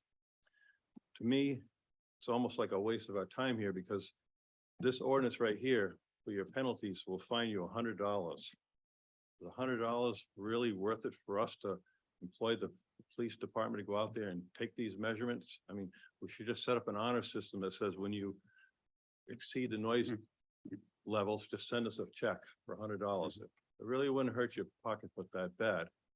But again, I put myself in a situation of the neighbors here. I don't hear you saying we have a solution to at least put a Band-Aid on this for the next 2 years. When I look at your facility and see a plastic facade of brick wall there, that could be a sound absorbing material as a minimum facing the neighbor's property. So I will not support a variance tonight. Can I ask you a quick question? When was that ordinance passed? 2017. 9/1/2017. Oh, well, no, it's an amendment, because I was on the council when we passed that. It wasn't 2017. It was amendment. That's right off the. Yeah, I have a question. Sure. I just Yeah. want to make sure I'm not misunderstanding this. My concern isn't really for the long term, the short term. I think it'd be great if you could do extra mitigations for the next 2 years. Just on that one piece, on the short term, I just want to be clear that what they're proposing to do for the short term, we haven't focused on it because it's not what we're asking relief for. But what they're proposing to do for the short term is to run the 500 unit. So that's the more insulated unit. That's the one that doesn't have to cycle often. You can go out, they can turn it off for a day or two, and it's quieter, substantially quieter. So that is a mitigation option. I don't know, we haven't run the test, but we can have them run the test to see, or the projections to see if that actually complies with the daytime noise ordinance. It's possible it does. I'm not sure if Son is still on. But that is the best Band-Aid they can put on this until the site is expanded to allow for the additional mitigation. But that is a substantial step. If you ever listen to the old one, which is, I believe was built for like for a mining operation in Nevada, it was not built with insulation and stuff. And so there's a substantial difference between the noise generated by that and the noise generated by the new one.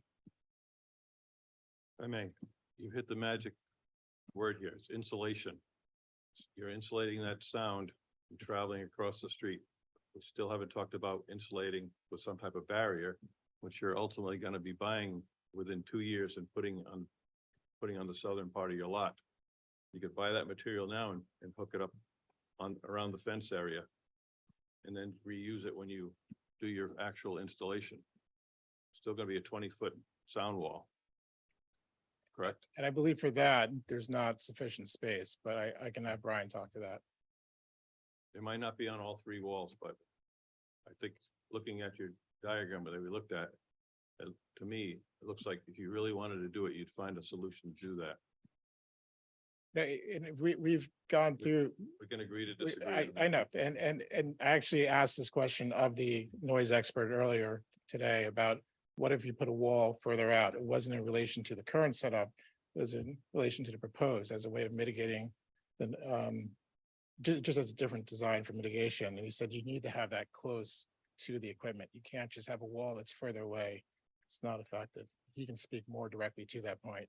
But that's why if you look at both the original design and what's proposed now, the wall is immediately adjacent to the noise generating equipment. And I'm sorry for interrupting you. So I was gonna say is my concern is not so much the short-term noise, which is, unfortunate and unpleasant, but if you knew it was ending, then maybe you can kind of grin and bear it. My concern is with a Band-Aid becoming a long-term permanent solution, that I don't really feel like endorsing. I am an engineer. I'm not a sound engineer, so I'm not gonna venture to figure out solutions to your problems. But I think that the solution that's on the table doesn't fundamentally address the problems at hand, which to us, that was initially pitched as a, reliability and resilience of the system issue. Sounds like there's more to it, like there's obviously a fundamental supply issue, which is not really a Portsmouth problem. It's kind of a National Grid problem.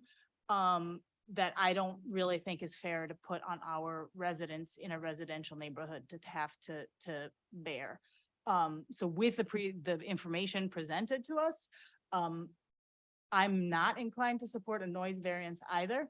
My one remaining question for you is, if the Energy Facility Siting Board really believes that this is the best long-term solution for providing natural gas to Quinnic Island, and they approve your plan, do you need our sound variance? No, right? So why would we endorse it as a plan that we like if it's fundamentally flawed for the needs of our community? I can explain that to you. Have at it, Chuck. Former Representative Brian Spiro, when he was in the legislature in 1986, was asked to do the facility siting board. And the reason they did it, because they wanted to take it out of the authority of people like, the Portsmouth Town Council and Portsmouth Zoning Board, because they knew we would never agree to anything that had to do with energy. And so they just took it out of our hand. However, to be polite, when they were slapping us around, they said, but we'll give you a chance to give your opinion. We'll ignore your opinion, but you can give your opinion. And I think, Mr. Hamilton, you may be right. It might gum up the works a little bit, but I don't really think so. They're gonna do what they think is in the best interest of the state of Rhode Island in terms of energy.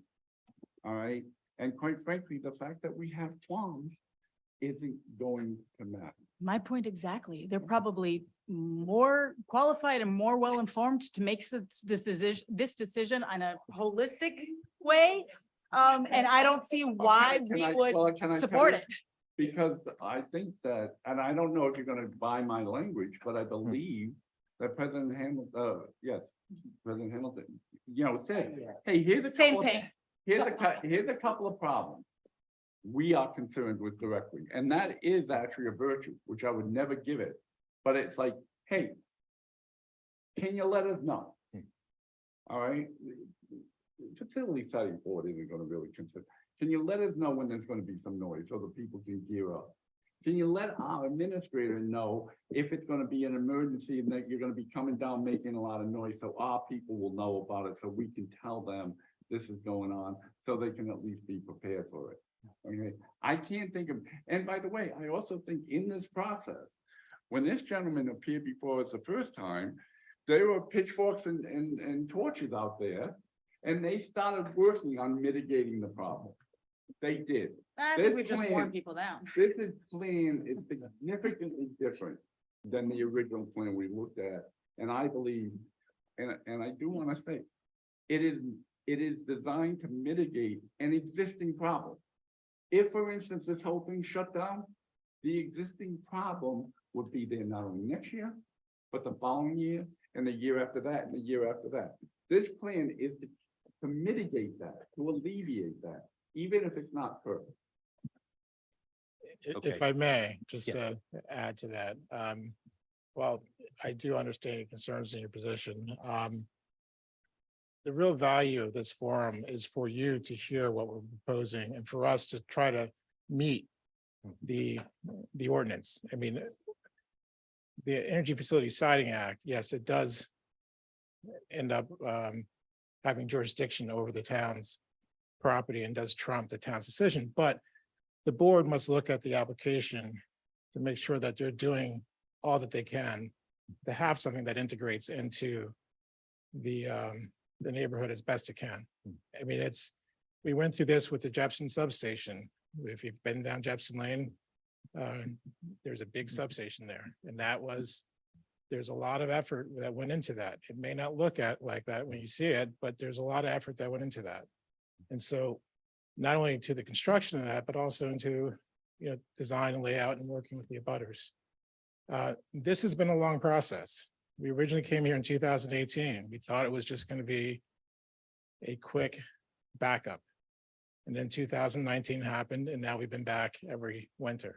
We've gone through a long analysis to figure out what site is the best site for this. Ultimately, we ended up going next to the take station for reasons that have been summarized. But what we've done since that original plan, which was, again, a limited plan because we had to try to work around the wetlands that are existing. We've revised the layout. We're trying to build something that fits, that's a better fit into the neighborhood. I realize it's difficult when you're talking about 8 trucks, 8 trailers being parked in a neighborhood. But this is a better design, and it does meet the part of the noise ordinance that we can meet, which is, the operational.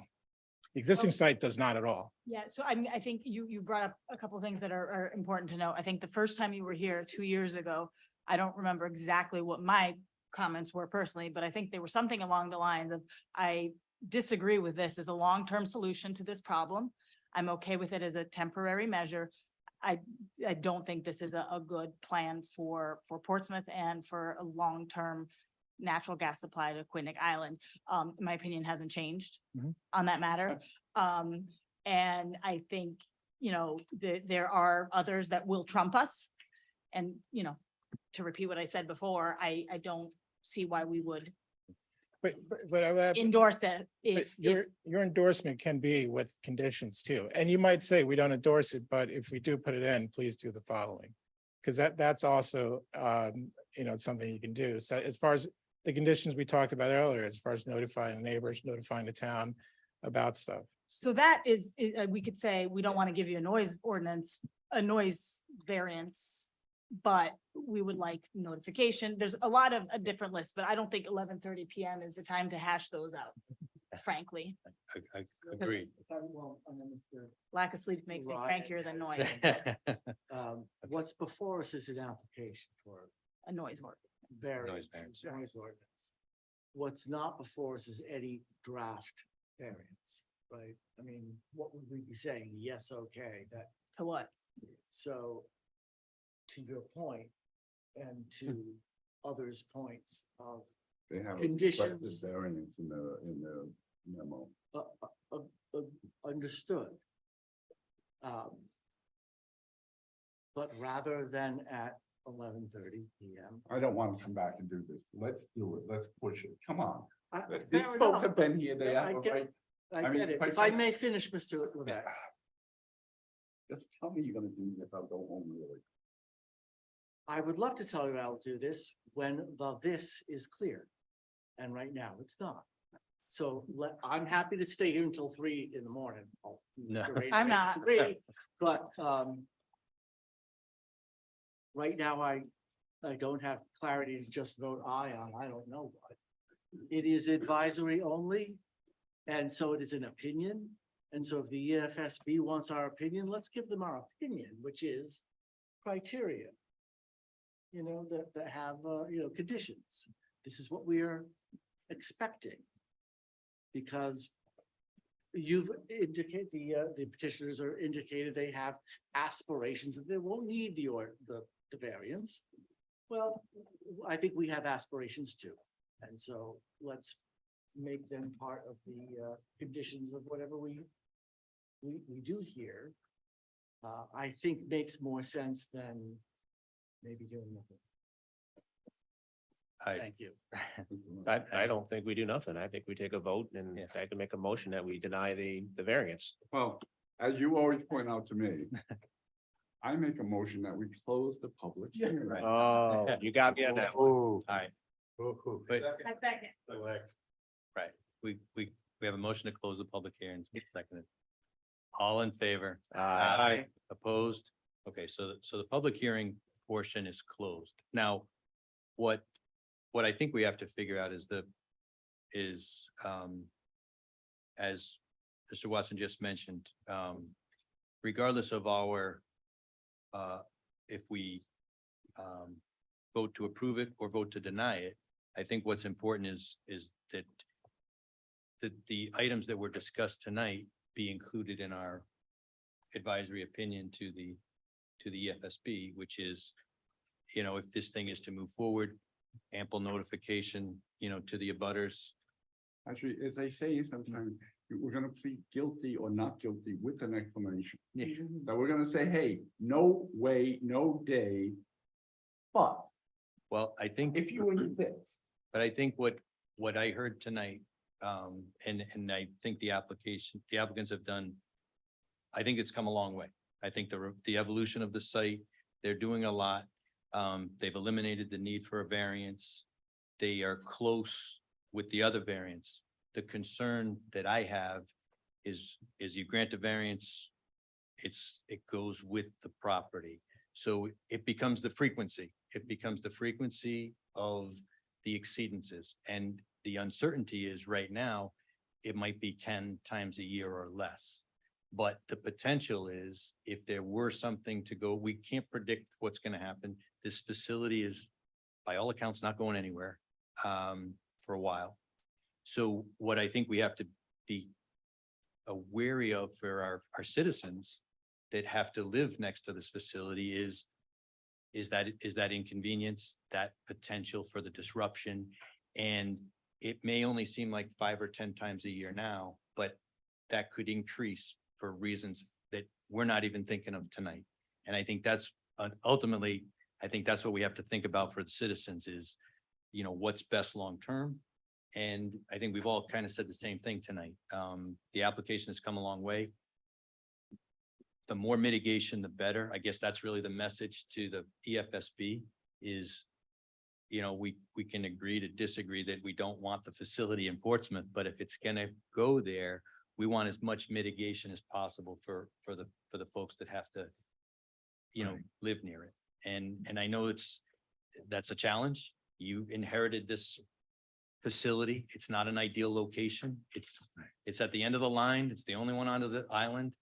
And there's not a lot of options. So we're just asking that if we can find a way to mitigate it as much as possible, because I think it's going to happen. I think, you know, for the greater good of what's necessary to provide reliability for your gas customers, the FSB is going to approve it. But what we would like is as much mitigation as possible for our residents. You know, Mr. President, can I just say? I think it is a lesson to be learned by you folks from the utility company to understand that past conduct comes back to haunt you. It really does. And it's not you folks perhaps who did it. But if in fact you are unresponsive to the people who live nearby you, and that can happen, you know, then when they have an opportunity to tell you how upset they are, they're gonna. All right, and our obligation primarily really should be to those people from our community. I was prepared to take a broader view, but I am more inclined now to just say discretion is the better part of valor and move that we deny with conditions, if anybody would like to try to put conditions on it. I just suggest something. In my mind, the choices would be to grant the variance and you can impose conditions on granting the variance. But I don't really get the notion of denying it with conditions. If it's denied, Because you we're deny. just sending a letter. It's like a declaration of, I appreciate, you're right. I mean, that would, You're right, that would have been Mr. a Mayor. zoning board issue to, in a special use permit, to impose conditions on a grant of a special use permit and so forth. But anyway, that would be my. Can we, If I may, could I just ask a question about the specific point about what we can do? Is, there's a footnote in here somewhere that says, this variance is, let me find the wording. The requested variance from the Portsmouth Town Council is one of the advisory opinions to EFSB. Is this our only chance at an advisory opinion? It's an advisory opinion on an application for a sound variance, not on the project generally. So to your As I point- understood it, there's an application from the EFSB. Yes. The process of which Portsmouth can provide. The zoning didn't we board, already? the zoning board provides an advisory on whether the application for a special use permit should be granted. the directive from the EFSD to this council is just to deal with an application for a sound variance. So to Mr. Levesque's point of saying something more than just nay, can we deny the variance with an explanation, not conditions, but. Sure you could. I was just pointing out what the precise issue is. No, I that's before appreciate the that. council. I mean, I don't know that anyone's gonna propose any language, but. Well, but you could do a no with explanations to the fact that we as a council do not feel that the applicant has provided enough measures to control the noises to better protect our residents. That's fair. to Well, say. and the other thing I will say, even. And I'll though make I- that a motion. That's perfect. I was disparaging second that. beforehand. Utilities, the siting board, you know, they're not ogres. Well, some of them are, but most of them are. And so, no, but I mean, the thing is, you know, they ask the community, what's your opinion?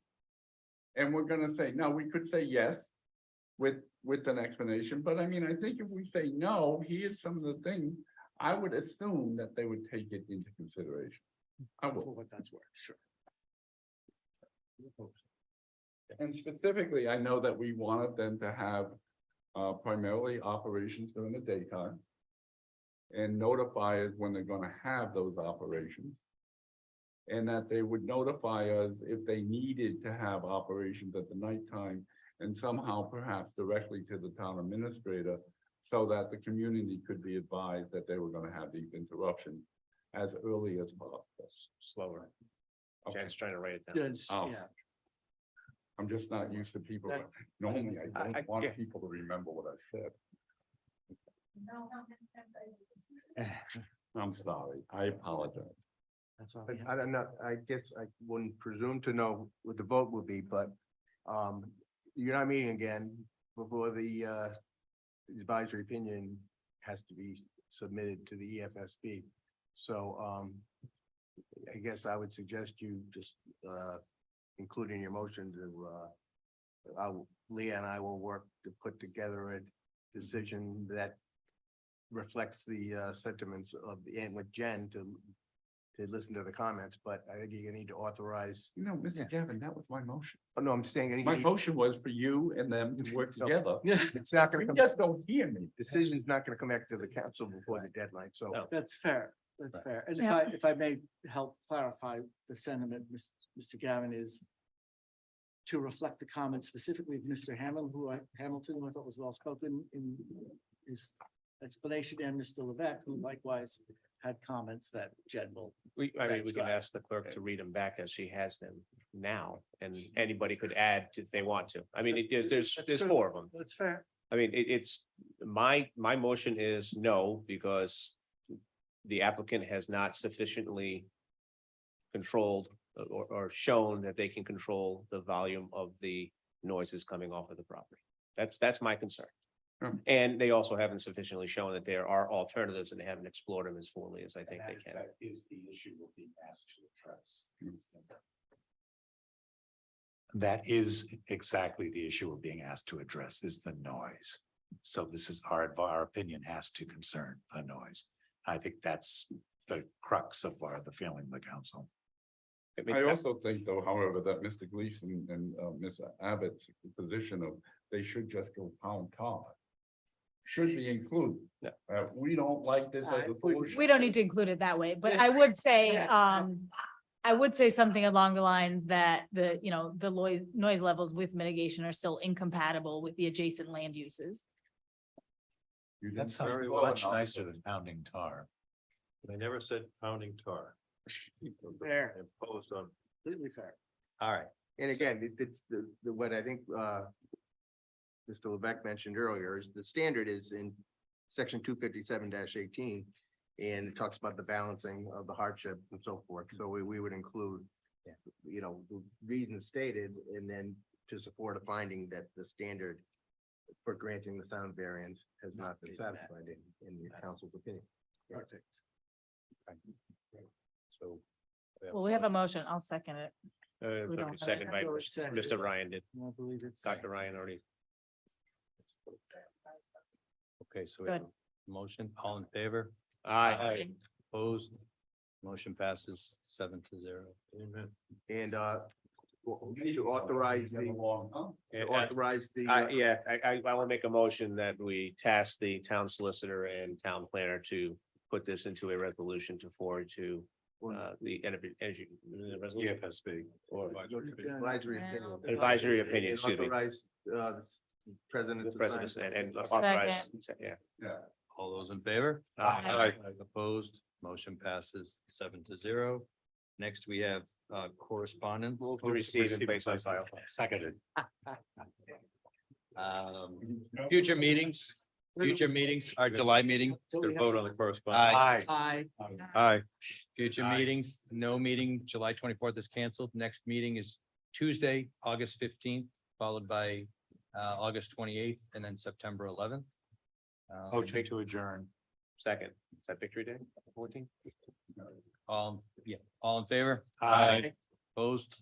Yay. Thank you all for staying late. I can go I home know and take a it- nap. Yeah.